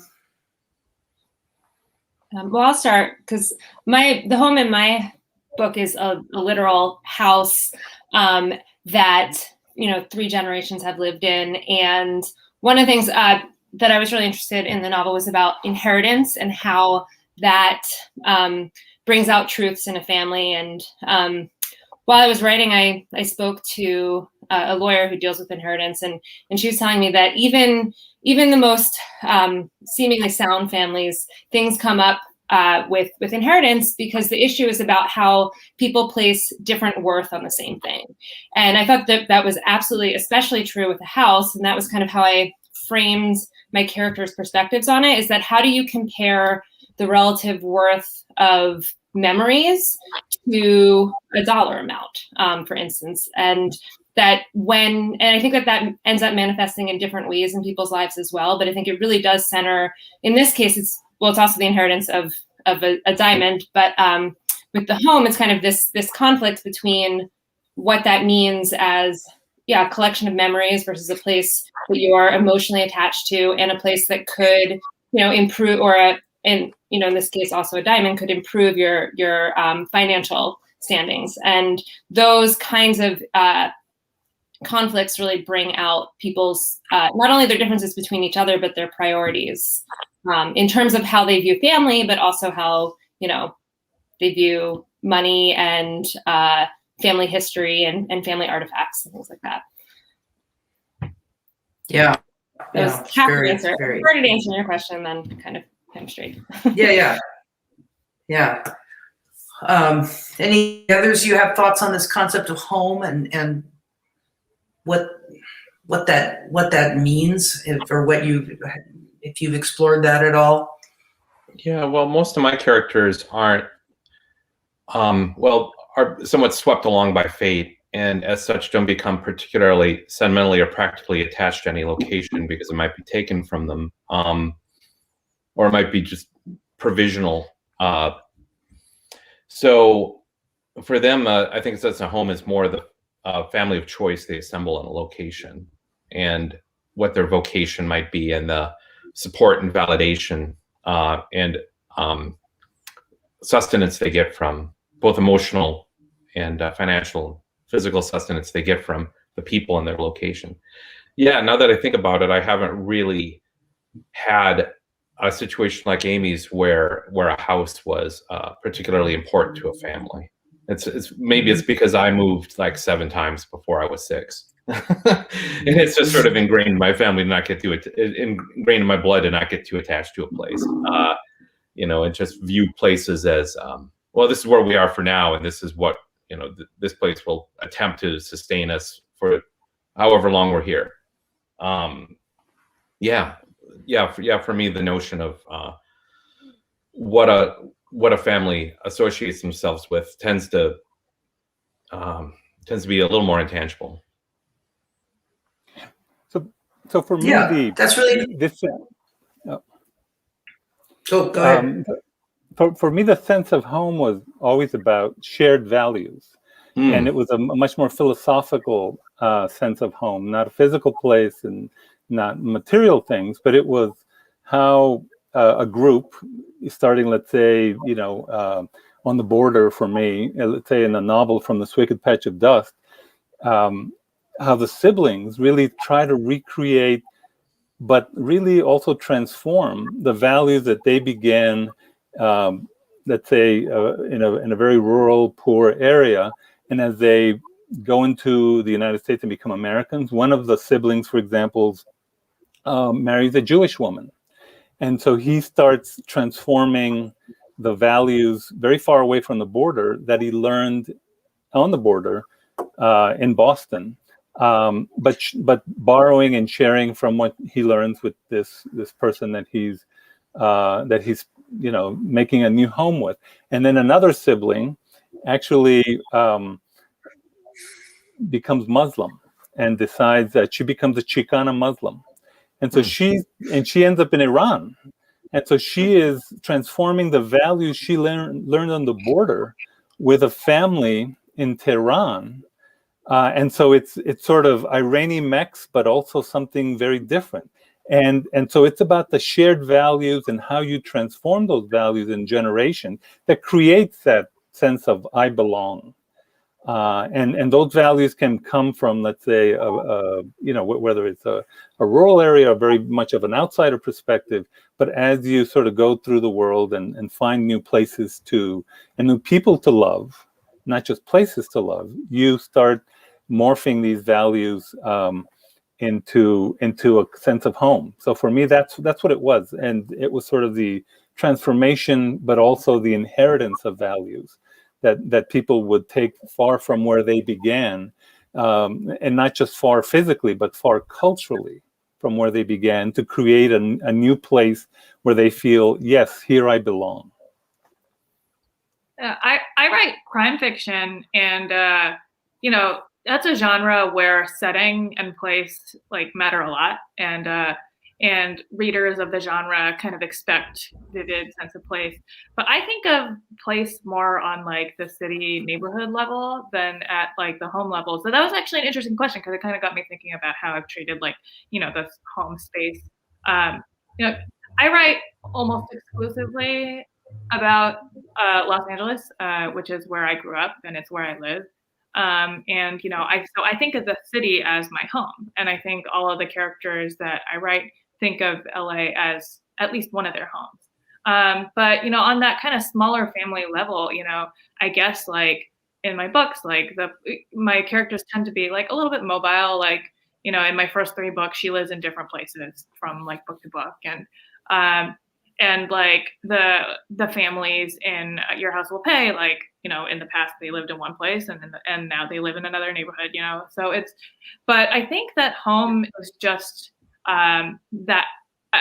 is just where they're able to kind of settle down and feel comfortable, so I think that book starts with these 2 separate characters and their family lives, and so you kind of get to see them in their houses, because I do think we settle down and we nest and we kind of create as much comfort in our immediate space as we can. And I do like to see characters in their homes, just to see what their kind of base level is, what they're like when they're comfortable and with people they love. I think you obviously find out a lot about people by peeking in at their home lives. I think that's actually one of the reasons why this kind of year of Zoom has been interesting. You kind of get to peek into people's homes and see kind of the whatever chaos is going on there. Do they have pets? What kind of books do they have? What do they do with their books? It's just I think we're coming out of this year where we've been at home all the time, and I guess that has made me think more about kind of the importance of that immediate space. And I think we all get particular about how we build that very personal area of our lives, and it's fun to read a well-crafted narrative that gives you a strong sense of that space. Yeah, no, that's very true. So we got the 5-minute warning. We don't have much time. One of the I suppose a closing question. Amy, you don't have kids, do you? I do. I have a 19-month-old son. Yeah. Yeah, I think. Oh, you do. Ryan and I are all young parents. So all three of you are new parents, and Sergio, you've got old kids. Okay, so this applies to all of you, and it's probably more profound for the three of you who are new parents. The concept of family, now that you're new parents, is this changing your way you're thinking about writing? You're writing in the future. Setting aside the fact that it's hard to find time and you don't get enough sleep and all the practical aspects of, but that fact that you are now a parent, and Sergio, you've already been through this. Is that changing what you want to write about? How you're going to view family writing? Have you thought about that at all? Well, I have. I mean, I have a 27-year-old and a 24-year-old. And I'll tell you how it's changing my life. The novel that I have coming out in 2022, Nobody's Pilgrim, is about young people saving the world. I'm really inspired by young people like my kids who, one of them is studying to be an environmental lawyer. He wants to save the planet before people burn it down, and he's doing the Appalachian Trail this summer. He loves to be outside. The other kid is heavily involved in Chicago politics. And because of what he sees as the problems that all these old people created and are leaving behind. So I'm inspired by them. So I'm writing my protagonists as like the 17, 18, 19, 20-year-olds. They're going to save the world. I hope they're going to save the world. And so I'm inspired by them. That's how it's changing my narrative. I would say, I think I haven't been able to write. I haven't started a new book because I just got childcare for the first time this last week. But I think that it probably will influence what I write. I had this thought recently. My son broke out in hives, and it was the day that I got my second COVID vaccine. And I remember thinking how much I wish that instead of him getting hives, I'd had a really bad reaction to the vaccine. It was a new emotion, is what I'll say. And I think that parenthood has just kind of expanded my kind of palette. And so I can't imagine that won't have some kind of influence on my work. Mm-hmm. If it wasn't for my son, I wouldn't have written this one particular character in my third book who profoundly rejects about 95% of the world that her parents create for her. And for the better. I think she's extremely wise to do so. I can't wait to see our children burn down everything that this world deserves to reject. I think they'll be much more clear-headed than we were,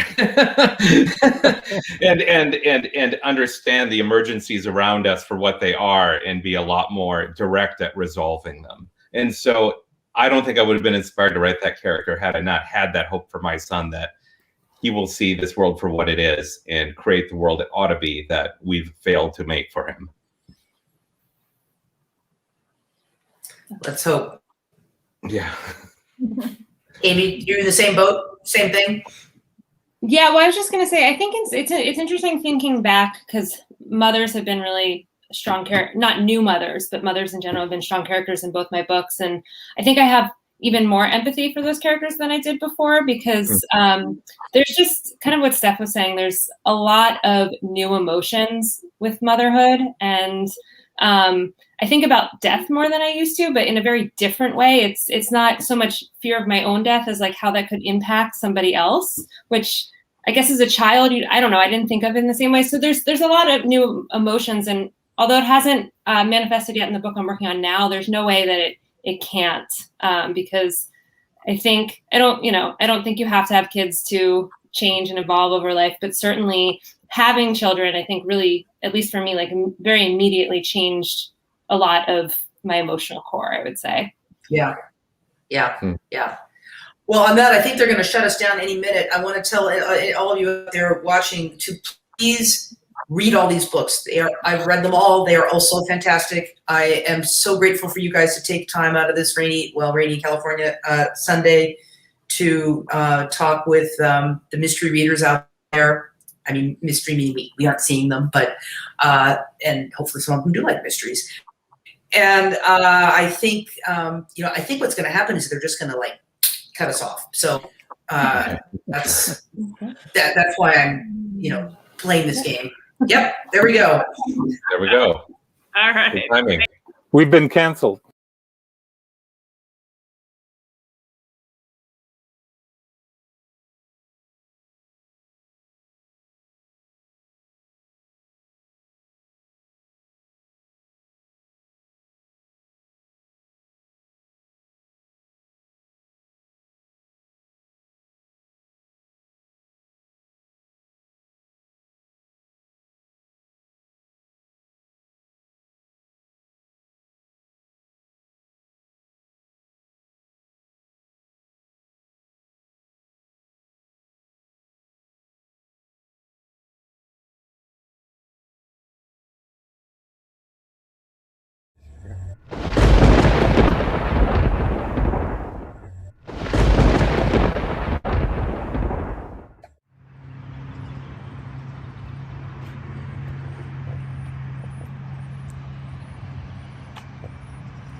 So there was the movement of spiritual awareness by Roger Hinkins, and he was a teacher. And in 1963, he collapsed into a coma in his classroom. And when he came to after a stay in the hospital, he woke up his new name, John Roger. And as John Roger, he believed that he had acquired the power of mystical travel consciousness. And he again combined different religions or different thought processes and elements of Hinduism, Buddhism, and even Sikhism.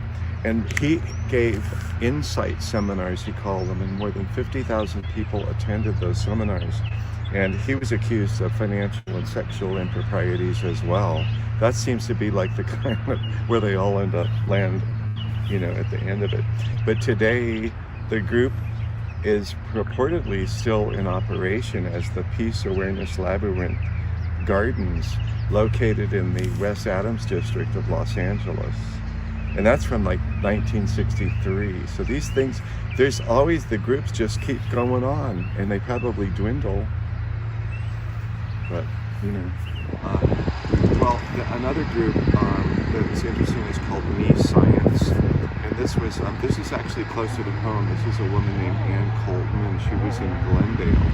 And they started in the 60s, and they basically a lot of the secret of these sects is to combine religions and psychology and metaphysics and kind of put it together in a new kind of package, rewrap it, repurpose it, and then make themselves a cult leader. But she basically was into Christianity, which she blended with metaphysics and dream analysis. That was her deal. So she built a compound in Glendale, and it started in the mid-60s. And they took everybody to the cleaners, and it came out in the 90s. It took until the 1990s to come out.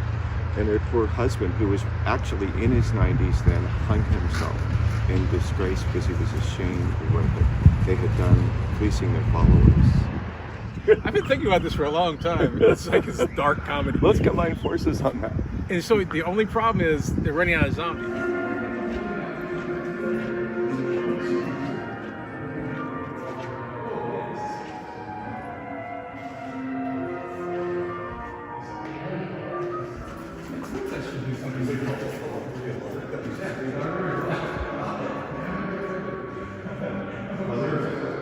LRH and Jack Parsons went into collusion and decided that they were going to basically follow in the steps of Aleister Crowley, and they were going to essentially create a situation where they could beget the Antichrist.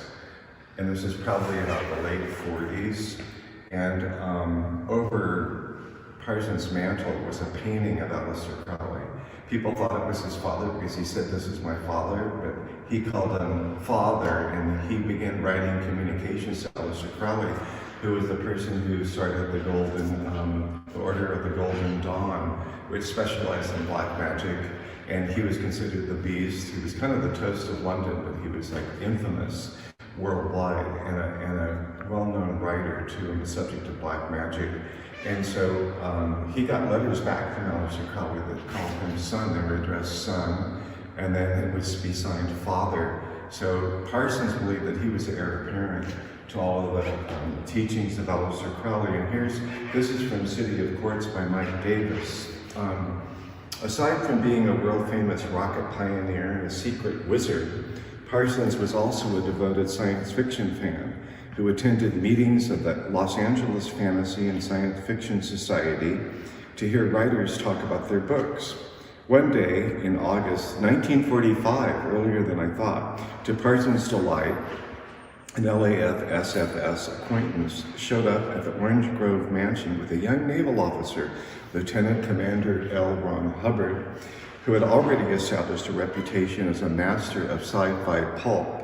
Captivated by Hubbard's charm and expressed desire to become a practitioner of magic, Parsons welcomed him as a house guest and sorcerer's apprentice. Hubbard reciprocated by sleeping with Parsons' mistress.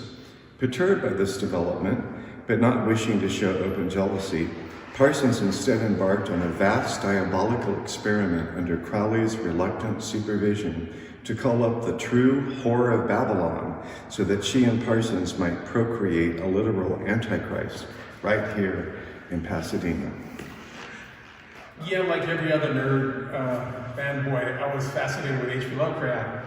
And later I discovered, standing on the corner with my brother's friends who were a lot older than me, that H.P. Lovecraft, they said, yeah, you know, he's pretty good with what he does and everything, but that motherfucker is a racist. Really, seriously is a racist, you know. And that, I carried that forward. So I still would read Lovecraft, but I was always attuned to the racism that I heard described in when I was like 12 or 13. So a lot of times the gods, you know, they do seem to represent people of ethnicities that, you know, Lovecraft wasn't particularly fond of. But I'm going to read something from the Call of Cthulhu. And I think probably understanding Lovecraft is to understand that he seemed to be fascinated with female genitalia and that it really seemed to disturb him to no end. So I'm pretty sure he died a virgin. He was married for a very short time, went home and never remarried. So there's a lot of sexual perversion in H.P. Lovecraft. So this is a short piece from the Call of Cthulhu. The most merciful thing in the world, I think, is the inability of the human mind to correlate all its contents. We live in a placid island of ignorance in the midst of black seas of infinity. It was not meant that we should voyage far. The sciences each straightened in its own direction, and Hereford harmed us little, but some day, by piercing together of disassociated knowledge, will open up such terrifying vistas of reality and of our frightful position therein, that we shall either go mad from the revelation or flee from the deadly light into the peace and safety of a new dark age. Thank you. Wow, nice. You know, they're just conventional in their obsessions and their hatreds. Yeah. You know, they're anti-Semitic, they're racist, you know, homophobic. Right. So they're, you know. It's all repressed. Yeah, it's and all then perverted. and then this unconscious spillage comes out in space or time. It's just like everybody has their own LitFest. Yeah, that's so deep. Yeah, the Fair and Furious. So they would carve up animals and eat them and stuff like that, carrying blood of dogs and stuff up in the hills of Pasadena, on the Marx estate. And the Marx estate. Yeah, on the Marx estate. I think after it was abandoned, and they had children were involved. There was Is it a lot still of there now? shit. The state. They actually formed a nonprofit, and the group still exists in other places, not in Pasadena. But they were here. They were very famous in the 70s. They were kind of mostly in the 70s, and it was a secret cult group. The Book of Martha by Octavia Butler. It's difficult, isn't it? God said with a weary smile. You're truly free for the first time. What could be more difficult than that? Martha Bees looked around at the endless grayness that was, along with God, all that she could see in fear and confusion. She covered her bead black face with her hands. If only I could wake up, she whispered. God kept silent, but was so palpably, disturbingly present that even in the silence, Martha felt rebuked. Where is this? She asked, not really wanting to know, not wanting to be dead when she was only 43. Where am I? Here with me, God said. Really here? She asked. Not at home in bed dreaming? Not locked up in a mental institution? Not lying dead in the morgue? Here, God said softly, with me. After a moment, Martha was able to take her hands from her face, look again at the grayness around her and at God. "This can't be heaven," she said. "There's nothing here, and no one here but you." I said, "Oh, you see?" God asked. This confused her even more. "Don't you know what I see?" she demanded, and then quickly softened her voice. "Don't you know everything?" God smiled. "No, I outgrew that trick long ago. You can't imagine how boring it was." I love that. That's awesome. That was awesome.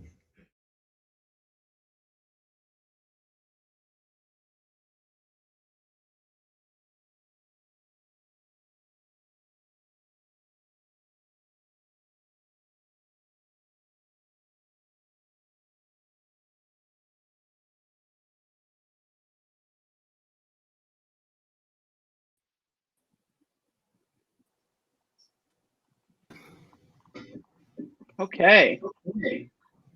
Hello, everyone. Welcome to the final panel of the Pasadena Lit Fest. We've made it. I just want to introduce myself first. I'm Julia Callahan. I've worked in the book business for over 15 years. Up until 2 weeks ago, I was the director of sales and marketing at the LA publishing house Rare Bird, which is a publishing house I helped build from the ground up. So I know just about enough about publishing to be in the same space as these fine panelists. So I'm going to introduce them, and then we're going to chat about publishing. So first up, we have Toby Harper, the deputy director of Red Hen Press, which means they're in charge of everything. I got a very short bio from Toby, so I'm just going to editorialize here and say, Toby is also a wonderful person to have a drink at a hotel bar in Baltimore, Maryland with. And next time that's a thing we all do, you should try to do that with Toby. I highly recommend it. Elias Wandamu is the CEO and president of Say Hi Group, a Noble Knowledge, or TSEHAI. Sorry, I didn't ask you if I needed to spell that. Say those all. A global knowledge company and founder of the TSEHAI Publishers and its 4 imprints. Since the 2001 closure of Howard University Press, his press is the only African or African-American publisher housed in America or a European university. In this position, Wandamu plays a crucial role in filling the global knowledge gap about Ethiopia and Africa. He's a lecturer at the LARB USC Publishing Workshop, resident scholar at Loyola Marymount University, a senior fellow of the International Strategic Studies Association, a fellow of the Los Angeles Institute for the Humanities, contributing editor of the LA Review of Books, member of the Advisory Council on the Ethiopian Diaspora Trust Fund, and advisor to the Ethiopian Manuscript Collection Program at Princeton University. Wandamu has received several awards and commendations, including the Bikila Award and the Hidden Heroes Award by Loyola Marymount University. He was named a Grand Officer of the Imperial Order of Emperor Menelik II by the Crown Council of Ethiopia and an Ambassador for Peace in the Universal Peace Federation. He was also honored with the 2008 Who's Who in Black Los Angeles. He appeared in many national and international media outlets, including NPR, BBC, Pacifica Radio, Los Angeles Times, the Ethiopian Herald, ETV, and more. Olivia Taylor-Smith is the executive editor of Unnamed Press. She is also a silver pin sommelier with the North American Sommelier Association and a translator of the graphic novel Panthers in the Hole about the Angola Three, also an excellent chef and good company whenever we can see each other in person. Tim DeRoche is the founder of Redtail Press and the author of 2 Amazon bestsellers, The Ballad of Huck and Miguel, a retelling of Mark Twain's classic set on the LA River, and A Fine Line, How Most American Kids Are Kept Out of the Best Public Schools. And last but certainly not least, Patty Rodriguez. Unable to find bilingual first concept books she could enjoy reading to her baby, Patty came up with the idea behind Los Libros. Mother of 2 and a community leader that enjoys empowering tomorrow's young leaders at conferences and summits, can be seen on Saturday morning cheering her oldest son on at a soccer game. Love it. And you can listen to her every morning on air with Ryan Seacrest. That's awesome. All right, y'all. Thank you for being here with me and for closing out this great weekend at Pasadena Lit Fest.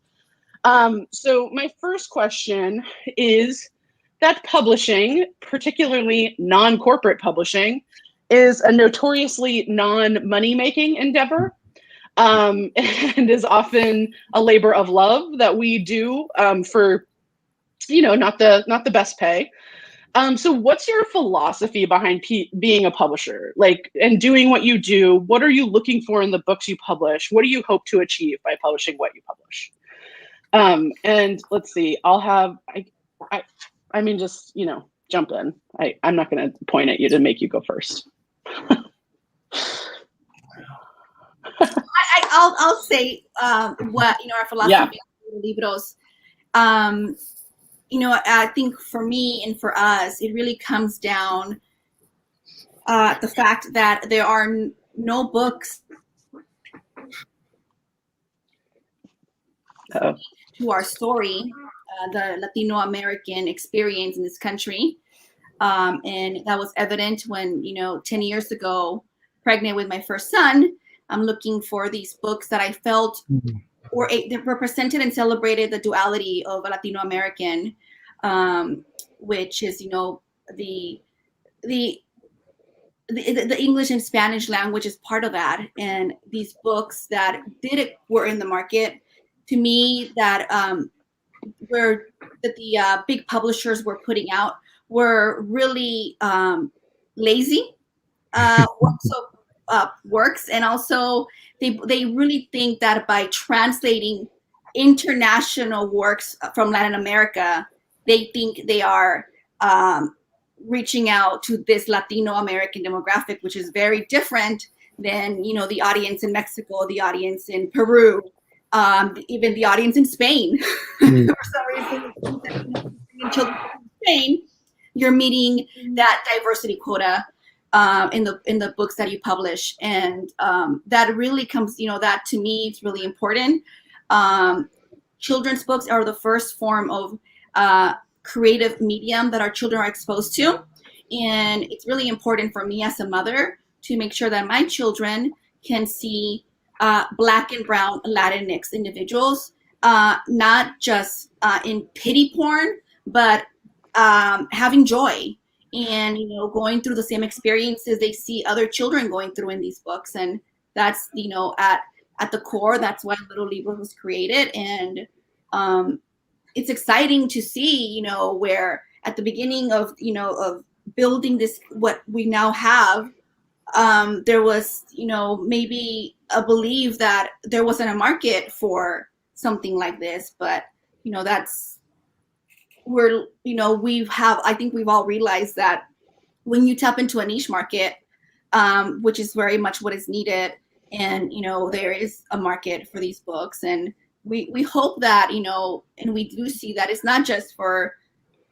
parents that look like me, but also for parents that are open to introducing other stories to their children, and that's what creates empathy, and that's what makes us wake up every morning to continue sharing these stories. I think let me continue from where Patty stopped.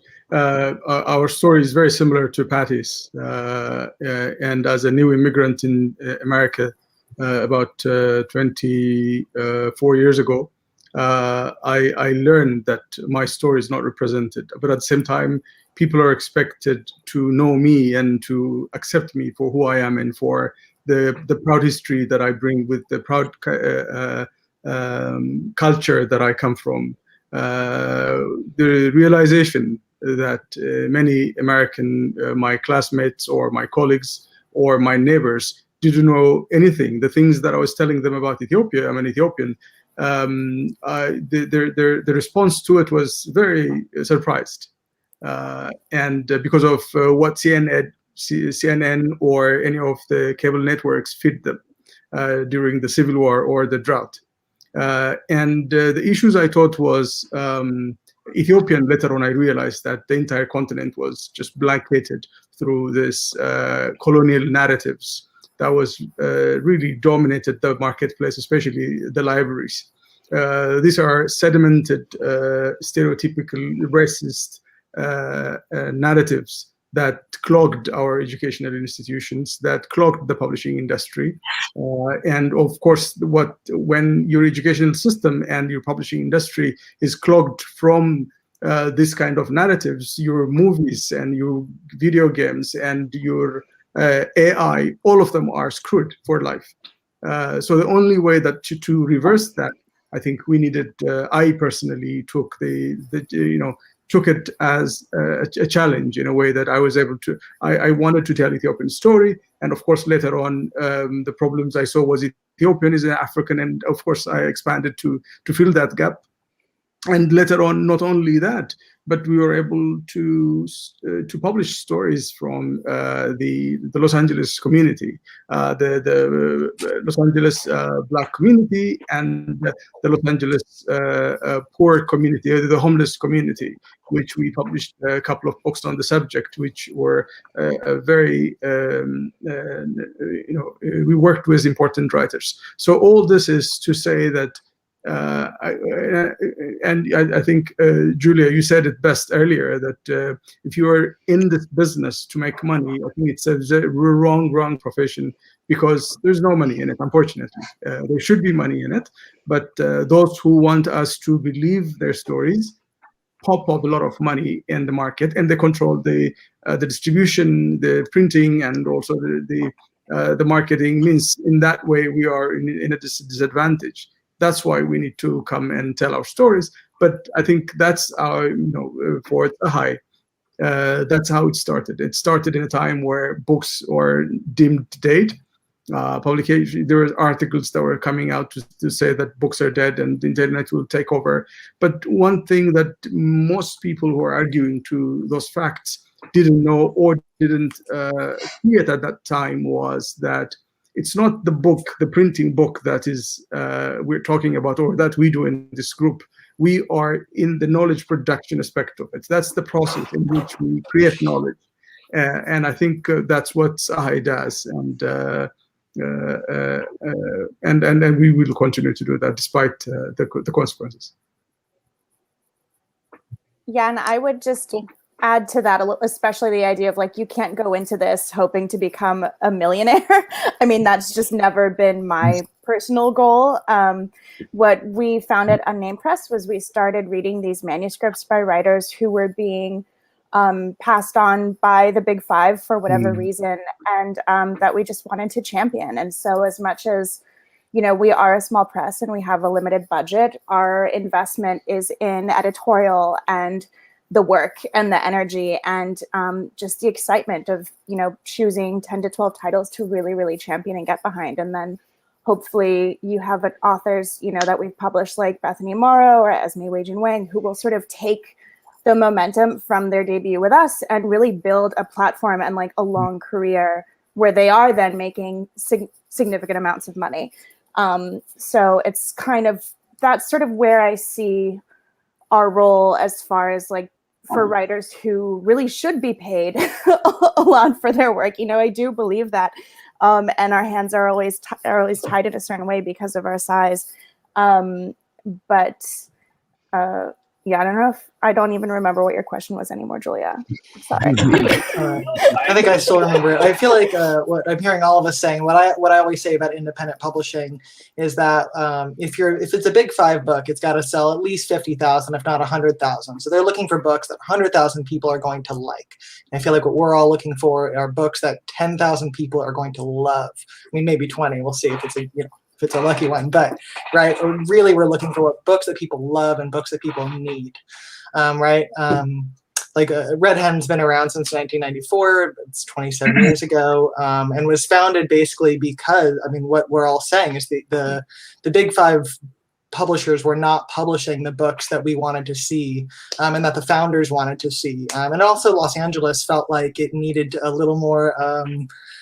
We just need a little more literature, need a little bit more of a literary community. And so that was really why Red Hen was started. First of all, for that literary excellence, not just the pulp, right? Some more than that, some more identities than that, seeing ourselves in those books. And then in order to have, for us, for our mission, in order to find literary excellence, you need to be looking for diversity in literature. Like that is the key, that is everything, is like the stories we're not finding, the people that we're not learning about, right? Like Elias was saying, like if you can't see yourself, you're not going to want to read it, you're not going to love that book.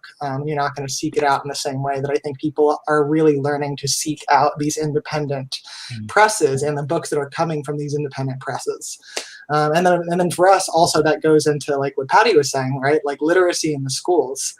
So we have a side program called Writing in the Schools, where we take published authors, published poets, and bring them into schools that don't have poetry programs and that aren't teaching poetry.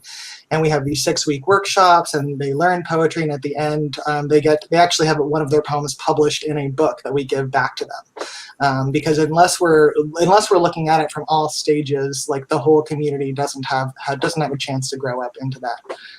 So we're looking for wild stories that we haven't seen before. We're always looking for that incredible, beautiful story that we have never seen before. And that's definitely what we're looking for in a book. Yeah, and I'll chirp in here. First of all, I just want to say thanks to LitFest Pasadena. Really appreciate the opportunity to be on a panel with these folks. I'm probably the least experienced person here in terms of publishing. I'm sort of representing self-publishing, but all of us are doing various forms of indie publishing, right? And I guess my story is similar. I had one particular project that I felt very passionate about. I had written a novel, a retelling of Mark Twain's Huck Finn set on the LA River, modern day. I felt very passionately about it.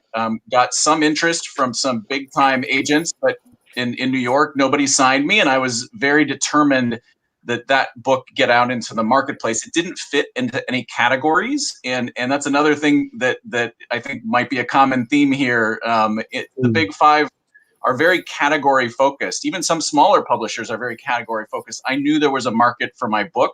It had 3 specific hooks that I felt very good about, and that turned out to be true.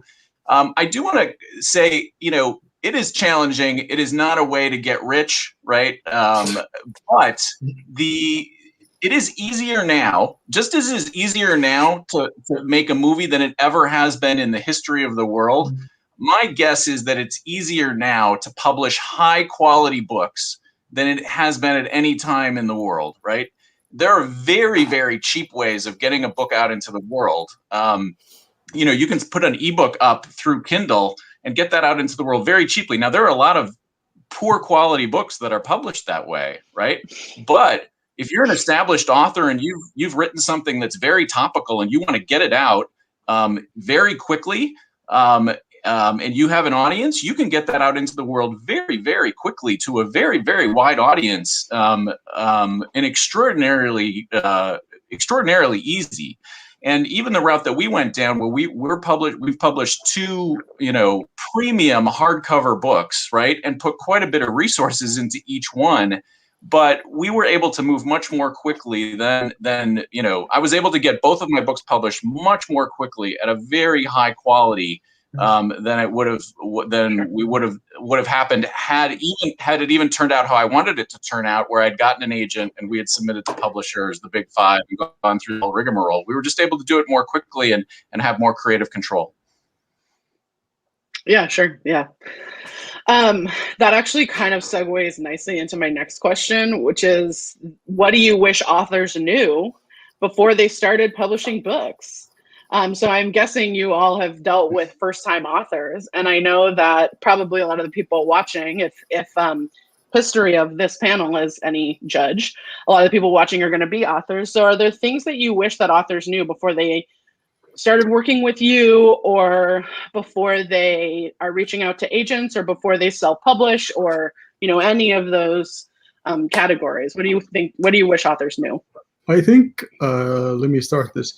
There's especially after what Tim mentioned earlier, the sense of that you write a book and then you can put it on Kindle, or you can self-publish it in maybe Amazon self-published platforms. And so people think that is it. And publishing a book is, for I think for a company like ours, I'm sure most of you share this with me, it's not the printing of the book, or it's not getting the written manuscript into the public is not the issue.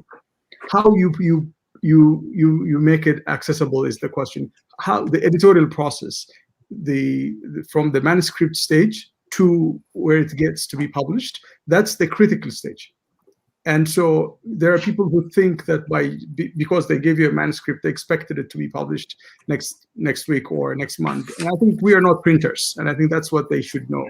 And this is a publishing company. That means that we have a stake on the quality of our output, because there are so many garbage that is being published every day.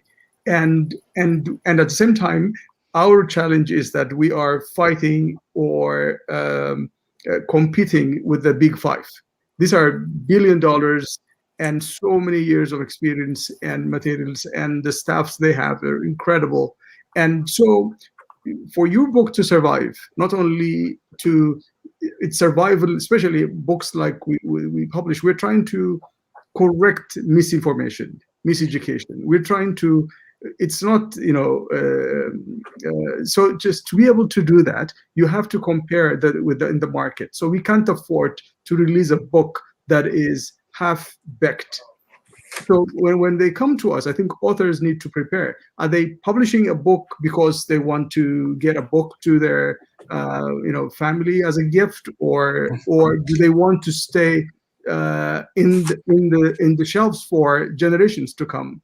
Huckleberry Finn, or one of those books that were published so many years ago, still they're alive. They're still in the market. They're still getting new leads in their lives. They're being reprinted and translated around the world. And I think our challenge is that people's understanding of their worth and their value, and respecting or trusting the system in which that we operate. Mm-hmm. Yeah, I agree with everything Elias said. And I mean, the things to do are, it's really important to focus on what you can control, because you're going to be seeing your friends who are getting deals and sort of things on Twitter and other things happening. And that's out of your control. Don't think about that. Focus on what you can control, and you can control doing the research, thinking about who's going to be the right agent or publisher for your work. Because it's just about as much as like, is Unnamed Press a good fit for you as your manuscript is for us? And yeah, it is a lengthy process. I've edited manuscripts for a year sometimes in the developmental stage. And I hear from maybe 15 literary agents a day, like not even including the people that just email us who aren't represented. So it's, it does take time, and there is a lot of vetting that goes into it. And I do think that if you are considering self-publishing, that keyword that's in there is publishing, right? So you're not just the author. Like, it takes a really determined, savvy person, like Tim, obviously, to do that successfully, because you're not just responsible for your manuscript. You're doing copy editing, cover design, marketing, sales, figuring out the distribution. Are you going to print copies? How do you do that? If you choose to self-publish, you're choosing to become a publisher. And then that book is published. A lot of people email us asking, if we will publish something that they've self-published. And I'm like, you published it. That's done. So I do wish more people knew that, because you're taking on a lot. And some people are really successful and great at it, but it definitely takes a type of person to be successful at that, I think. Yeah, I would agree with all of that. I think as a writer, I would just say, don't work on something, right? Like, you should be committed to getting something published, right? In this world, you can, right? But you can go down that traditional route, and if it doesn't work out and it doesn't fit in, but focus on if it's your passion project, make it as good as possible. And what Olivia said was exactly right. Each of our books, I mean, we've put in probably 60K at least into each of our books, right? 10,000 on the manuscript, because you can't be your own copy editor. You can't be your own proofreader. I mean, you can get a book out. It can be poor quality. It can be full of errors, but you should be, we're all in this because we care about it. You should be writing something and publishing something that you want your grandchildren to read, right? That you would feel comfortable, that you would feel proud to know that your grandchildren or your great-grandchildren wrote. And I think Elias's point is a good one, right? This is a legacy of sorts. Yeah. And so focus on making it as good as you can be. But you've got to put to publish a book costs money, and you need lots of other people working with you to do that effectively. Yeah, definitely. Going off of that, my first piece of advice is always edit your work and have other people edit your work. I've so often heard someone say like, oh, well, I don't really want anyone to look at it. I'm just going to start setting it up for submissions, and like, hard stop. Yeah. Got to stop, edit your six. I mean, I won't go through all of them, but there's 6 steps of writing and editing. One of them is writing it yourself. Number 2 is having your peers edit. Number 3 is having a professional person edit. Then it starts to approach publication. Yeah. That is just so important. This is not maybe 20 years ago, I'm not sure. Maybe you could take something that raw and expect your editor to work through it, but that is certainly not the case today. There are so many thousands and thousands of incredible writers out there with work that is not being published. And so a publisher doesn't have the time to take your raw manuscript up to something that's ready for submission and ready for publication. And sort of more to what everyone else I think is saying is, more to that is that rejection in publishing is everywhere. You've got to get the right publisher. I think so often I'll have people I've got this cookbook, it's amazing, and we don't publish cookbooks. And I'll say, we don't publish cookbooks. And they're like, no, you don't understand. You have to publish this cookbook. But we're not a cookbook publisher, we don't publish children's books or romance or sci-fi or mystery or thriller, because that's a different market. It's a different bookstore. They're different contacts. Just the whole thing is so different. And you've got to find the right publisher for your work. And also not to give up. I mean, you're right. Every time you've wanted a job, you've wanted to go into a school, you don't think, oh, that one school rejected me. You apply to 10 different schools, right? And you get accepted to one if you're lucky. I once heard an intern say oh, I've gotten my short story's been rejected 10 times. I don't know what I'm going to do. And I heard another intern say 10 times. You've got to accept you're going to get 100 rejections before you get your first publication. And I thought that was great advice. Harry Potter was rejected 12 times. The Sympathizer was rejected a dozen times at least. The Pulitzer Prize winning Sympathizer, right? So you just gotta keep on. If you know your book has a home, just keep on trucking. And if nobody will accept it, publish it yourself. You know your market, So definitely, I'd say don't give up is my biggest piece of advice. Patty, do you want to weigh in? No, I think one thing that I would say to authors, and especially for authors that we're trying to we're looking for, which is Black and Brown Latinx authors in our communities. Being an author, it's not something to think about. It's not a space we are in any shape, way, or form part of. It's if you look at the last number of statistics, we make up 6% of the publishing industry. And so it's sometimes, I think what I want to authors believe. So what we're trying to do is we're trying to find authors within our communities because they exist. They just don't know it yet. Mm-hmm. And, that's what, for us is give it a shot, and when we're looking for submissions, and the way I operate is if I find something, it may be really bad, but if I sense it in my heart that if I spend time, I will find it in this really bad manuscript. And we're very young. We just this fall we're publishing picture books for the first time, and in the 6 years that we've been publishing books, and it's so rewarding to see that we're giving opportunities to individuals that may never have had the opportunity to ever even consider being an author in their lifetime. And that to me is so wonderful. So for the authors, I think I'm speaking to people that don't know that they're authors yet. Find that in you and become an author. And people in our community, you can be an author. You can be, there's so many other things you can be. And a part of the responsibility at Little Libros is making sure that my community sees the spaces where we can be at. I like that a lot.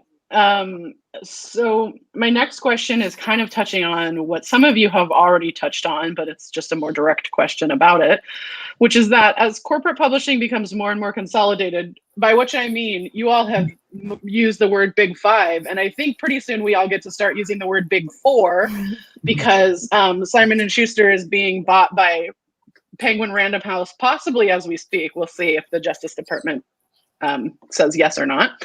But as this consolidation continues to happen, I'll say when I started in publishing, it was like the big seven, I think. So, just in 15 years, it's gone down quite significantly.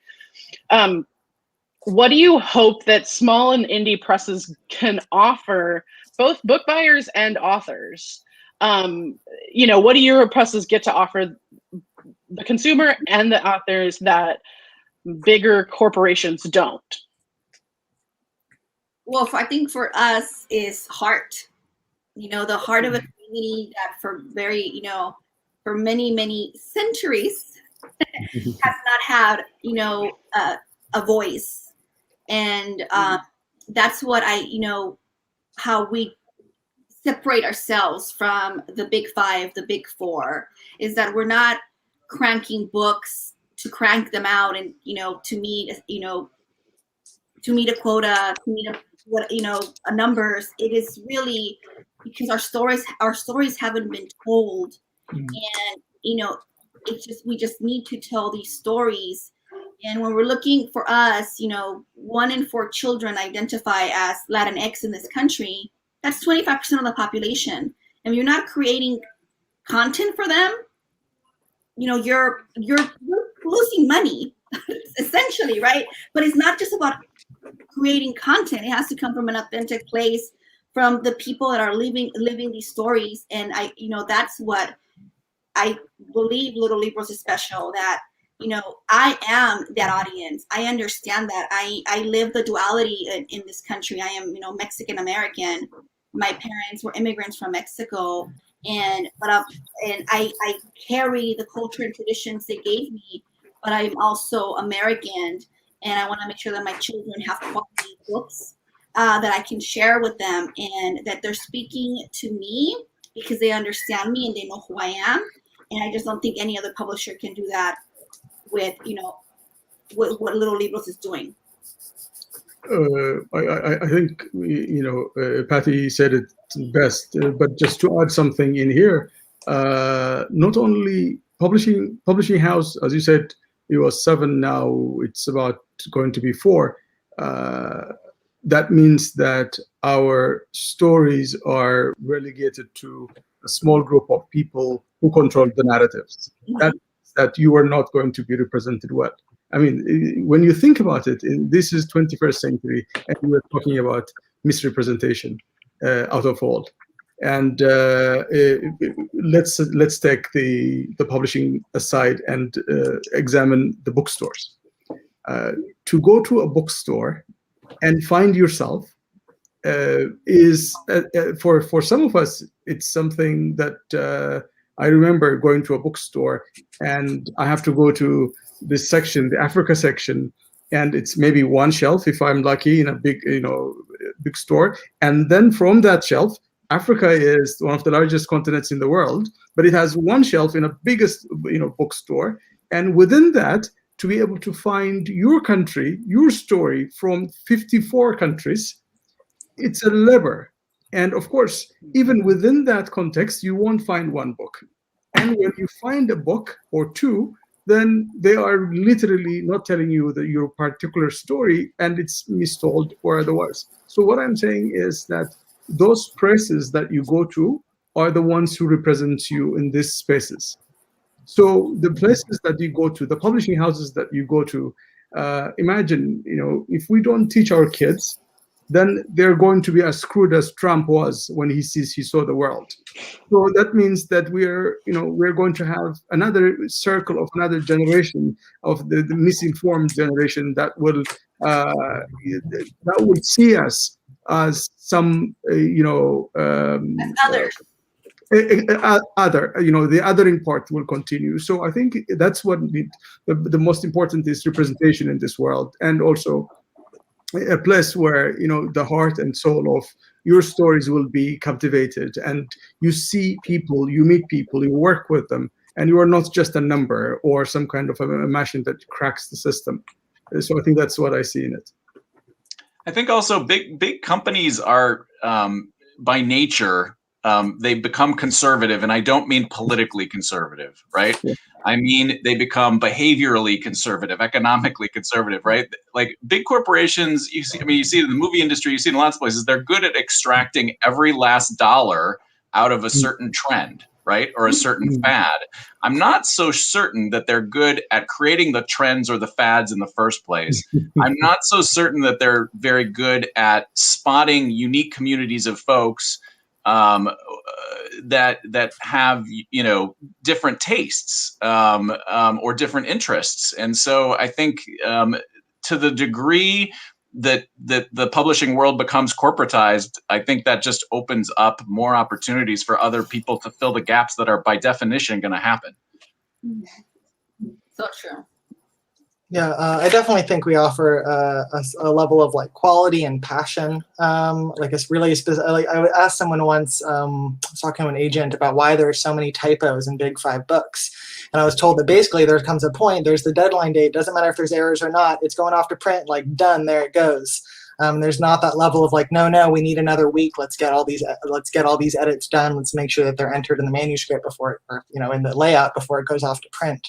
And also, what I think everyone's been saying is we can offer a niche market, not just, oh, this book will work for 75% of, but like I see you, I see that 25%, right? Like Patty was saying, like 25% of kids identify as Latinx. Like us indie publishers are looking for that market, are serving that market, right? 20% of Americans identify as having a physical disability, right? Like that market deserves representation, you know? Like we've been publishing a lot of books that have, you know, that represent where the main character is a romantic main character with a physical disability. And that's not something that I'm seeing, at least I haven't myself. If anyone's seen one from the Big Five, send it my way. I'd love to check it out. But that's not something that we're seeing as much, right? So we're really identifying the people who are underrepresented and representing those people in these communities. You know, it was a non-indie book. Like Stone Butch Blues was not published by Big Five, and I did not know what or who I was until I read that book. And I think that I think people are finding themselves that way from indie publishers. Yeah, and Ooh, I I'm think gonna second Stone Butch Blues. Sorry, sorry. no, Lizzie. it's okay. You know, book selling is still based on word of mouth. I mean, that is still how books are sold and recommended. And so when you are working with a smaller press, we're really taking a grassroots approach, and we're spreading the word to the people that we know are genuinely going to love this book. And they also know that we have literally invested years of time and money into like finding a really interesting, dynamic author who is most likely a debut writer and who is taking some risks and doing something different. And so I think for people who are a little tired of the output from Big Five publishing, that they should start to familiarize themselves with small presses, because what I always wanted for Unnamed was that if someone loves one of our books, they'll pick up another one, and it'll sort of go from there. And you can sort of build a real community that way. Yeah, which is connected to booksellers in general also, sort of the relationships with them. Because there are booksellers that will get it and love it and make such a huge impact, and then there are booksellers that maybe don't, and that's fine too. But usually they love it, hopefully. Yeah. Okay, so I had like 6 more questions because I used to work in publishing, so I know what I would want to be asked, but we only have 10 more minutes. So I'm going to ask this one that, I don't know, I threw it out there and we will see how it goes. And I have backup if this isn't the last question. So how do you juggle the realities of being a publisher within capitalism with being someone who loves beautiful books and words and art? How do you personally deal with those two seemingly competing ideals? It's tough because you have the financial realities of how much a book actually costs to print, you know, especially if you're going to have color images and you really want to make an object of beauty. I mean, you have to charge a certain amount in order to make that happen. How I kind of reconcile it is well, if this gorgeous book that cost me so much to make is the same as taking someone out for a drink in Los Angeles, then you can buy the book if that's something that you're doing. And if not, then we do try to have our ebooks be really competitively priced so people can still enjoy the content, maybe without the physical book. But yeah, I guess sometimes I think it's important to have that beautiful book. You can't do it. I think I personally in our shop, we go to it knowing that we can't do it for every book. But at the same time, there are books that we can't afford not to do that, depending on the story and the universality of it, and also the story tells by how it's produced. Unfortunately, with the Trump fighting with the Chinese government, the hike in printing price pushes to India. Now we're trying to mitigate that, and I don't know how the future holds. But at the same time, I think producing a beautiful book is important, because I think like the record that's coming back, books are back. We like it or not, books are not going anywhere. And beautiful books are going to be something that we always be proud to have in our home, in our coffee table, and for our children to play with. So we have to be picky in it, but we continue to do that. And my hope is that as much as difficult it is, and the new technology also helping us to work with some of our printers to do a smaller number printing, in that way that we mitigate the conflicts that we used to have in the past. Well, we balance that by being a nonprofit, which is a lot of work in itself, right? So we can take some risks, and we can really take on an experimental book, even if we're not sure if it, we have published books that we have not seen in the market and do not know how they're going to go, but we can take that risk. But of course, on the other side, on the nonprofit side, we have a development and fundraising department. And that itself is a lot of work, right? We have a board of directors we're working with. So any way you cut it, it's not as easy, and it takes a lot of extra work. And I think some of the things, not to go into super details, but it takes indie publishers, or costs indie publishers about 5-10 times, maybe more, to print books than it does for the big five, right? If you're printing 100,000 copies versus 5,000 copies or 10,000 copies, that unit cost goes from 12 cents a book for 100,000 copies to sometimes $5 a book. So when you're talking about how, right, Olivia's talking about how much a book needs to cost, right? There's only so far you can go with that. Even if it costs you 5 times as much, I can't sell this trade paperback for $50. I've got to keep it at that $16.95 mark, which means making a lot of other sometimes difficult decisions along the way, but usually just working really, really hard. For us at Little Libros, when I started the company, I was very clear with what I wanted with our books. I wanted the best quality possible, because our community deserves good quality. And I remember the first time we sent to a big box store the books, they were really questioning why we're pricing a board book at $9.99. And it didn't make any sense to me when I go to a bookstore and I see a million children's books at $9.99. But it really came down to them feeling that my market was not willing to pay $9.99 for this book, and they were obviously wrong. But to me, it's when we're looking at the way we're pricing our books. When you're purchasing one of our books, you're reinvesting back into our own community. My team is 98% Latinx females from LA, creators, professionals that would not have had the opportunity that they have here with us if it wasn't for Little Libros. And that's what we say. We just offer 401k to our team, and that's because we're creating quality books that our community is very happy to spend $9.99, $15.99, $16.99, and that makes me really proud that we're reinvesting it back to the community. We are creating, we're giving a platform to creators. We're giving a platform to authors, illustrators, professionals to take up space that really take up space in an industry that we are not part of, and that makes me so happy. And I am so proud of what we have built at Little Libros. And I really, I am, it's sometimes unreal for me that, that we have this much support. But at the end of the day, it's, it's the love that the entire team puts together with these books, and it's reflective of the content that we create. I agree with that.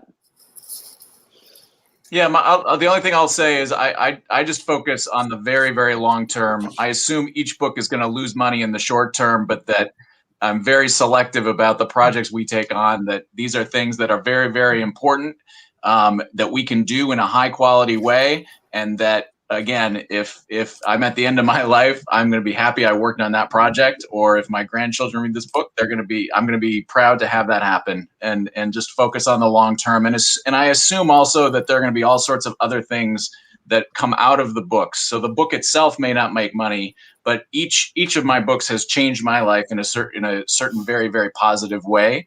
And so I want to keep doing that model where it doesn't matter if the book makes money. Okay, so we have 4 minutes left. So what I would like to leave everyone with is, if you guys want to maybe shout out or mention what you have coming up that you're really excited about, maybe 1 or 2 titles that you either have that have just come out or that are coming up, that people should look out for. I want to encourage everyone who's watching this right now to look up every single one of these publishers: Red Tail Press, Say Hi Press, Lil Libros, Unnamed Press, Red Hen Press. They are great presses. And you should go to their websites and look at everything they have already published and everything they have coming out, and support your local indie publishers. You can do that through bookstores or wherever you get your books. And I'll let them leave you with what's coming up for them and what they're excited about. Toby's got props. I did just grab a few books. So I have so many books coming out I'm excited about, but these are just the 3 that were the handiest to grab. Say this one by Allison Joseph, Lexicon. We published her Confessions of a Barefaced Woman that won a list of awards, I think as long as my arm. We're so excited for this next one that just came out. Judy Grahn, talking about publishing queer authors who we love. Judy Grahn is a legend, and this is her newest collection. Her newest collection of essays and stories, Touching Creatures and Touching Spirit. Just deals with a lot. There's a lot about queer families often made with animals and pets, especially during the many, many years that we were not allowed to have families legally in a lot of ways. And then this one, it's coming up, is Strange Children by Sadie Hoagland. If you were into The Girls by Emma Cline, this would be a good, if you like that, check this one out. Really particularly excited about this one. And all of our books coming out, but these are the 3 I had the handiest. So yeah, thank you. I will just highlight quickly our book that's coming out next month, The Confession of Copeland Kane by Keaton Norris, which PW called one of the 12 best novels of the summer. We're super excited. And it's set in a near future Oakland and the future of the Black Lives Matter movement. Cool. We have published a book, a fascinating story by Professor Adunya Werko. And The Restless Shepherd is the title of the book. It's a story that I think everybody should read because it starts from his childhood, from rural Ethiopia to America. And another one is a translation from a famous story in Indonesia. It's the first English translation. It's a Clover Mouse Deer is the title of the book. And there are many exciting new books that we're working on and we'll be announcing soon. I think I encourage our Los Angelinos to go on our website and look at it. And let me use this time to thank Tervilon and our late friend Jonathan Gold for this wonderful gift they gave us. I'll quickly share one of our new board books, The Life of La Vida de Dolores Huerta, leader, civil rights icon. This is very special. for many years, she's been in the shadow, and it's time that we begin sharing our stories. And this is an American story right here. Yep. And our children need to know who she is and be inspired by the incredible work that she continues doing to this day.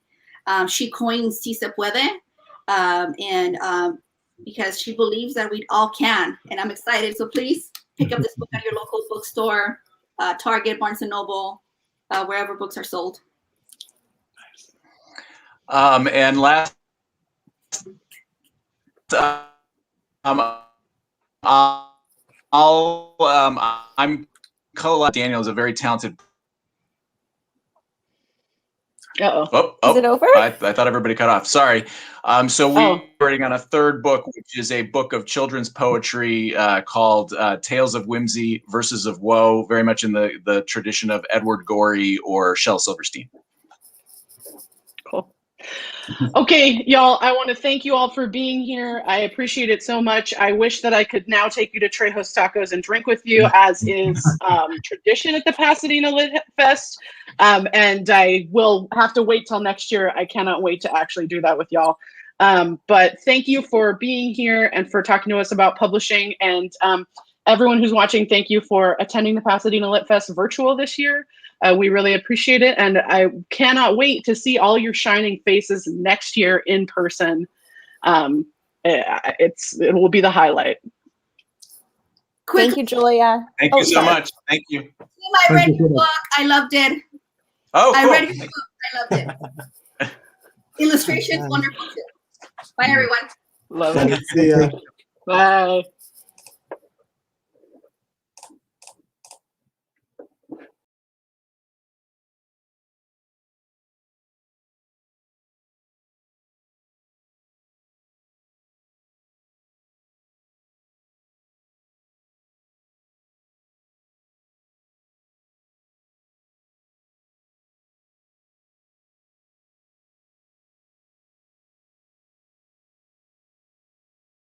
This starts with a verse. Then shall the kingdom of heaven be likened unto 10 virgins, which took their lamps and went forth to meet the bridegroom. 5 were wise, 5 were foolish. Some ran out of lubricant. No, I mean oil. Didn't get to be one of the main virgins, only 5 had enough. Lucky bridegroom lines up his virgins, sets off fireworks in the bedroom, heaven for men. Women waiting eagerly with lamps for him to appear. In women's heaven, a long line of James Bonds waits until midnight for our arrival, not a virgin among them. Each of them highly skilled lovers, masseurs, chefs, dancers, kissers, bartenders, comedians, and of course, they're acrobats. Fundamental difference between the sexes, it's all right there in the Bible. We require skill. Men are fine with a layabelle. When we say kiss me, by God, you better know how.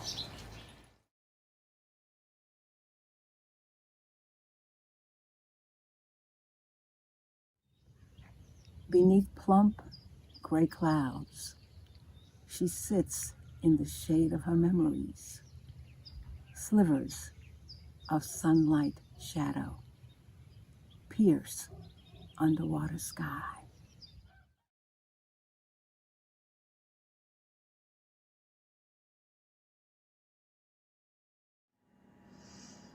Elemental to my essence, books were my first love. Magical and mystical, they conjure and entreat. Language and linguistics, lingo and lexicon, syntax and diction. A passionate procrastinator reluctant to write, hesitant to dive down the rabbit hole, and uneager to unpack the box marked fragile. It takes bravery to be a writer. You're exposed and vulnerable. Once released, that wisely worded, meticulously edited text becomes open to interpretation and judgment and criticism, all the while being ready to be embraced and endeared. Speaking your truth is complicated, but silence is oppression. If you don't pen your own legacy, who will? Writing is a full body experience. You know you're doing it right when you begin to cry. But that's when you snatch that wound up and you bear down on that bitch. 'Cause we got a story to tell.